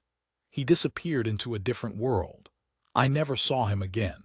In the end, I couldn't keep on pretending that every time I looked at Krista, I didn't see the dried blood, didn't feel the stiff pliability of the cold, dead flesh of her father next to me. There were parts of that night that were foggy for me, but the moment of her conception was burned as bright and searing as the noonday sun. She was better off without me. Without us. She needed a life untainted by the horrors that brought her into being. She deserved a mother who could love her fully, unconditionally, like I did Saria. And so I gave her away, and then I ran. I left my legacy behind, and I created a new life, a new world. The end. Chapter 52. Darian. 10 minutes later, Darian turns the final page and looks up at Riley, who is sitting quiet as a church mouse, an array of teacups in front of her, waiting for her reaction. Well, it's raw, but who knew she had thriller chops? She sets the pages down on the table carefully. I agree, Riley says. It's lacking the panache and style she clearly learned from writing story after story, being edited, the works. But it's visceral and so clearly her voice. It's more than a short story, though. I think it's a message. Riley's face is so earnest. Darian pauses. A message about what? It's insane enough that it was given to you. It belongs to the literary estate. Why would she want you to have one of her early stories? Riley's face is shuttered. Because it's a confession. It's about her. It's autobiographical. Darian scoffs. Riley, no offense, but I think the stress has gone to your head. Listen to me, I'm adopted. Okay, that means nothing. A lot of people are adopted. She gives a frustrated huff. I'm starting in the wrong place. Maybe this will get your attention. Your mother's real name isn't Columbia. Your last name isn't really Jones. Darian's face shudders. You're insane. I have her birth certificate and her social security number. My birth certificate, too. She changed her name. She changed your name. You're absolutely bonkers. How did you even dream that one up? I'm not making this up. So what is her real name? Devon Elder Mears. Darian is stupefied. A little voice reminds her of the pen name D.E. Shepard. The suspect in the murder from Tennessee is named Shepard. Devon Elder Shepard. Her head is spinning. She feels ill. This is impossible. How did you even stumble onto this? Research. It's what I do when I'm doing a piece. I'm a natural skeptic, and I like to know everything I can about my subjects. That's my job, to ferret out the truth that sometimes stays hidden. But many people never look past what they're fed. Most just run with the bio that they're given. And Columbia's been a part of this world for many, many years. She had a reputation. She has a history. She's been publishing for over 20 years. There's plenty of verifiable things about her in public.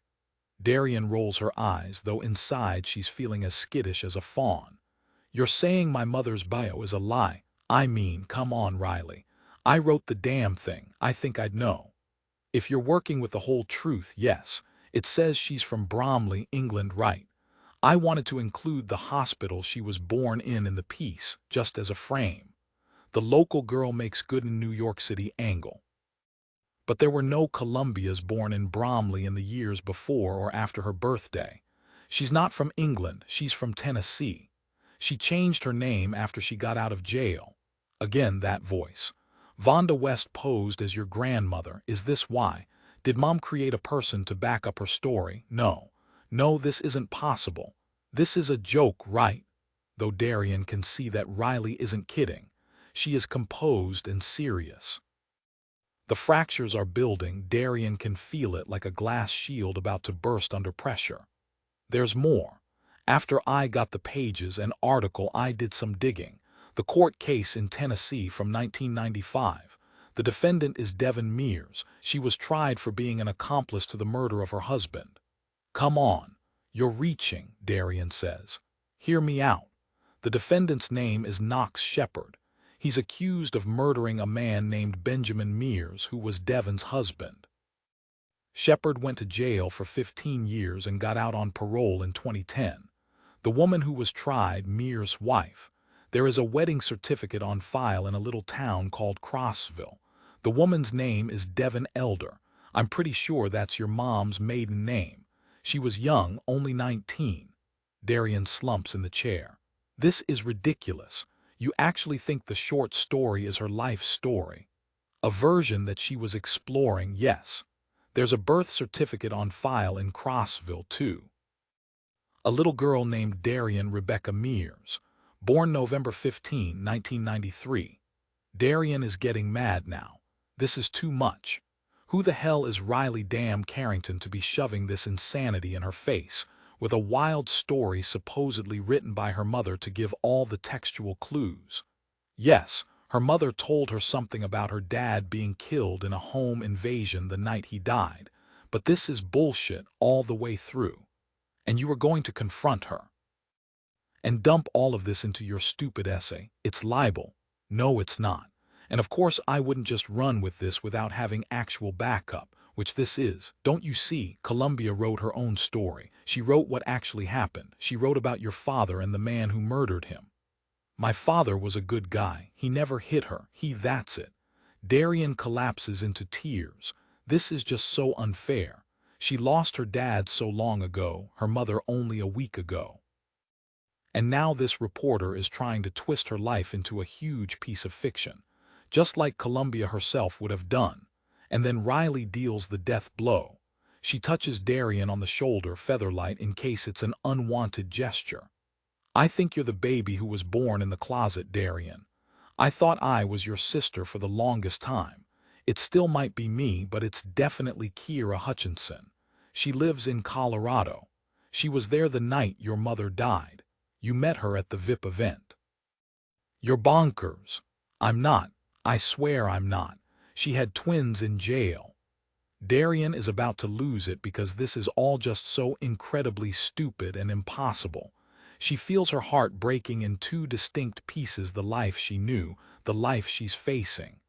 Her mother couldn't have lied to her this whole time about who she was, who they were. She couldn't have given away another child, much less two of them. The Columbia Jones Darian knew might not have been the most nurturing woman on the planet, but she loved Darian fiercely. Darian never once felt otherwise. Yes, they butted heads, yes. Her mother was often cold and aloof, but that was just the creative spirit in her. Sometimes she turned inward to investigate the people in her brain instead of being present with the people in front of her. That's what art does to families. If this is true, she lied to you for years, Darian. She didn't tell you anything about her pen name. She and Vic created a whole world and cut you out of it entirely.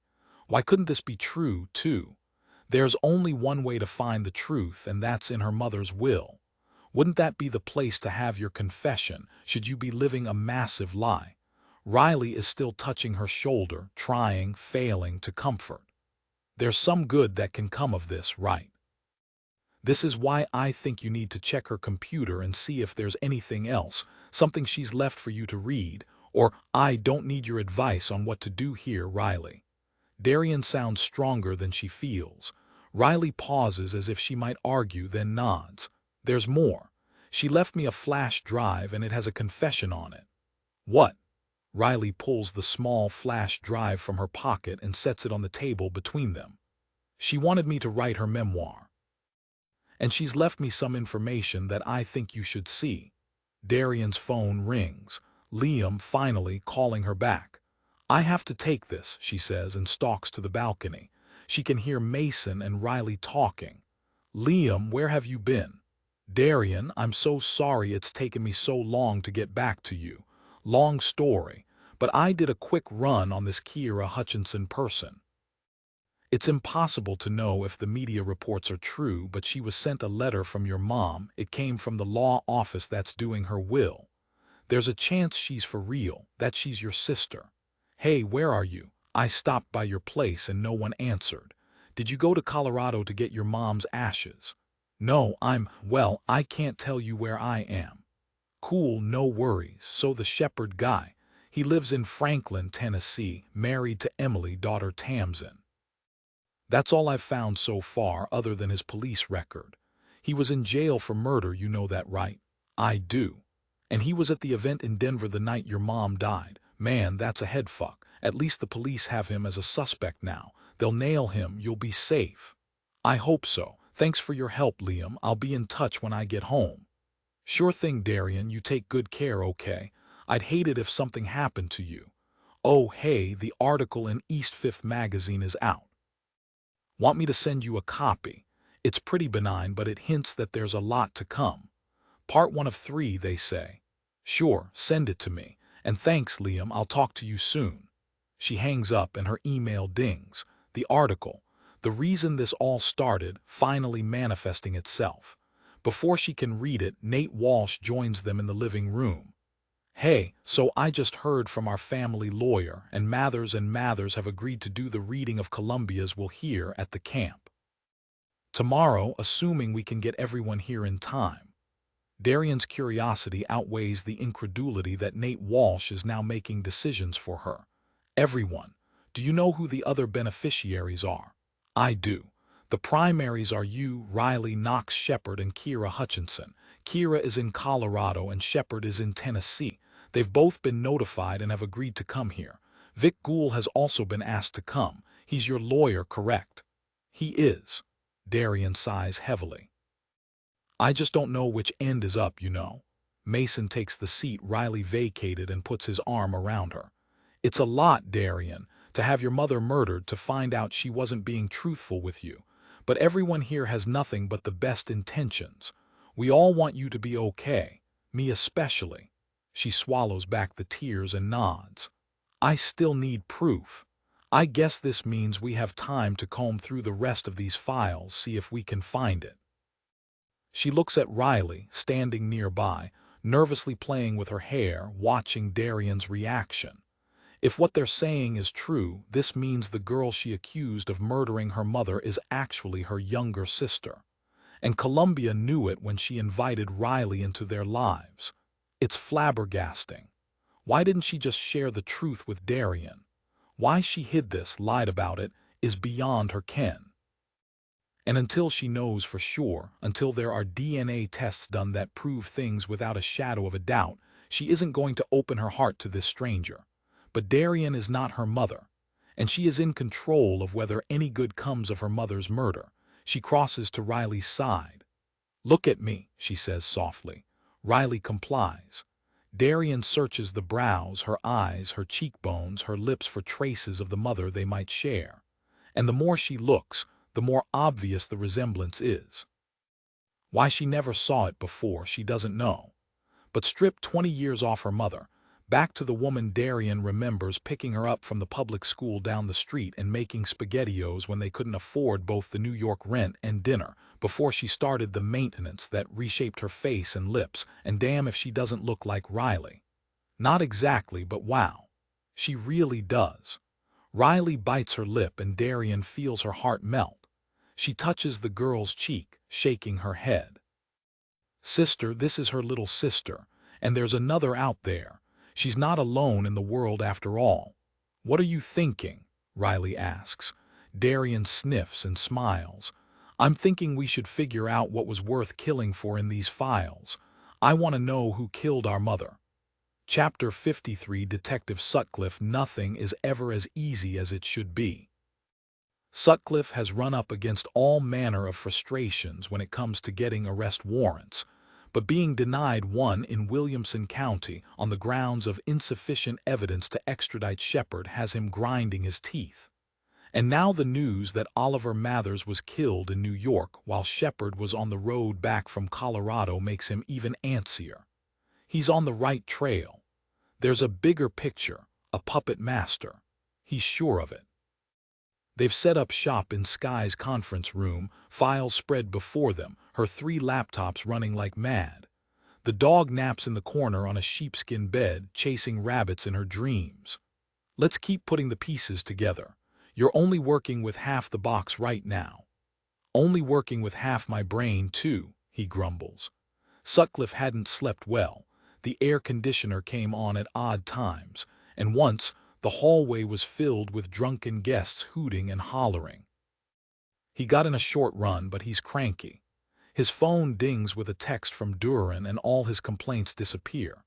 Cody's popped a DNA match for you off that hair in Columbia Jones's hotel suite.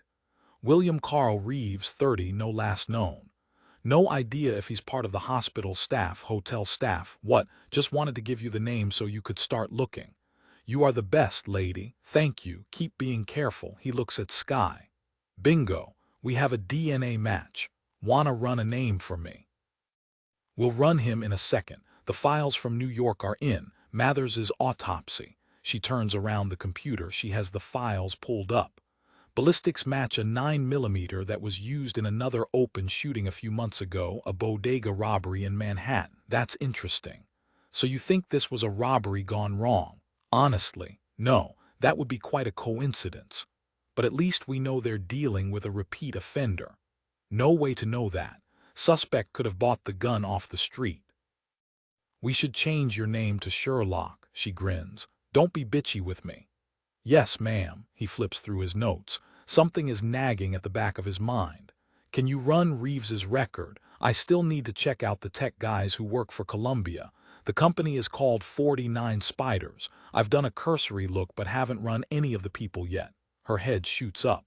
A hacking group. No, they do social media for Columbia.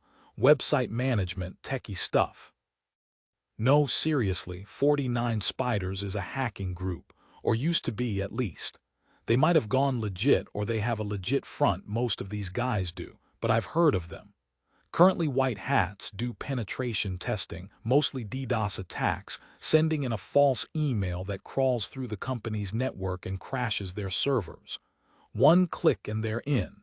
They hold the server for ransom. You'd be surprised at how much money they can make. Companies hire hackers, penetration specialists to test their systems, see how secure they really are. We have 1 or 2 on staff here.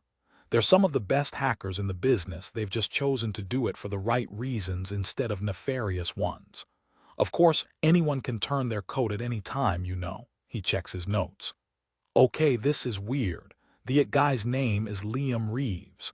DNA belonged to a William Reeves. Could they be related? She smiles. Liam is a nickname for William, you know.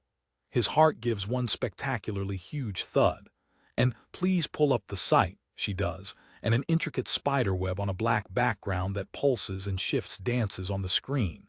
An animated spider wearing a red baseball cap rushes across the web strands. She clicks to the About page. 49 Spiders is a social media management company that helps businesses grow their online platform. Yada yada. Nothing remarkable. They certainly don't share that they're doing nefarious work. But by having access to all their clients' social media, ad platforms, all of it, they have a window into the whole net. With that sort of access, heck, they can create a person out of whole cloth. It's pretty freaking creepy, actually. Look here, the client list has a ton of brand name authors. Columbia Jones is right at the top. How in the world would any of these people get hooked up with a hacker? I would assume she didn't know. I mean, it's not like they advertise this to the world. It would ruin their rep in the business, you know. The social media business is a legit cover, a front for the real work of crawling for data, and when they find an opportunity to exploit, they do. Why do both? That makes no sense to me. You'll have to take that up with them for now. She types in the name and a few more pages pop up in rapid succession. Meet the team. Liam Reeves. Brought up in Memphis. The bio says he's a former Army information tech that makes him sound legitimate and trustworthy, and he started the business to help grow the platforms of his favorite authors. There are quite a few military thriller writers on his client list. It's easy enough to check.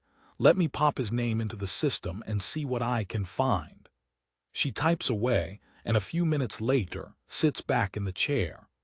I stand corrected. William Carl Reeves from Memphis, Tennessee, did serve in the Army, Mo's 25B, that's an information services expert. He worked on military computer systems.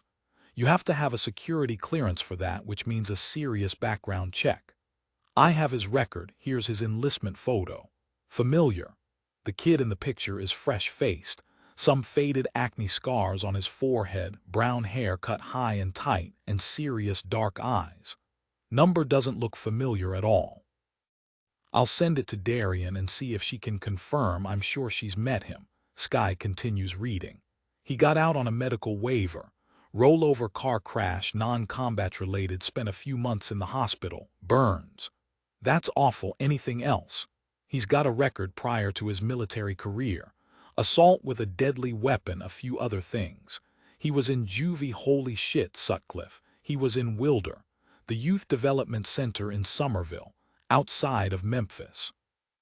So he was a bad boy, went to juvie, got rehabilitated, joined the military, and because he was good with computers, gets into has an accident, leaves, starts working for 49 Spiders, has a nice front doing publisher marketing and PR, while behind the scenes is probably stealing wads of information for ransom, real or fake. All of that, and he was in your victim's hotel room the night she died. Sutcliffe forces himself to take a breath and think this through. Okay. That just leaves the million-dollar question. What possible reason would he have to want Columbia Jones dead? Was he after something and she wouldn't give it to him? Or was he involved in her reinvention? Wait, no, that doesn't fly. He's only 30. He was just a kid when Devin Mears became Columbia Jones. Maybe he discovered the truth about her, though, and was threatening to expose her. Maybe things got out of hand. That's as good a theory as any. If he's a hacker in his spare time, it's very possible he found out she was actually Devin Mears and was blackmailing her. The financials aren't back yet. Forensic accounting takes a minute, but if we could tie them together. Roll with me for a moment, Sutcliffe says. The hotel in Denver, the cameras went offline. They went out at Mathers's crime scene, too. She clicks a few times, then reads from the NYPD report. The building's security system malfunctioned, and the cameras were not operational at the time of Mathers's murder. And there's more. Part of the statement that Carrington gave is relevant. I'll be damned. Riley Carrington states she was approached at the Museum of Modern Art by a man in a red baseball cap and had to flee after he made lewd comments. The security tapes at the museum were overwritten, so there was no way to see when the man entered the building, nor whether this statement can be corroborated. That tone, they clearly think she's involved, don't they? She is involved, Sutcliffe says, but she's as much a victim as the rest. She didn't do this. I don't think she did, at least. And now we have 3 different incidents of the cameras going offline. Gotta be the same person. Could that be done with a jammer of some sort, or a hack? Sure. Sutcliffe taps his forefinger on the table, thinking, why didn't the theater cameras go offline? He wasn't there. Or he wanted to make sure we had a suspect to look at, Knox Shepard. You're assuming Knox Shepard and our camera jockey aren't the same person. He sits back. I am. Why am I assuming that? She raises an inky brow. Because if Shepard were responsible, he would have jammed the cameras at the theater that night to cover that he was there. Yes, that flies. Darian Jones told me there was a stalker who was leaving notes on her mother's social media, just a few words, over and over again. Do you remember? The person was impossible to stop. She said that every time Liam, her computer guy, filed a complaint and blocked a profile, another popped up in its place. She also said that the night Columbia died, the stalker's IP address registered in another state. She was totally dependent on the computer guy's word, right? She trusts him. Implicitly. And he's on his feet now, pacing the online barrage of hateful porn and accusations originated in Columbia Jones's social media feeds.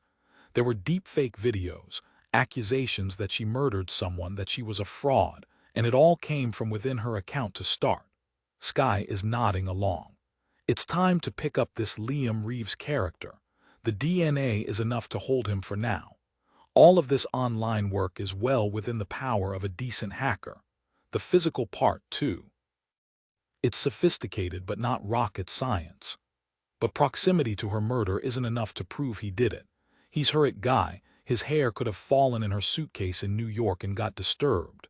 No, I need to prove he was actually there. I need to expand the coverage of the cameras at all of these scenes. Unless he managed to jam up the entire block, I bet he's on a traffic cam somewhere, either in Denver or in New York. Having a shot of him would be really helpful. What's the range of jamming devices? Depends on how sophisticated they are. If it's a small imp, he could take the whole grid offline, but with the right equipment, a simple wireless jammer could easily block the camera signals on an entire Wi-Fi network. For it to be an extended period, he probably just left it in place. All right, I'll ask my folks in Denver to look for it. We were operating under the assumption it was a mistake, or that because a celebrity was in the hotel, they did it for privacy, but not if cameras at both MoMA and the Mathers crime scene were offline too. The bigger question is, where is Liam Reeves now? And more importantly, where are Riley Carrington and Darian Jones? Somewhere safe, supposedly, according to Darian. Nate Walsh has personal security and he's whisked them off somewhere. But there's not a chance in hell they're safe from someone like this. I need to get some paper on Darian's phone and trace it. Then I'm going to take that flight to New York and talk to the NYPD, see what we can't pull together from the two scenes in New York. What are you doing? Sky was typing furiously. Looking for property records. Someone like Walsh will probably have their real estate through a trust, or that was easy. Thank you, Architectural Digest.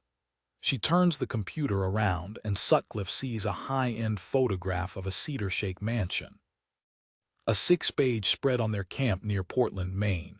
It's a private island. $10, that's where they are. Someone like Walsh would have the false sense of security that an island full of guards would be enough of a deterrent. It's not. Not if the girls are targets too.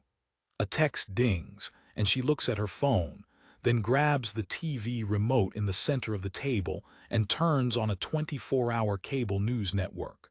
A reporter stands in front of the tie crossing branding of a ranch.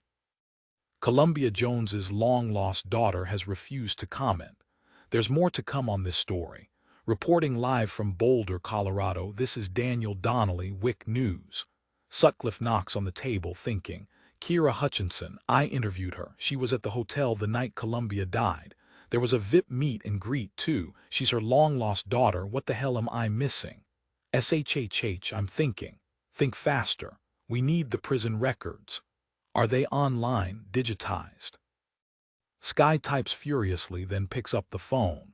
Hi, Sina, it's Sky Abbott. Could you pull a prisoner record for me? Devon Mears, probably early 1996.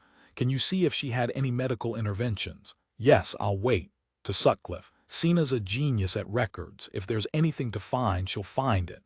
While we wait, what are your thoughts on Shepard? I don't have enough to tie him to this for sure. Does he have the computer skills to pull off something this sophisticated?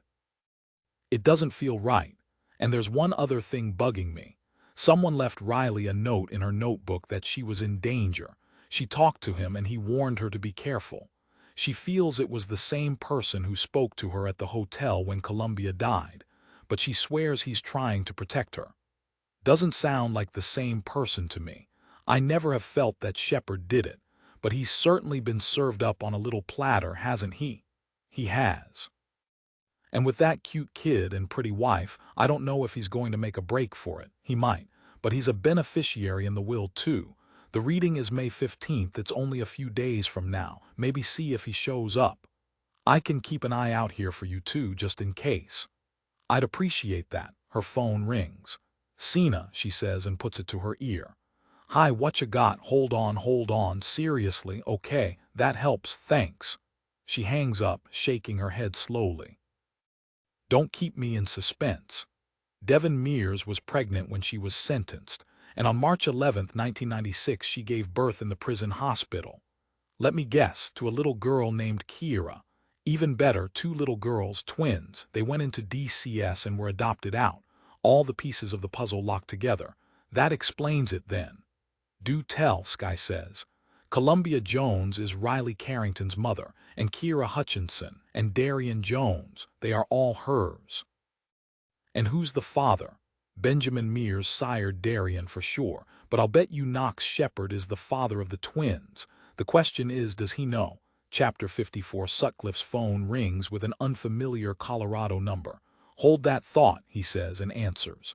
This is Sheriff Jack Towers, Boulder County. I understand you're working the Columbia Jones case.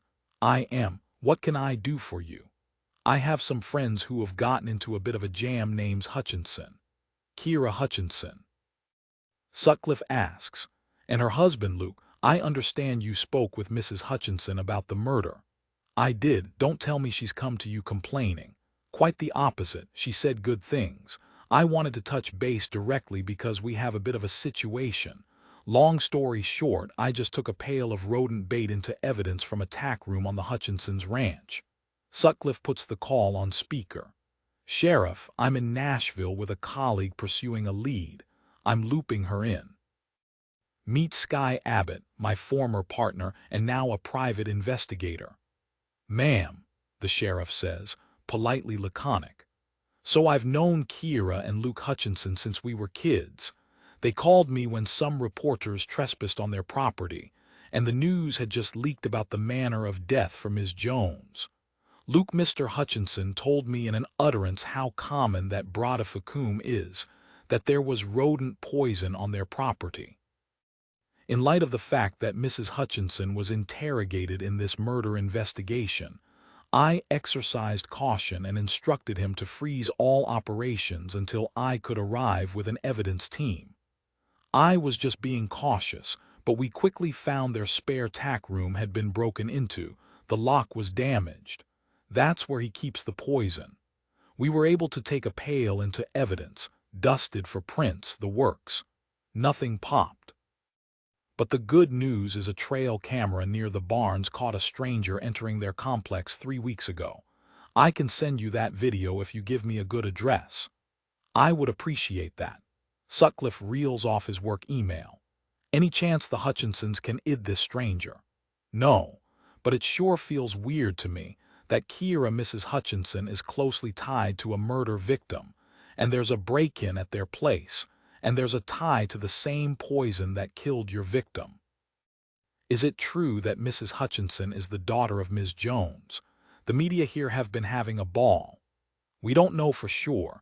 Only DNA will tell, but we've uncovered evidence that Columbia Jones was a pseudonym for a woman named Devin Mears, who we've discovered had twins in jail who were given up for adoption. We think Kira is one of those twins. So yes, it's possible that what the media is saying is true.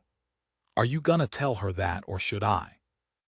'Cause she's already pretty wigged out, and confirmation of this is gonna make things worse.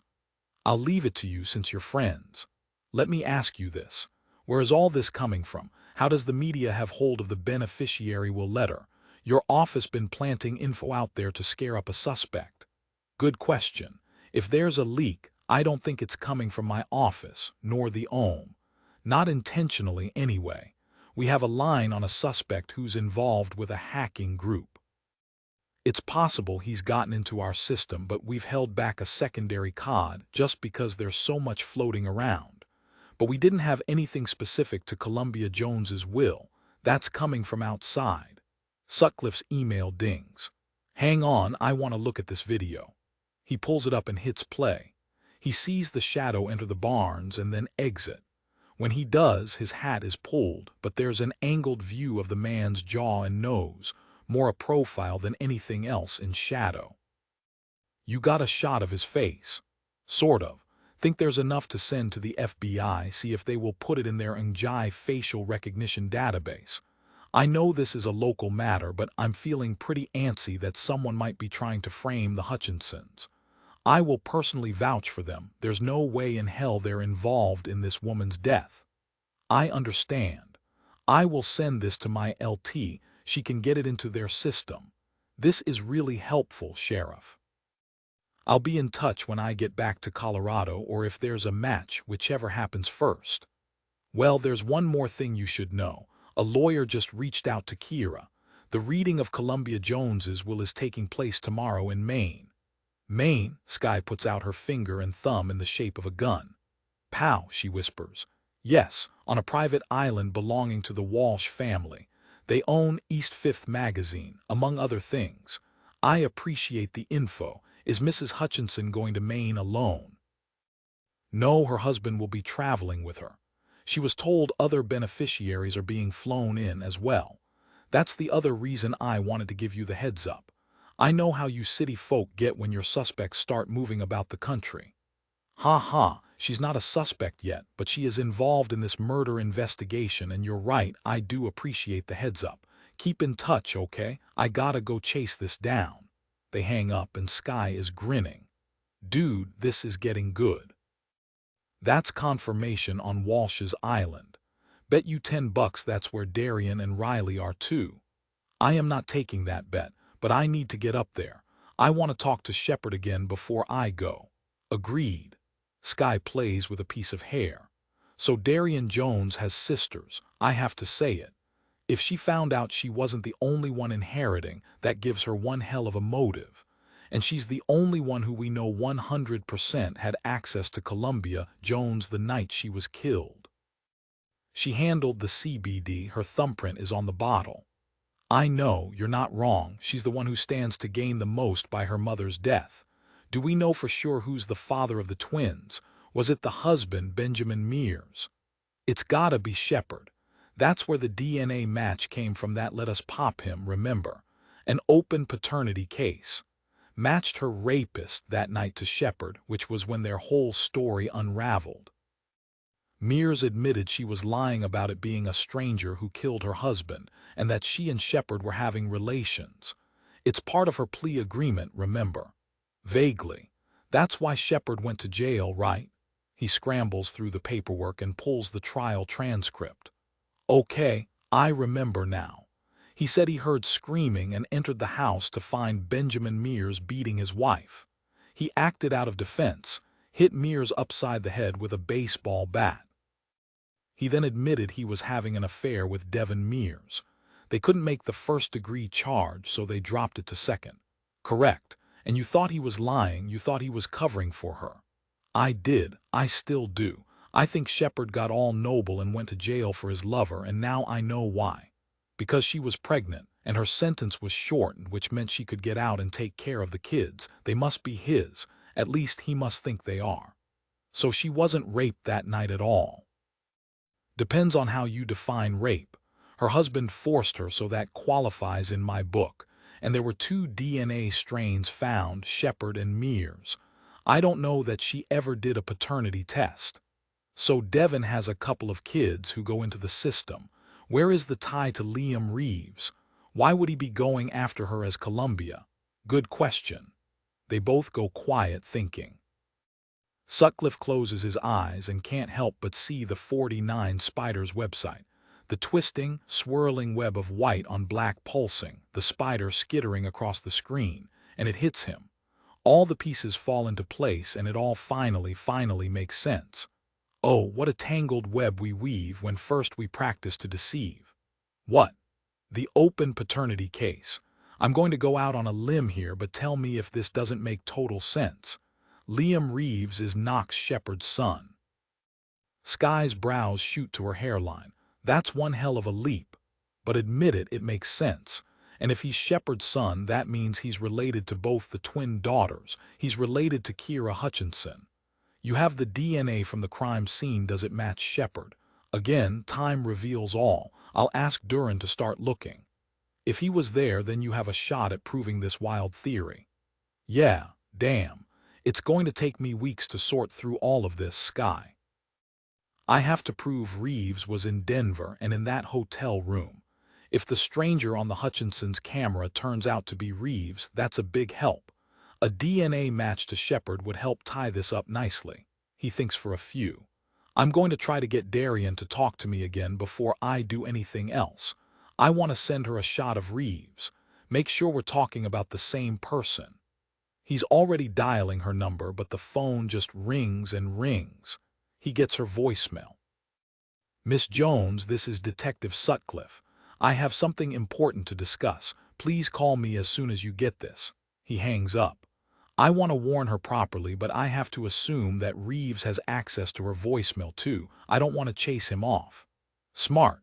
"Listen, I have a friend who could maybe take a quick look at the phone record and see where she was when she answered.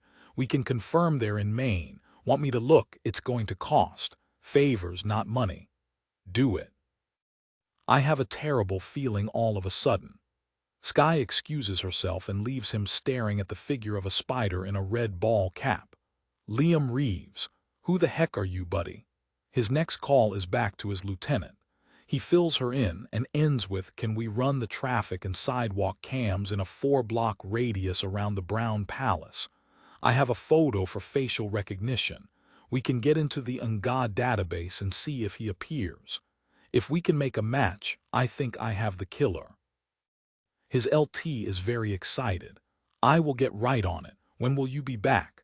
The media is baying for blood. They cornered the Hutchinson girl and we had to work with the sheriff to get them off her property. I just spoke with him. That's where I've gotten the video to send you to go into the Nga database. There was an intruder on the Hutchinsons' property a few weeks ago and he had access to pellets containing brodifacoum. So it's not Knox Shepherd. It's not him on the video. I'm going to Maine. Columbia Jones's will is being read tomorrow and they're flying in the beneficiaries. Shepherd is one of them. Kira Hutchinson is another. I have a trace starting on Darian Jones's phone, but I bet it pings to Walsh's estate. All the players are going to be in one place and I'm concerned everyone involved is a target. I'll let you know what I find. You let me know if there's an id on this intruder." "Okay. But after the will reading, I need you back. You have cases here too, Sutcliffe." "Don't forget that." "I won't, I promise. This is about to break, trust me." And as he says it prophetically, his phone rings. He answers it, antsy for a run to move to clear his head, to think all the revelations through. "Detective Sutcliffe, it's Knox Shepherd. I need to speak to you. I've just been summoned to a private home in Maine for the reading of Columbia Jones's will." Chapter 55. Knox. The last person Knox Shepherd wants to be sitting next to is the cop from Colorado. But he's used to sacrifices. This is simply another in a long line of them. No, the cop is one thing, but it's the girl and her husband that are making him shift uncomfortably in his seat. Girl isn't a fair assessment. She is a woman, certainly, and pregnant, that was shared when they got on board, and she bolted to the head before they took off. They've already been on the plane for 2 hours, flying in from Colorado to Nashville. Her husband didn't need to explain what was happening. She has that look, glowing inward. He recognizes it from Emily's 3 pregnancies. He thinks of his wife and his daughter and wonders why exactly he is on a plane flying into his past. What good will it do? Curiosity is never a friend to him. He is always better off keeping his head down, staying focused on his work, his family, his life. Walking out the door this morning, leaving the happy world he's created, was the hardest thing he's ever done, because he knows in his very soul that nothing will be the same again. And yet here he is with the cop and the girl and her glowering husband, and he can't help thinking of Devon. He has spent years putting memories of her in a lockbox, never to be examined. But today he must. She was so young. He had no right to pursue her. That simple act set their course in motion. He ruined her life in so many ways. That's why, in the end, he didn't begrudge taking the sentence. He'd earned that for his mistake. The heart wants what the heart wants. She was so broken when he found her. Her life had been inextricably altered by a simple mistake, thinking she loved a boy who, in the end, only wanted to hurt her, to blame her, instead of taking responsibility for his actions.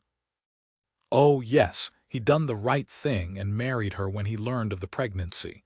But the carefree love of 2 teens can rarely sustain the need to grow up so quickly. To be a husband and father at 18, to give up dreams, To live in a small town and go from being a local hero to the one being gossiped about is impossible. So he took it out on the one person he could, the one he blamed for his downfall, the one who stared across the table with hopeful eyes, only to have that hope dashed again and again until it became desperation instead. And Knox decided to play the hero, and look where it got them. The echoes of these choices resound. He doesn't know what he's flying into. The cop is clacking away on his keyboard, headphones on, doing God knows what. He seems decent enough as far as cops go. Not a lot has altered over the years in the man's demeanor. He at least has kept an open mind, though he hasn't shared his thinking. When Knox called, Sutcliffe leaped on the opportunity to informally escort him to the reading, which is why he's on this plane and not in jail. Knox showed him the letter he received with the ticket to Columbia's event in Denver, a simple "forgive me, and come meet your daughter" typed on a sheet of paper. Sutcliffe was interested in that for sure. It helped his credibility that he hadn't sought her out but had been invited.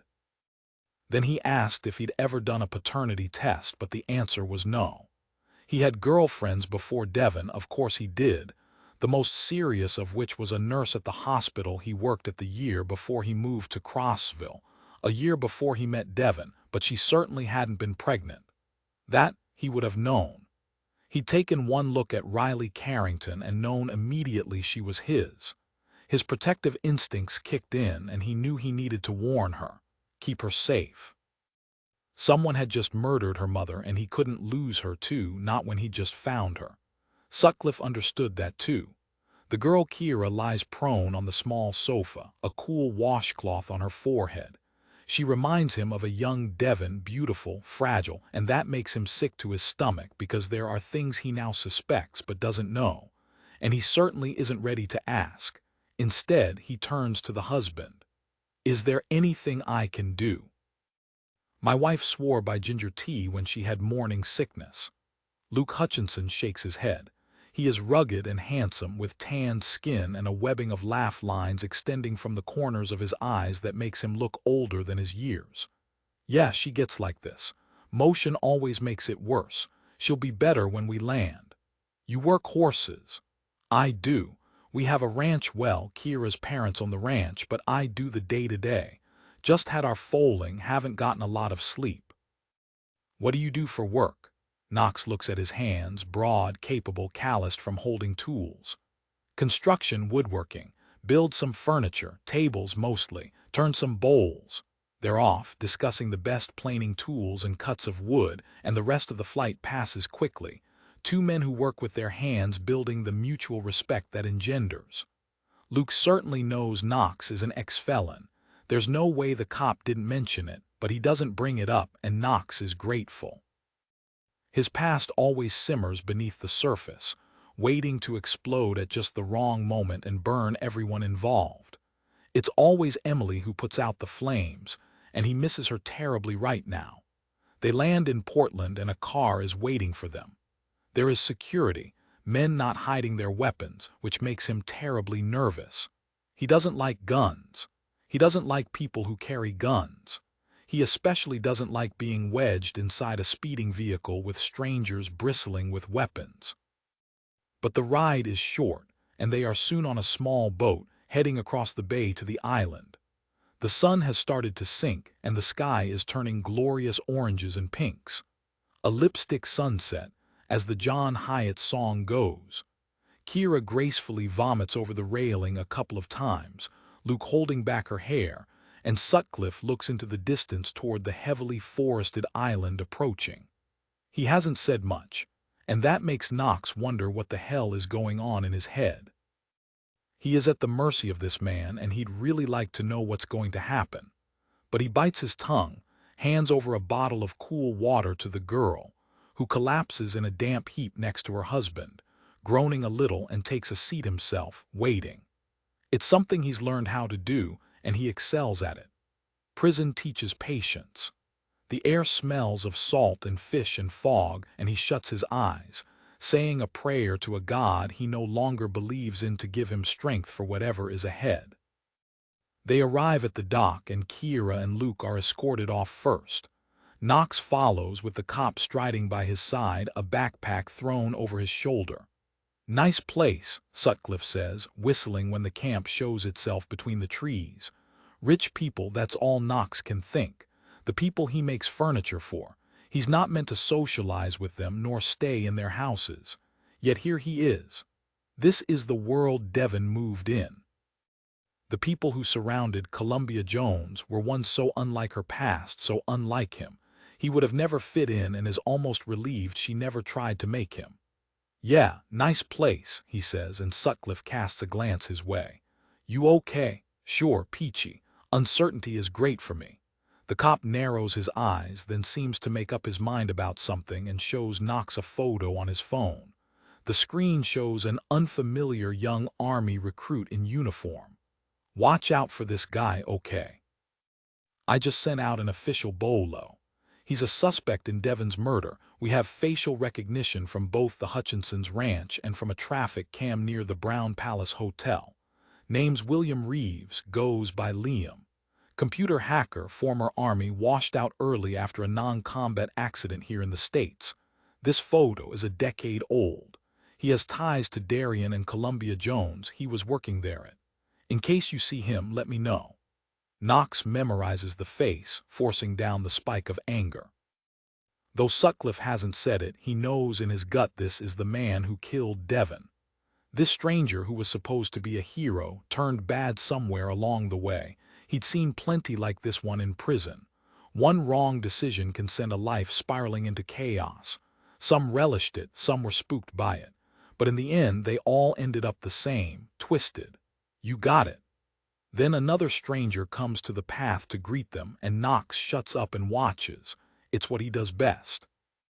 He notices a tall blonde fleeing into the woods, down toward the beach. Riley. God. She is a stunner, like Devon could have been if she wasn't cowed by mirrors. Then lets his mind refocus on the man standing in front of him. "I'm Nate Walsh. Welcome to my home." Chapter 56. Riley, our mother. When Darian touches Riley's cheek, searching her face, her eyes, looking for traces of Columbia, Riley freezes, realizing that what she's wanted since that horrible night her world was torn apart is coming true. Family. A real family. She doesn't want to scare Darian off, and she doesn't know how to approach all the emotions coursing through her. The joy and the guilt and the sorrow and the possibility. The confusion, the assumptions. Let's not pretend they aren't all making a massive leap of faith here, turning suppositions into facts. But in the gentleness of that touch, the acceptance, Riley sees at last the shell Darian has around her, as intense as a force field, falling away, and the vulnerability in her eyes is too much. She can't be in the house with Darian a moment longer. She knows she's leaping to conclusions, something that's been trained out of her. Get the facts, then make the call. That's what Nate has always said. But like it or not, it's becoming quite clear she is related to Darian Jones, and that somewhere out there, another sister lurks, waiting to be unearthed. It makes her frantic to find out the whole truth, and she knows that's why Columbia wanted them all together. There's going to be something she's left with the lawyers that will blow this story wide open, some sort of explanation. The sun is setting and she just wants to go stand by the water and watch it slip behind the trees and feel the soft air caress her skin. And she wants to do it alone. "I need a minute," she says, and Darian nods. "I do too, actually. We can tackle the files in a bit. Let's take a break." She darts a glance toward Mason, who immediately moves to her side, and Riley almost bursts out laughing. The two of them are heat-seeking missiles, magnets. Where one moves, the other has an equal opposite movement. They bump together, then apart, a hand brush here, a look there, and it makes her sad and happy at once, and the longing for Oliver creeps into her being. She's been doing a good job compartmentalizing, but seeing the two of them so obviously in love is not helping. "Thank you," Riley says. She waves off Nate as he starts to follow her outside. "I'm just taking a walk. I'll be back. We came here to be safe, yeah." His brows furrow in concern, but he nods. She's grateful as hell for the protection he's provided, the leeway to figure out what's happening, but she's also a very independent woman and has been under lock, key, and perpetual scrutiny for the past few days, and that combined with all the emotions she's feeling is too much. It's getting to her. Don't be long, okay? I see the Botess here with the rest of our guests. More people, great. Back in a few, she assures him. She heads out the living room doors that open onto the back deck. Down the stairs, breathing in the salty air. It rained while they were talking, and the sandy path has little puddles she has to skirt. She sees the group of people, 3 men and a woman, coming up from the dock and veers down the other path. She just can't do all this right now. She needs to be by the water. She just needs time to process. She glances over her shoulder. The woman who scurries up the path, pale and slightly green, is the third of their triad. The man next to her must be her husband. He looks worried, seems to be holding up his wife with his left arm alone. There is Sutcliffe marching along, and a third man, dark curly hair, Knox Shepherd. He is the man from the hotel. He is the man from the theater. He is probably her father. She stops, watching him, and he turns to look at her. Their eyes meet, and a small smile lights on his face. Wistful, hopeful. She turns away and dives down the path. The hope is almost too much. The shells crunch under her feet, and Riley finds an Adirondack chair by the water and sinks into it. The beach is rocky, the sand probably brought in, but it is quiet, and she shuts her eyes, listening to the water lap the shore. A metronome of waves, little wet crashes, the squawk of sailing birds, a long warning horn in the distance. She breathes, calming, centering. She hasn't had time to exercise, meditate, exist outside of reacting for what seems like days, and this moment of quiet feels so good. She thinks of mothers, of fathers, of sisters. The air turns cool, and she opens her eyes to see a fog bank rolling in fast. She watches, fascinated, as it grows and thickens, the clouds building, creeping ever closer until she can no longer see the mainland, nor the dock, nor the boat that's brought the strangers to her life. Just as quickly it sweeps on land, and she is enveloped. The mist cools her skin and makes her shiver, droplets forming. She doesn't have a sweater, and now it is dark, cold. She must go back to the house. She stands reluctantly, puts on her shoes, and starts back, only to realize she has no idea where she is. The fog has enveloped her entirely, and she can't see the path back to the house. Shit. She takes a step, then another. Another. Should she wait it out? Surely they aren't going to be socked in all night. She shivers again. No, she's chilled to the bone and must get inside. She hears something off to her right in the brush. It sets off her heart, and she lurches forward, hands stretched out in front of her. She hits a tree, and a small nervous laugh escapes her lips. She'll just keep ping-ponging her way back. The path is lined with pines and spruce. She moves forward again, hits another tree, then another, and then a hand grasps hers. There you are. I was starting to get worried. Did you enjoy your lobster roll? I made them especially for you. That voice. A man's face appears from the gloom. He has shiny skin and is wearing a red ball cap. It is him, the one from the museum. No, she says in horror, trying to rip her hand away, but he laughs. Oh, Riley, stop. I don't want to hurt you. It's not time for that yet. Who are you? She spits, teeth gritted, then screams full and loud. Nate, Nate.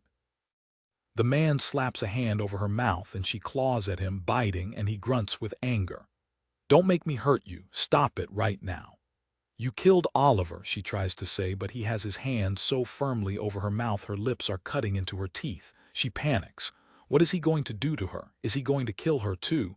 Riley, she hears her name being called. The voice is so far away.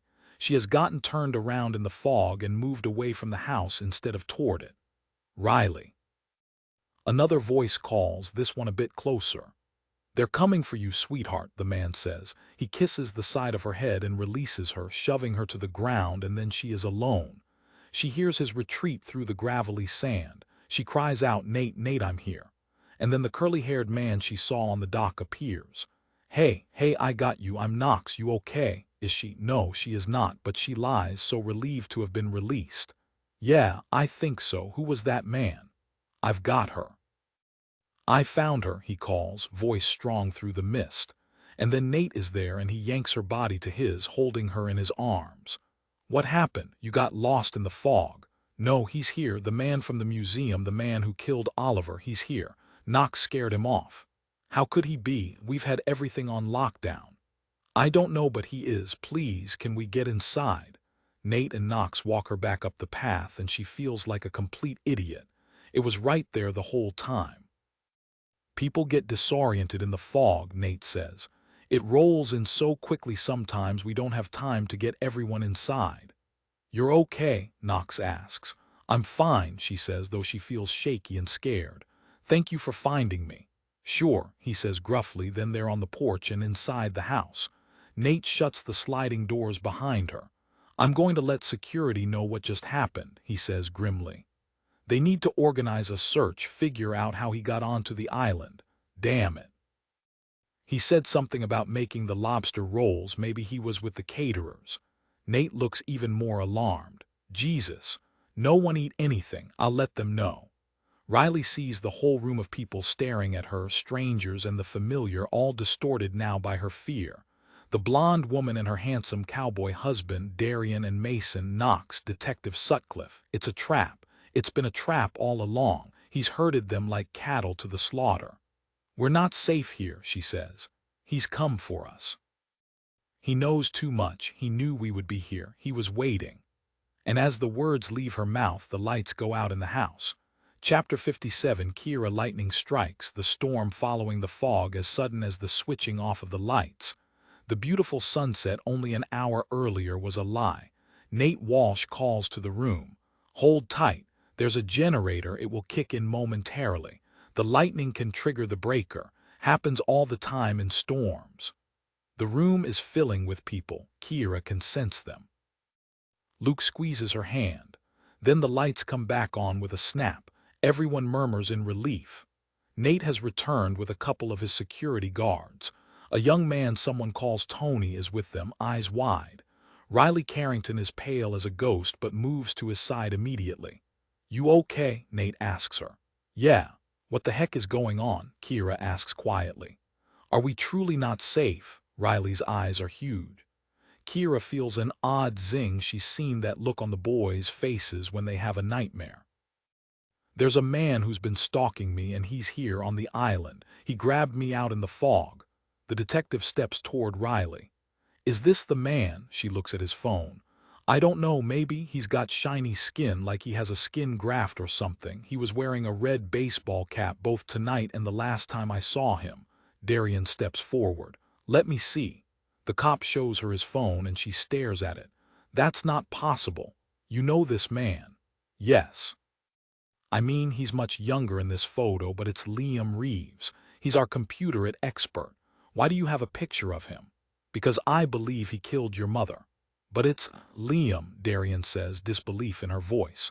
The tall, red-headed man next to her, he'd been introduced as her boyfriend Mason, shakes his head. Have you done any sort of age progression? Do you have a more current photo? The cop shakes his head. No, we're working on it. I could probably help with that, Tony says. I have an AI program with a filter that ages you. Let me see what I can do. Sutcliffe tries to text the kid the photo, only to realize it won't go through. I don't have any service. Mr. Walsh, how long will the generator hold? Nate, please, a few hours. We have time, but yeah, the internet is down. I don't know why it doesn't usually go out when we have storms. Can we get off the island? The detective asks.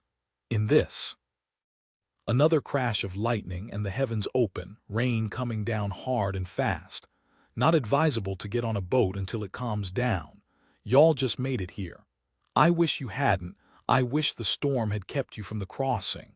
I feel responsible for this disaster. There's safety in numbers.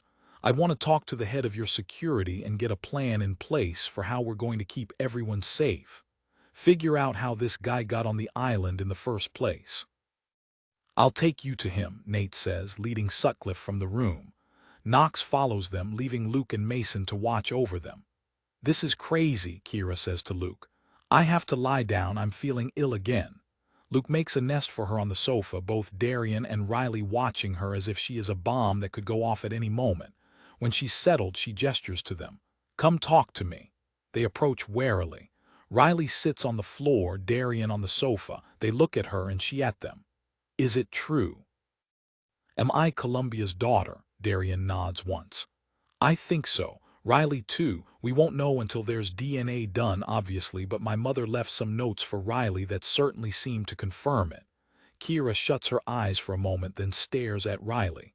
"I had no idea. Did you?" Riley is staring at her too. Kira can see the resemblance between them. Riley smiles. "No, but I'm really glad to meet you." "I am too. I am having trouble wrapping my head around this. Columbia Jones has always been a hero of mine. To go from meeting her in person to a few days later finding out I'm related to her, it's mind-blowing." Riley nods. "Completely mind-blowing." Before they can go further, there is shouting outside the house and the sharp retort of a gunshot. Its muffled echo gets lost in the storm. There is a second shot, echoing louder, then a spray of bullets and screams, then silence. Moments later, Knox appears in the doorway, eyes wild, and beside him, a man in a red ball cap who has a large weapon pointed at the older man. "Over to the wall, all of you. Line up." He shoves Knox toward the group, and Kira sees the weapon he's holding is a submachine gun of some sort. Plenty of ammunition to eliminate all of them in a few seconds. "Babe, get behind me," Luke whispers. She senses nothing but anger in his voice, puts a hand on his arm so he doesn't try to play the hero. He's grown up around guns. They own a ranch in the wilderness. Knowing how to use them is unavoidable, and is the type of man who would consider it noble to sacrifice himself to save people. She can't let him do anything like that. Darian looks flabbergasted. "Liam, what are you doing?" "Shut up," he snarls, pointing the weapon at her, and she retreats, alarmed. But Riley steps forward. "Where's Nate?" she spits out. The man in the ball cap moves, his mouth stretching across his cheeks in a creepy approximation of a smile. "He won't be bothering us, nor will his security team or that stupid cop. God, they are a mess. Wandering around outside in the fog, thinking they've protected all the entrances. It took all of 5 minutes to set a fire and draw them into the boathouse. Those doors lock from the outside. They're going to be like me soon enough." He points to his cheek. Kira realizes she can smell smoke, and horror fills her. Mason has Darian behind him, just like Luke has with Kira. They're making themselves targets on purpose. Knox, though, stands with Riley, shoulder to shoulder. He tried to step in front of her, but she shoved him off. "What do you want?" she demands, becoming their spokesperson. She is going to fight for them, and Kira is suffused with emotion. Her sister. This is her sister. "Dear God, please don't let us die before we can get to know each other." Excellent question," Liam Reeves answers at last. He swings the weapon from one side to the other casually. It is strapped to his chest. He won't be easily unarmed. "All the usuals, I suppose. Money, love, happiness, you know how it is. You of all people know how life can take a sudden turn, don't you, Riley? Poor Oliver. Money, so this is a robbery. You followed us out here to steal from us." The disdain in Riley's voice makes Kira stand up a little straighter. This woman is fierce. "Steal from you? Yeah, I guess you could call it that. You're inheriting millions." He enunciates the syllables, biting at them. "A few falling off the cart into my pocket won't hurt you a bit. Say 5-6 mil and we'll call it even." Darian chimes in, fury in her voice. "Why didn't you just ask for the money? Why kill my mother? She would have given it to you if you told her you needed it, no questions asked." "Your mother, their mother too." He uses the weapon to point to Kira and Riley. "All three of you, sweet little sisters who had no idea the other existed until I came along. I've done you a favor, don't you realize that? And trust me, I tried. I asked nicely. Columbia would barely give me a raise, much less a cut. I asked gently at first, made it clear there would be repercussions if she didn't help me out. She just wouldn't see sense. But you're smart, Darian. You'll make a deal for the lives of your sisters, and I will ride off into the sunset with enough cash to last me 3 lifetimes. Won't you?" "Sure," Darian says. "You can have whatever you want. As soon as you explain why you killed our mother. Is it really just about money, or is there something else you want to tell us?" He taps the side of his nose. "Money, yes, but this is about the truth." He's pacing now, enunciating the words. The stage is cleared for the main character to give his soliloquy, and it's almost as if he's planned it, rehearsed it. Kira feels Luke squeeze her hand, squeezes back in response, understanding what he's telegraphing. The more Liam talks, the better chance someone can make a move on him. He shifts her a bit to the right, and Darian grabs her other hand. The connection centers her. "Your mother was living such a huge lie. You went along with it, too, helping her write the books that made her famous. Pretending to be this perfect little daughter, managing her mommy's career, helping her get more famous, more rich. And here she was, masquerading as a saint when in fact she was a cold-blooded murderer. Where are you even getting this from?" "Oh, you haven't seen the video yet, have you?" He laughs. "Took you long enough to crack that flash drive. Boy, you're going to be surprised. Columbia Jones was a total fraud. She murdered a man and she let him take the fall for it, and then she reinvented herself and got stinking rich." He points the barrel of the gun at Knox. "And you let her, you complete idiot. You took the blame. She had some magical snatch on her, I guess." "Don't you speak of her like that," Knox snaps. "Yeah, whatever. How much did you get in the end, huh? Did she even reach out and give you a teensy little bit of help?" "No, she let you twist. She let you go to jail for her. You're gonna get some blood money now, but does it matter? She ruined your life." "Why do you care?" Riley challenges. "Why do you care what she did to strangers?" "Because Knox Shepard is my father," he screams, "and that makes me your brother." "That's not true," Knox says. "You're out of your mind. You are such a fool, Dad." Kira can't even wrap her head around what's being said. "I'm going to be sick," she mutters to Luke. "You have to let me take her to the bathroom," Luke says to Reeves, who laughs meanly. "Puke all over Walsh's pretty little sofa." "I don't care. You'll be dead and I'll be gone." The smell of smoke is getting stronger and stronger, and there's a tang to it, a strange chemical spice, and she can't hold back anymore. She turns away from the group and gags, and at that moment, Knox Shepard launches himself toward Liam with a roar of fury. Chapter 58. Detective Sutcliffe comes to, realizes there is smoke forming all around him. The flames are getting nearer, warming his legs, and he scrambles away in the dark out of pure instinct.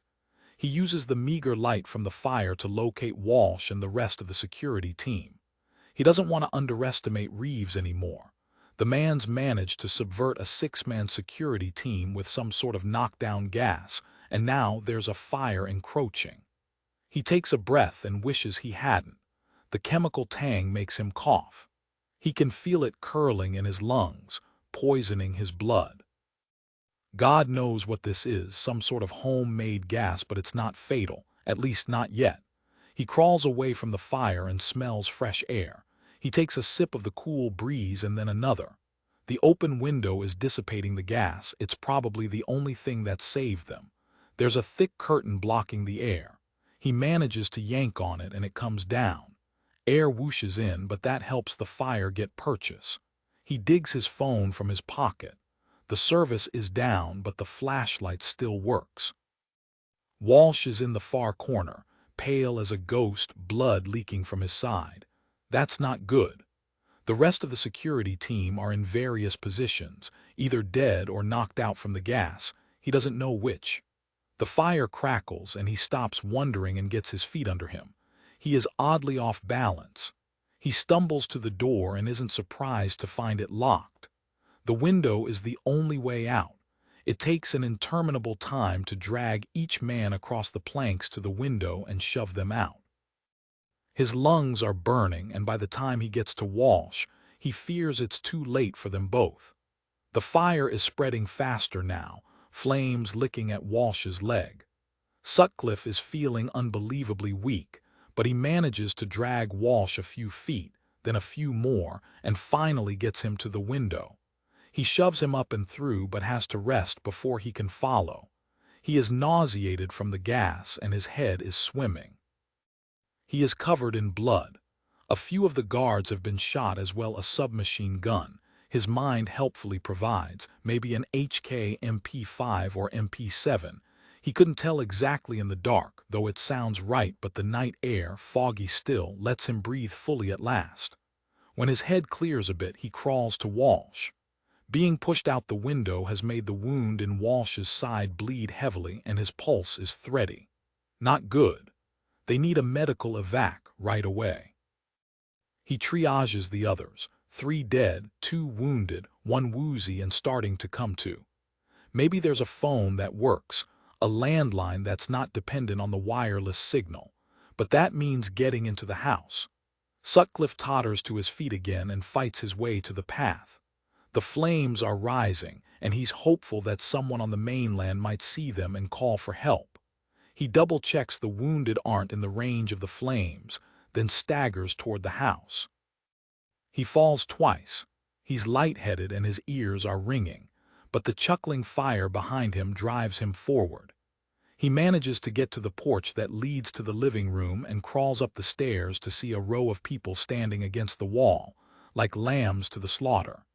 He stands with a shout just as Knox Shepard bursts from the group and charges across the room. A volley of bullets, and the glass shatters, the huge floor-to-ceiling window collapsing into pieces on the porch. Sutcliffe has his hand on his weapon and is through the glass, adrenaline kicking out the rest of the muzziness from the gas, to see Shepard wrestling with Liam Reeves. There is cacophony as Riley, Darian, Kira, and Luke realize the window has been blown out and start scrabbling out onto the deck shouting.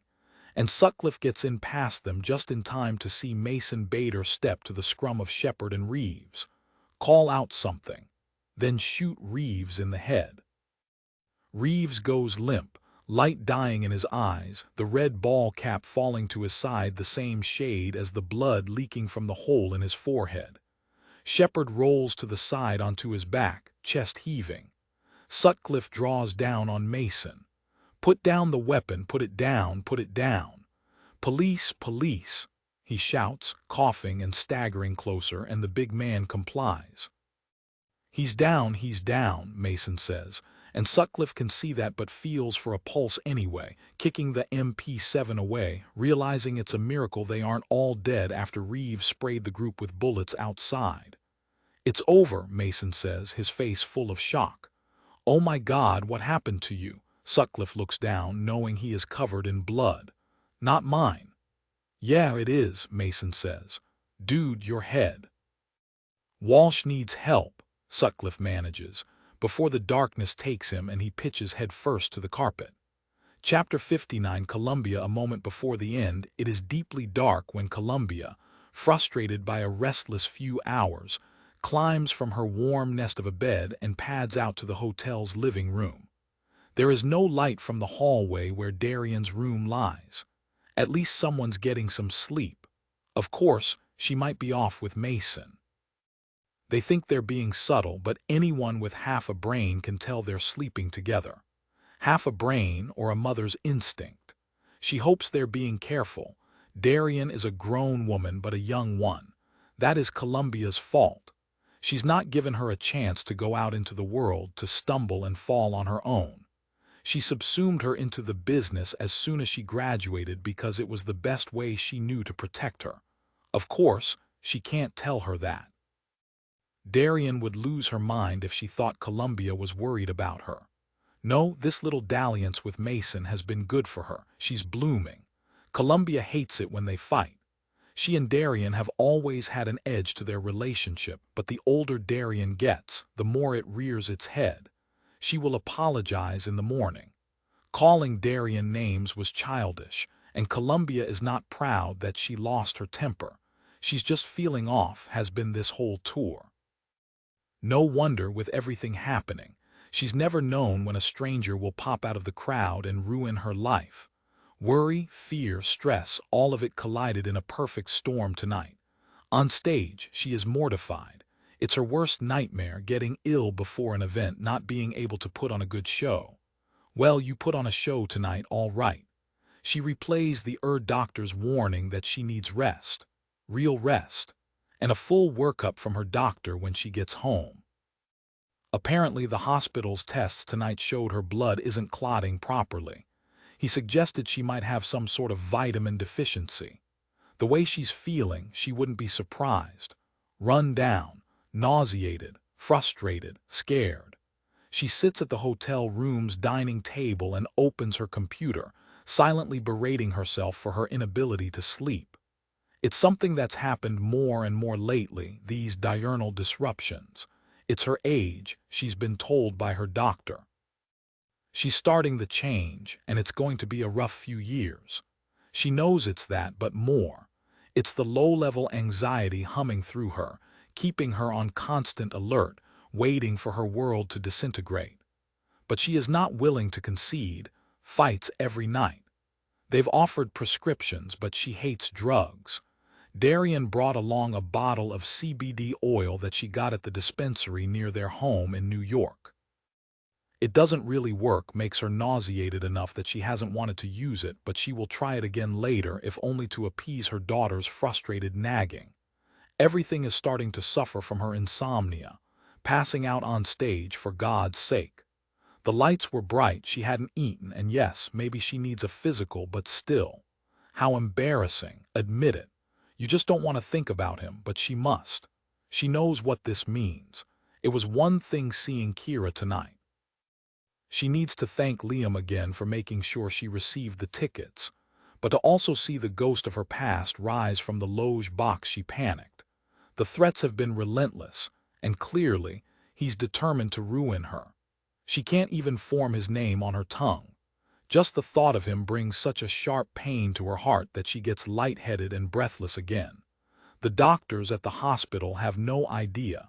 She is unwell for too many reasons and can't share any of them. Everything, her entire world, is about to unravel, and she is helpless to stop it. She's been on a speeding train toward a wall for months now. She's taken all the precautions she can. She's indulged her curiosity. She's seen and talked to all the parties involved. Now she waits. It won't be long. She can feel him there, lurking, ready to drop a nuke into her world, the only one who knows everything. She doesn't blame him for hating her, not anymore. She opens the laptop. Opens the browser, goes to the webmail server. The email sits there waiting, as she knew it would. The message as cruel and heartless as all the others. It's over. Go public. Tell the world the truth, or I will. And one more that comes as she's watching, as if he's been waiting for her to open the computer. It's the one she's known was coming. Time's up. This little byplay has gone on for months now, and as soon as she sees the email or direct message, it disappears. She's had Liam looking into it, and he's trying to break the connection, but her stranger has skills, and she can't tell Liam the truth. To do so would be to expose herself. So she's suffered in silence and let this little game go on unremarked. Publicly, they post innocuously unidentifiable comments. Do you remember? Privately, they tear her heart from her chest, over and over again. Now that the tour is finished, now that she's gambled with everyone's lives and won, now that her ghost has been dragged back into her life, she must put an end to it. She has to involve the authorities. She has to tell Darian the truth and pray for her forgiveness. Has to gamble one last time on the world not hating her too much when they find out the whole story. At least she's got everything in order. No matter what happens now, all her people are taken care of. She closes the computer and goes to the bathroom. She almost doesn't recognize herself without the wigs and makeup anymore. She will never recognize the woman in the mirror regardless. The one who started with a little dream, who saw her world shattered into a million pieces, who sacrificed and suffered, who rose to take over the literary world, and who now is being undone by an anonymous troll. After what she's been through, this is nothing. A bit of fire returns to her eyes. Tomorrow, as soon as she finishes with Riley, she will sit Darian down and she will tell her the truth. They will face this together if Darian stands by her side. Maybe she will tell Riley the truth of her involvement too, if all goes well. And then she'll move to Kira and the rest of her beloveds, her beautiful, stunning grandchildren. But right now, her heart thick with sorrow, she can't stand being awake a moment longer. She wants to find the blissful oblivion that sleep brings just once more. She pulls the cap off the bottle of CBD drops and drips 10 of them under her tongue, then 10 more, for good measure, shuts off the light and returns to her bed. She hears the door to the sweet squeak. Darian coming back from her evening's dalliance. Footsteps pad closer to her door, pause, and she starts to call out good night. But before she can, her heart starts to hammer in her chest. Her mouth is filled with bitterness, and darkness overtakes her. She doesn't hear the door to her room open. Doesn't sense the quiet steps, the body next to her, the hatred, the seething hatred raining down upon her being. Doesn't feel the needle. Doesn't know anything anymore. Friday, chapter 60. Riley finds herself in another hospital, on the other side of the country, this time visiting multiple people. The main medical center was the only level I trauma hospital nearby, and the mass casualty event that was their night at Nate's place is all over the news. Mason saved both Nate's and Sutcliffe's lives. Without him there, his medical acumen, they both would have died. Sutcliffe had taken a shot to the head that penetrated his skull but didn't make it through to his brain, a completely lucky circumstance. And while Nate made it through surgery, the doctors had to remove his spleen, and he was touch and go for hours. He's now resting in the ICU, and she's just given him a kiss goodbye to go touch base with Sutcliffe before she leaves. It is time to put an end to this chaos. Because of the catastrophe, they moved the reading of the will back to New York, and the beneficiaries all still alive, all still well herself, Darian, Kira, and Knox, accompanied by Luke and Mason, of course, will be heading to New York in an hour. The threat has been neutralized. Liam Reeves's apartment has been torn apart by the feds, NYPD, and the Denver police, who sent another representative the moment they heard Sutcliffe was injured. A baggie of rodent poison pellets was found, along with so much explosive material that, when the bomb squad showed up to secure the area, people were evacuated for a 3-block radius. Liam Reeves was planning on killing more than just Columbia Jones. The knockdown gas he developed had been sickening people in his apartment building for weeks, though no one knew where their symptoms were coming from. His computers were seized, and there were experts trying to get into them to no avail, but the hacker was going to be hacked properly, sooner or later. Riley knocks on the door of Sutcliffe's room and enters. His head is wrapped in a large white bandage, his blue eyes as vibrant as the sky against his pale skin. "Hey," she says. "You feeling okay?"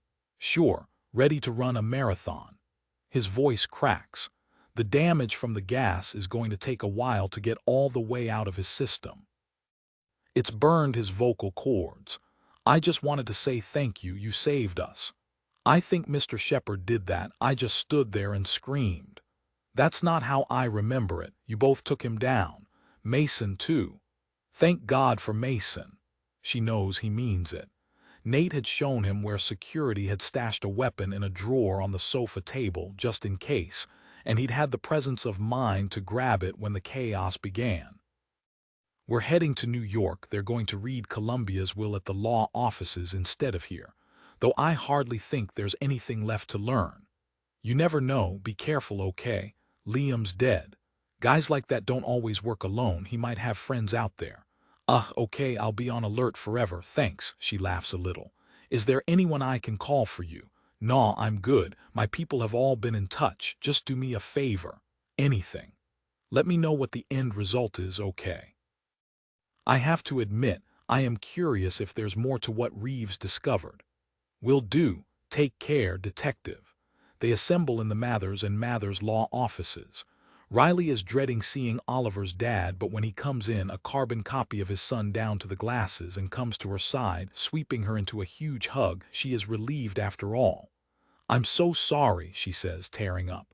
"I am so sorry." "I am too, Riley," he says. I hope when all of this is done you won't forget about us." "Of course I won't. I thought you'd rather me not be around, since it's my fault he was killed." "It is not your fault. Never think that. It was Liam Reeves who killed Oliver, not you." His voice cracks with emotion and she squeezes him tight. This decent man might have been her family eventually. It is strange to be here, knowing her life has taken a jagged turn, that the future she'd expected will not materialize. "Let's get started, shall we?" Preston says, releasing her and gesturing to the table. Luke and Mason, not being beneficiaries, are asked to wait outside, while Riley, Kira, Darian, and Knox enter the conference room and take seats at the table. Another man is there, and Darian introduces him as Victor Gould, Columbia's lawyer. There is a bowl of fruit and cookies on a plate and water, tea, and coffee. No one takes anything. They all just want this done. Preston Mathers clears his throat. "As you know, Columbia Jones approached me last year to update her will. She did so of sound mind and not under duress, at least not that I was aware of, though as we've learned there was more to the story. She brought me a video that she asked to be shown before the formal reading of the will. I will now play that video." Riley glances at Darian and Kira, giving them both a reassuring smile. Finally, they are going to get an explanation for why there has been so much destruction, so much death, including Columbia's own. They are not disappointed. Columbia's face fills the screen in front of them. Her natural hair is down and curled, and all three girls suck in a breath. They do resemble their mother. They've seen more photos of Devon Mears and can pick out their features easily now. "Hello, my name is Columbia Jones. I don't know if you know me as Columbia or Mother or Devon, but regardless, I owe you an apology. I haven't been honest with you. None of you. And I hope it's not too late to make amends." Chapter 61. Devon, you've read the story by now. It mimics the truth as well as such a thing can. I don't want to blame my tender age or my ridiculous circumstances on what happened. I found Knox intoxicating. I couldn't get enough of him. He was kind, handsome, electrifying. He made me realize how horrible Benjamin was, that we could never sustain a marriage, that he would have killed me eventually. But it was all my fault. I was the one who pursued Knox. Yes, he flirted, but I wanted him. I was the one who started taking walks in the park by the hospital, and he started taking breaks to get some fresh air at the same time. We'd wander and we'd talk, and soon enough we fell in love. He was so gentle with me, so kind. The affair was a mistake. I think we both knew it. I was never dishonest in my feelings. I loved my husband, truly I did, and I didn't want a divorce. I was just so bored with everything, so claustrophobic. And Benjamin was unpredictable, becoming more volatile than kind. When Knox and I met, and he started to flirt, I flirted back because it felt good to be appreciated, to be seen. What he saw in me I will never understand.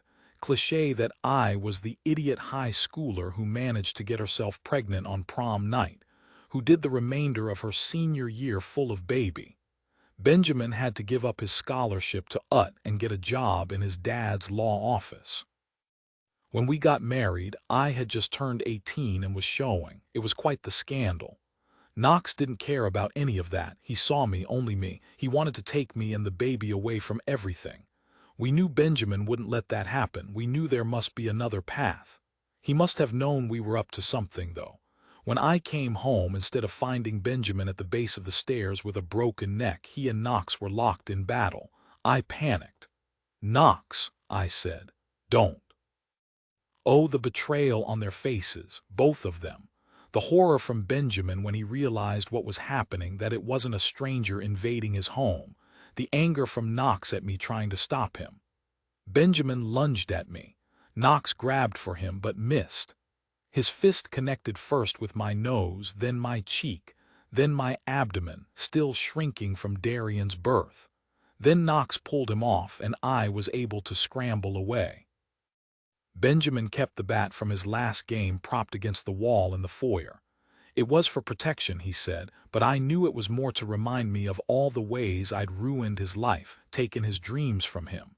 Football, baseball, he could have been on either both teams at the university. It was large in my hands. I gripped it tightly, whirled in a circle, and swung. I hit the side of Benjamin's head as he lunged toward me. Oh, it was a sickening crunch. He went down, blood leaking everywhere. Finality. Then Knox had me in his arms, cradling my broken face, crying, I'm sorry, over and over. The baby was screaming in fright. The dog was barking from his crate. Chaos. Until that moment, we could have tried another route. Until that moment, we had choices. When Benjamin hit the floor, we had nothing. I did the only thing I could. I concocted a lie. And lies hurt. Columbia shifts in her chair, tears slipping down her face.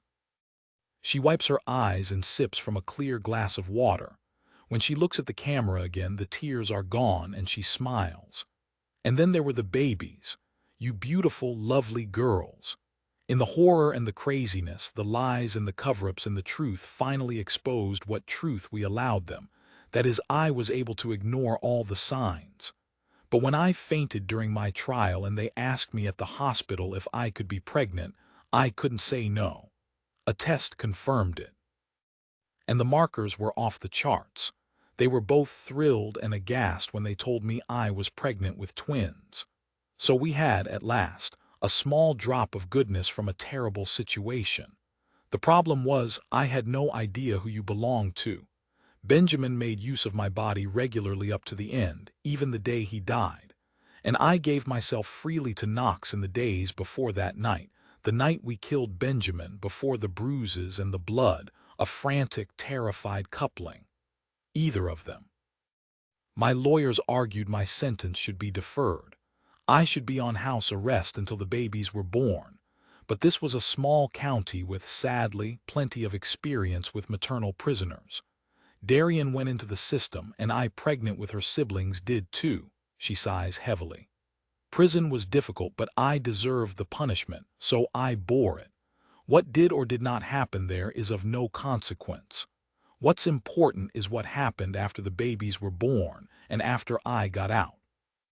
You three girls were the only thing that mattered to me anymore. I'd ruined my life, ruined Knox's life, and ruined yours too. Benjamin's family didn't want anything to do with me, and that included their grandchildren. Horrible people, but who can blame them? I ruined their lives by taking away the one thing they truly loved. All of you were in foster care. I didn't have a choice. They wouldn't let you stay with me. It broke me to let you go. 3 years is a very long time knowing pieces of your heart are living outside your body. When I was released, I went first to you, Darian, because my lawyer told me legally you still belonged to me. The family fostering you was worried about letting you go with me at first, because you'd adjusted well and were happy with them. But oh, how you cried when you saw me. They had been so diligent about bringing you to visit on holidays, showing you photos of me, telling you I'd come for you, that you knew me immediately. You threw yourself in my arms and screamed, "Mama, Mama," and we both cried with joy. There was no question you were coming to live with me. I was staying with Jamie, and she had room for us both. The twins, though, you girls were another matter. I was supposed to be in jail for a decade, my darlings.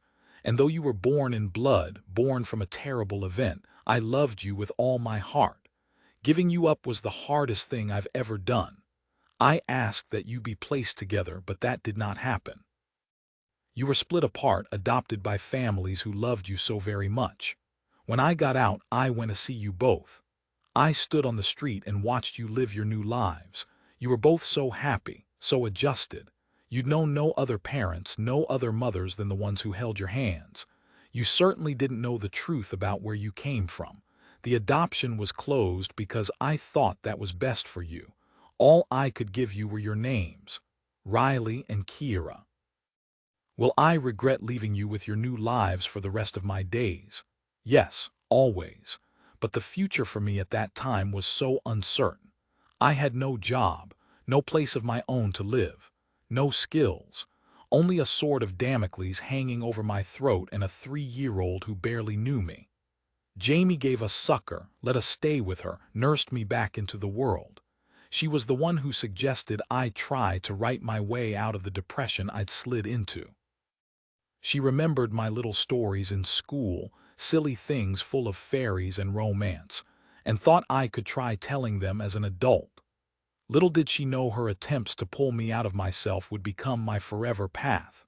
Riley, I've left you that first story if you want to include it.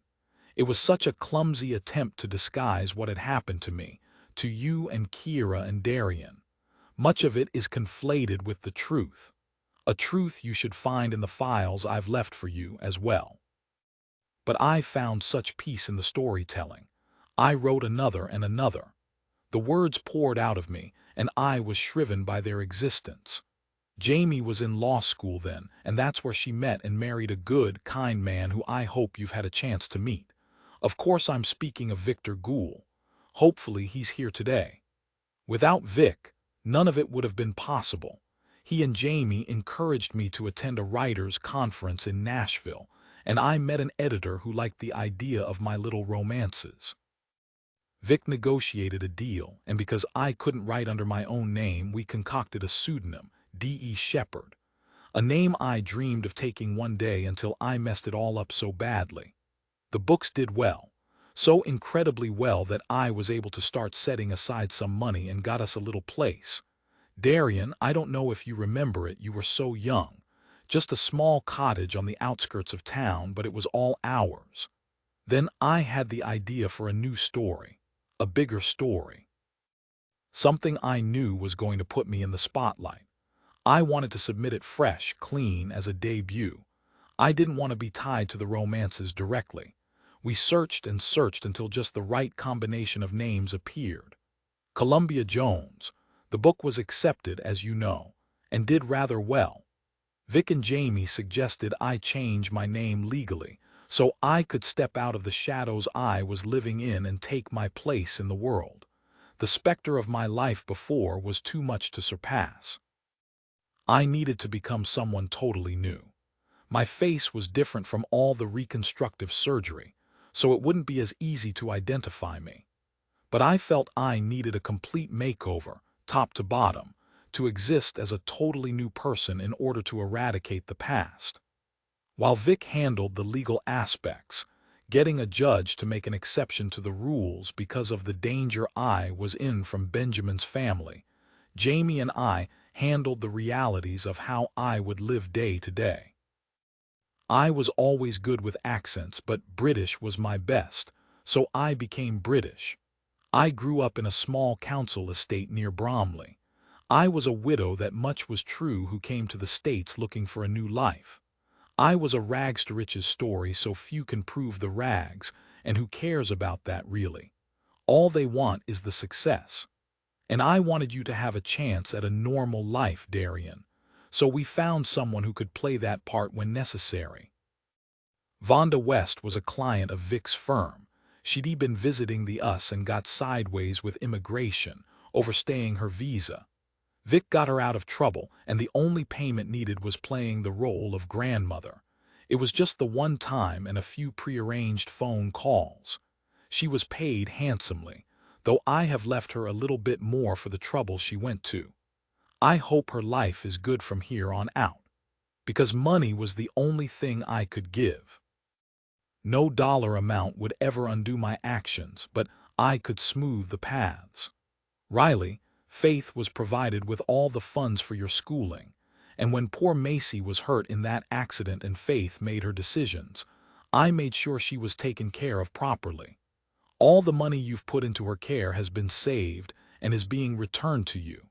Faith was under strict instructions to let you help. I hate that you had to grow up so fast, my darling, but you are a better person for the struggle.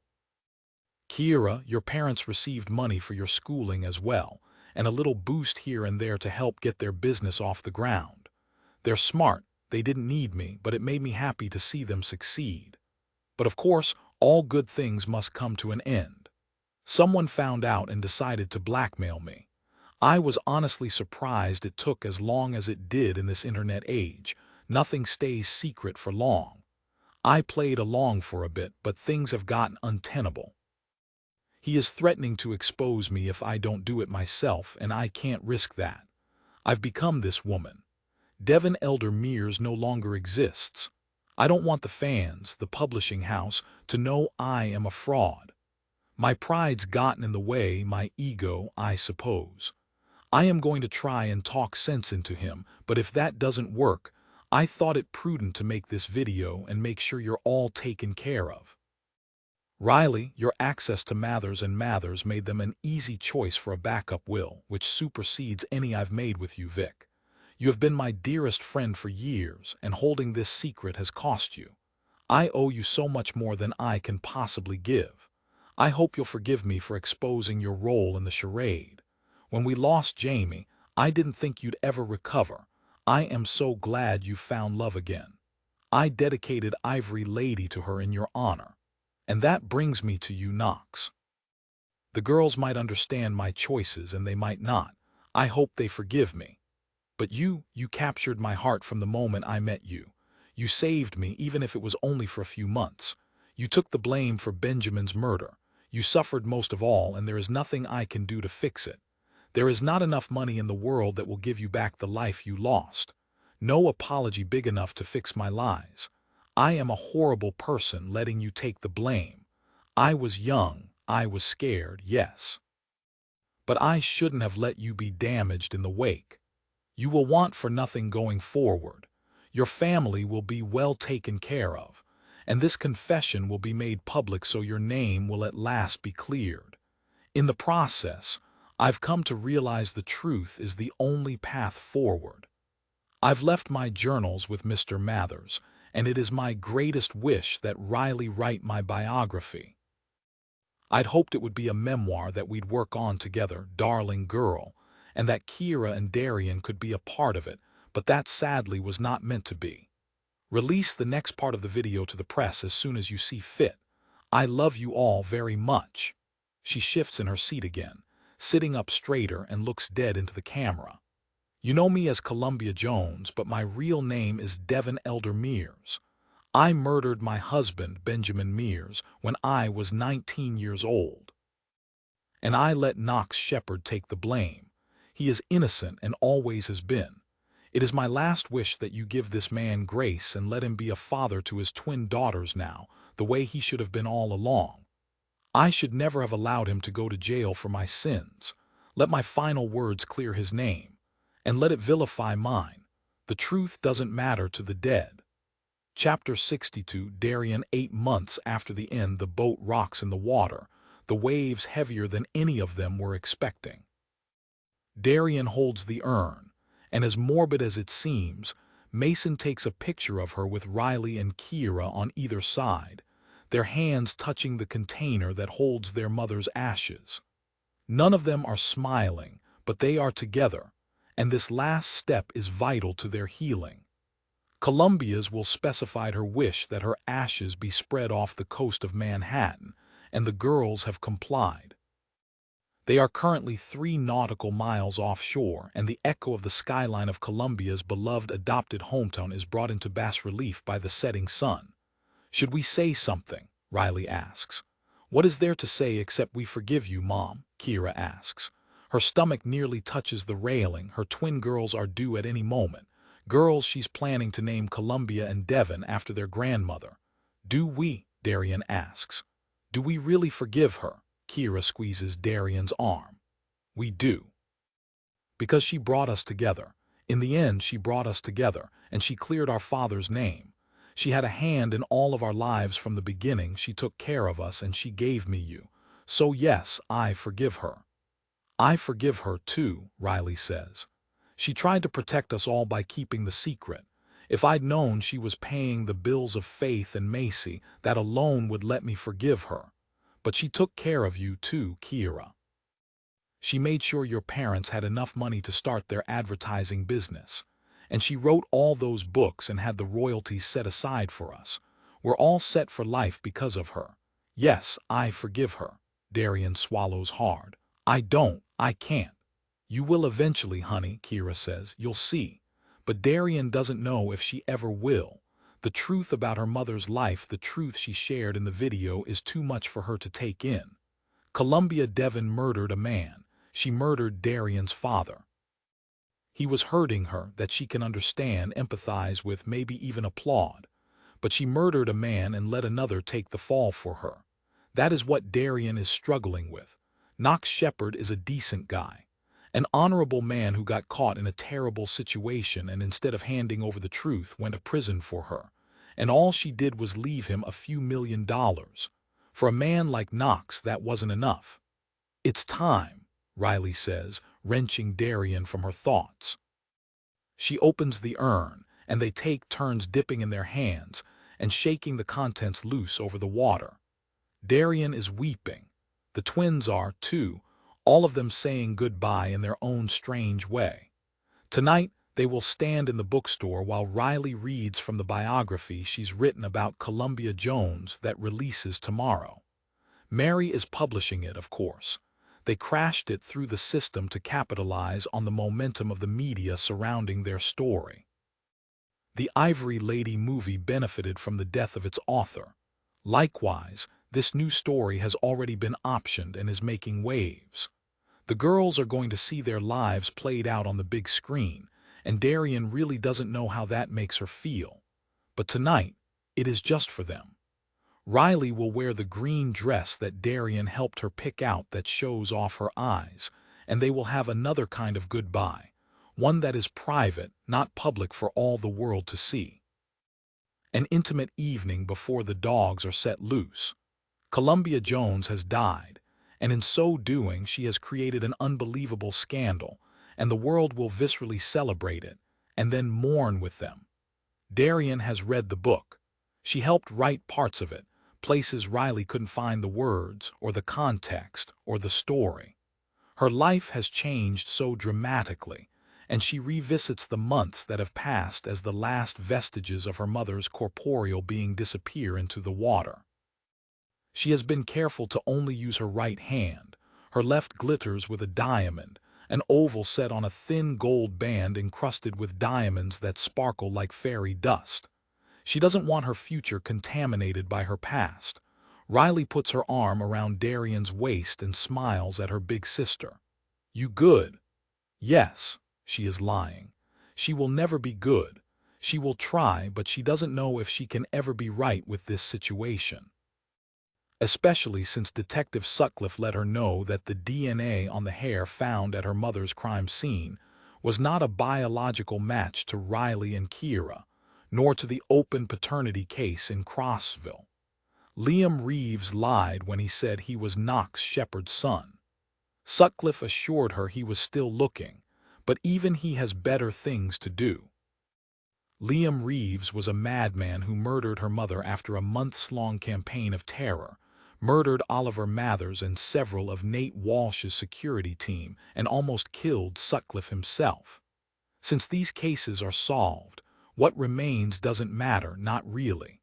As her mother famously said, the truth doesn't matter to the dead. But it is an open thread that makes her uncomfortable. She likes all the bows to be tied, all the loose strands to be resolved. It's the writer in her, the true gift her mother left her. We can't always get what we want. She looks to the women to whom she is now joined and nods. "Let's go home." Epilogue Mason is grateful Darian wanted a more casual wedding, because he sucks at bow ties, and if he were up here alone trying to get into a tux, he might just scream. She chose morning suits instead, which meant a nice gray tie, which he is happy to wear. The wedding is white, the bridesmaids Kira and Riley in the same shade as their big sister, their little sister, Tamsin, holding a basket of white rose petals. It is a nod to their mother's false flag past in England. The morning suits, the all-white, everything done with a British style. Mason thinks this is deliciously devious of Darian and has applauded her all the way. He can hear the girls getting ready next door, giggling and playing. They've found such joy in one another. Kira's family is here, all three boys and the newborn girls, and Riley's invited her adopted mother, whom she's speaking to again, after her sweet, innocent sister has finally been allowed to pass. Columbia's death brought these girls together, made them softer, gentler people. This is a good thing, he thinks. These women are good for each other. Knox Shepherd is downstairs as well, and Mason hopes he has a chance to chat with him later. The twins' father is a decent man, and Mason has a vested interest in him. Shepherd is going to walk Darian down the aisle, and he thinks that is more fitting than they know. Her first choice, Victor Gould, sadly passed away last month. The cancer finally ate him up inside. The detective is here, too. Darian insisted on inviting him. Sutcliffe is a good cop, but thankfully he's not quite good enough. Mason checks his email again and vows to deal with the situation as soon as he gets back from Crete. Fucking Liam and his fucking noisy brain still creating havoc from the dead. Yes, there is another email. There's been one every day for the past year. The subject line, again and again and again, with that emphasis shifted, do you remember? Liam must have written it before he went to the house in Maine, knowing there was a good chance his madness was making him reckless. One job, that's all he had. One job, that's it. And instead, he went around the bend and started killing people, stalking people, and very nearly exposed everything. And in the end, it was Mason who'd had to finish things. Liam was too sloppy, dosing the CBD, thinking a drop here or there was enough to kill her. The injection was the only way to make sure Columbia didn't wake up.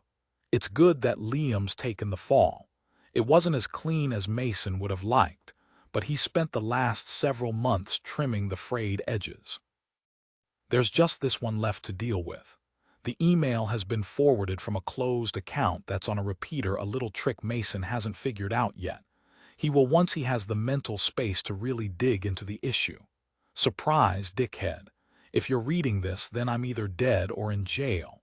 I wanted you to think you were in the clear, that your little plan worked. But it didn't, did it?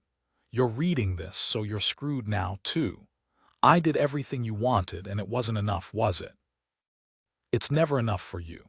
From the day we met in the hospital, when you showed me kindness and made me loyal to you, to the day you asked me to make her life a living hell, to punish her for what she did to you, what she took from you, what she did to your dad, I did everything your way.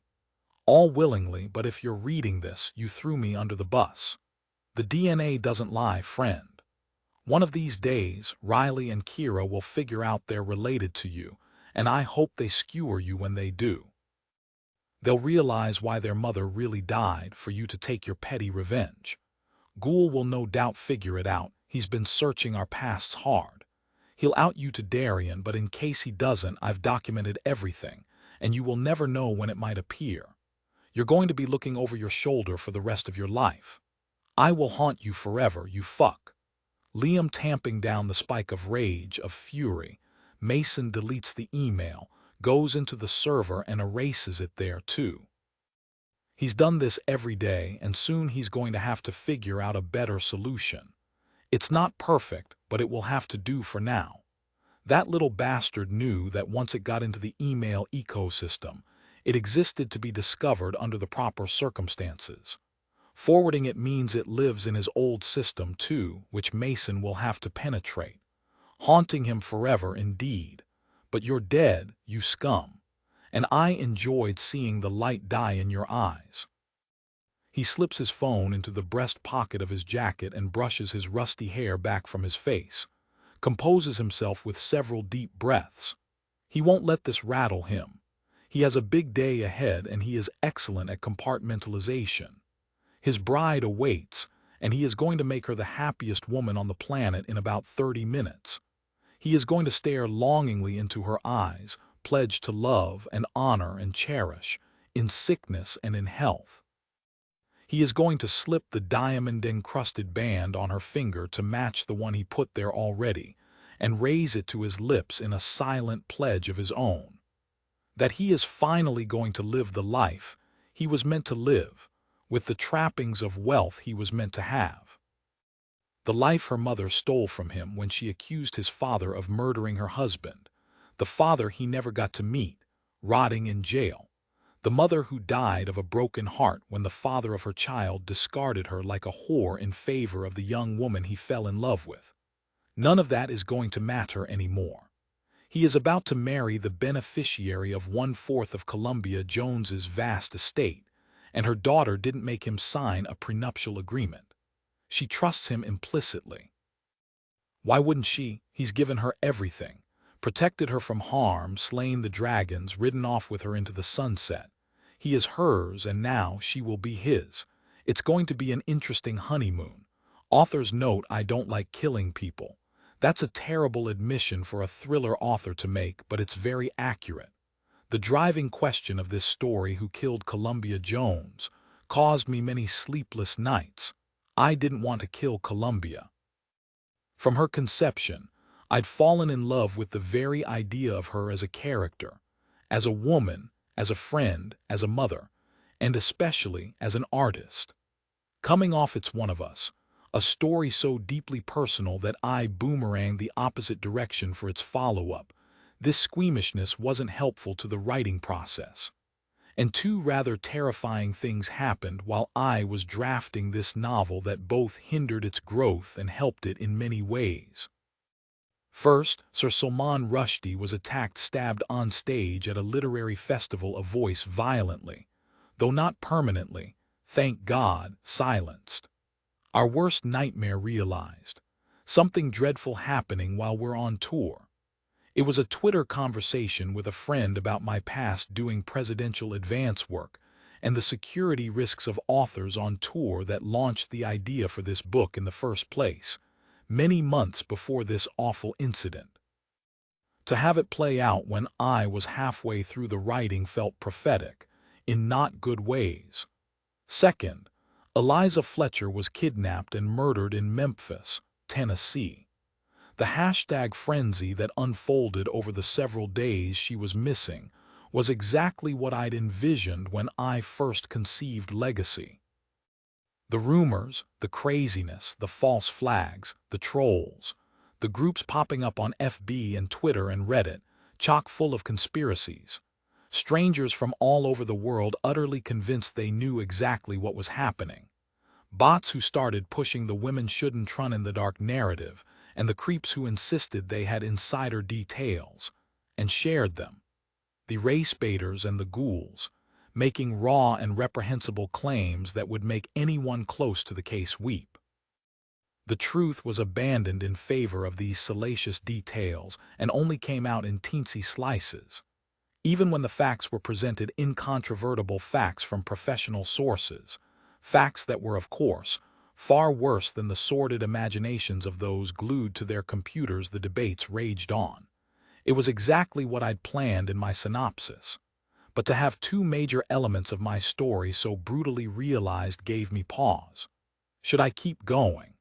Is this too real, too on the nose? Do I want to tell this particular story in this particular way at this particular time?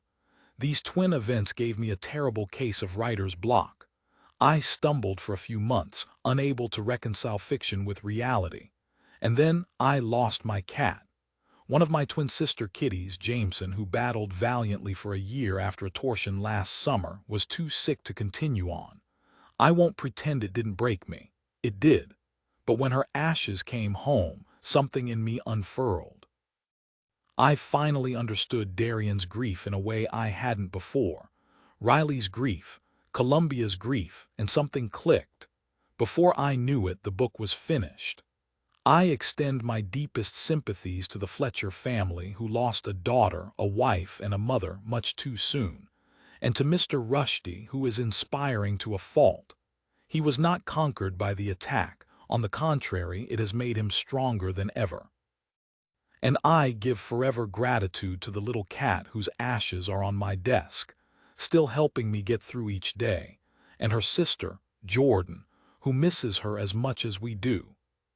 J.T. Ellison, Nashville, 2023. Acknowledgements: we writers are never alone on our journey to finishing a book, and I am no exception. To the following, I give my deepest, most heartfelt thanks. Liz Pearsons, my editor extraordinaire, for helping me shape Columbia's origin story into something magnificent and watering my very dry garden. Gracie Doyle, for the lunch that changed my life. Danielle Marshall, for that coffee all those years ago and everything since. I'm sorry about that awful red sauce.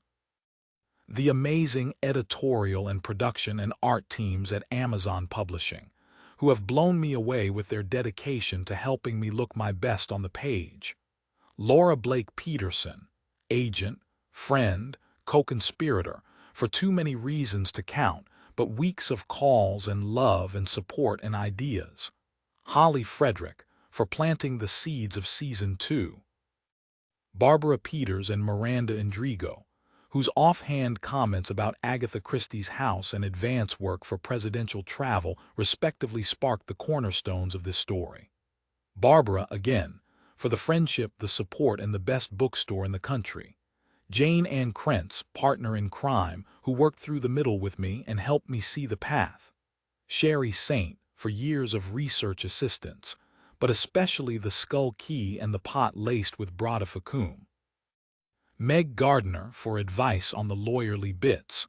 Laura Benedict, beloved sounding board and first reader, who encouraged me to take the knife out of Columbia's chest and be more subtle. Boy, did that work.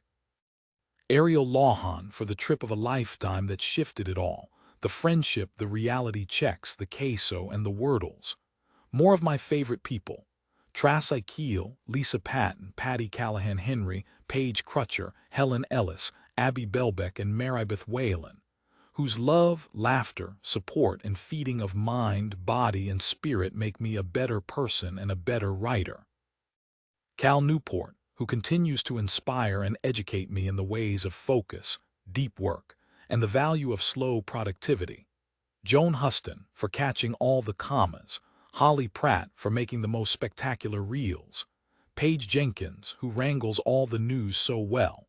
David at the ticket desk of the Museum of Modern Art, for letting us in free at 4:45 p.m. to do one last running pass through Gallery 403, so I could capture Riley's sense of panic properly.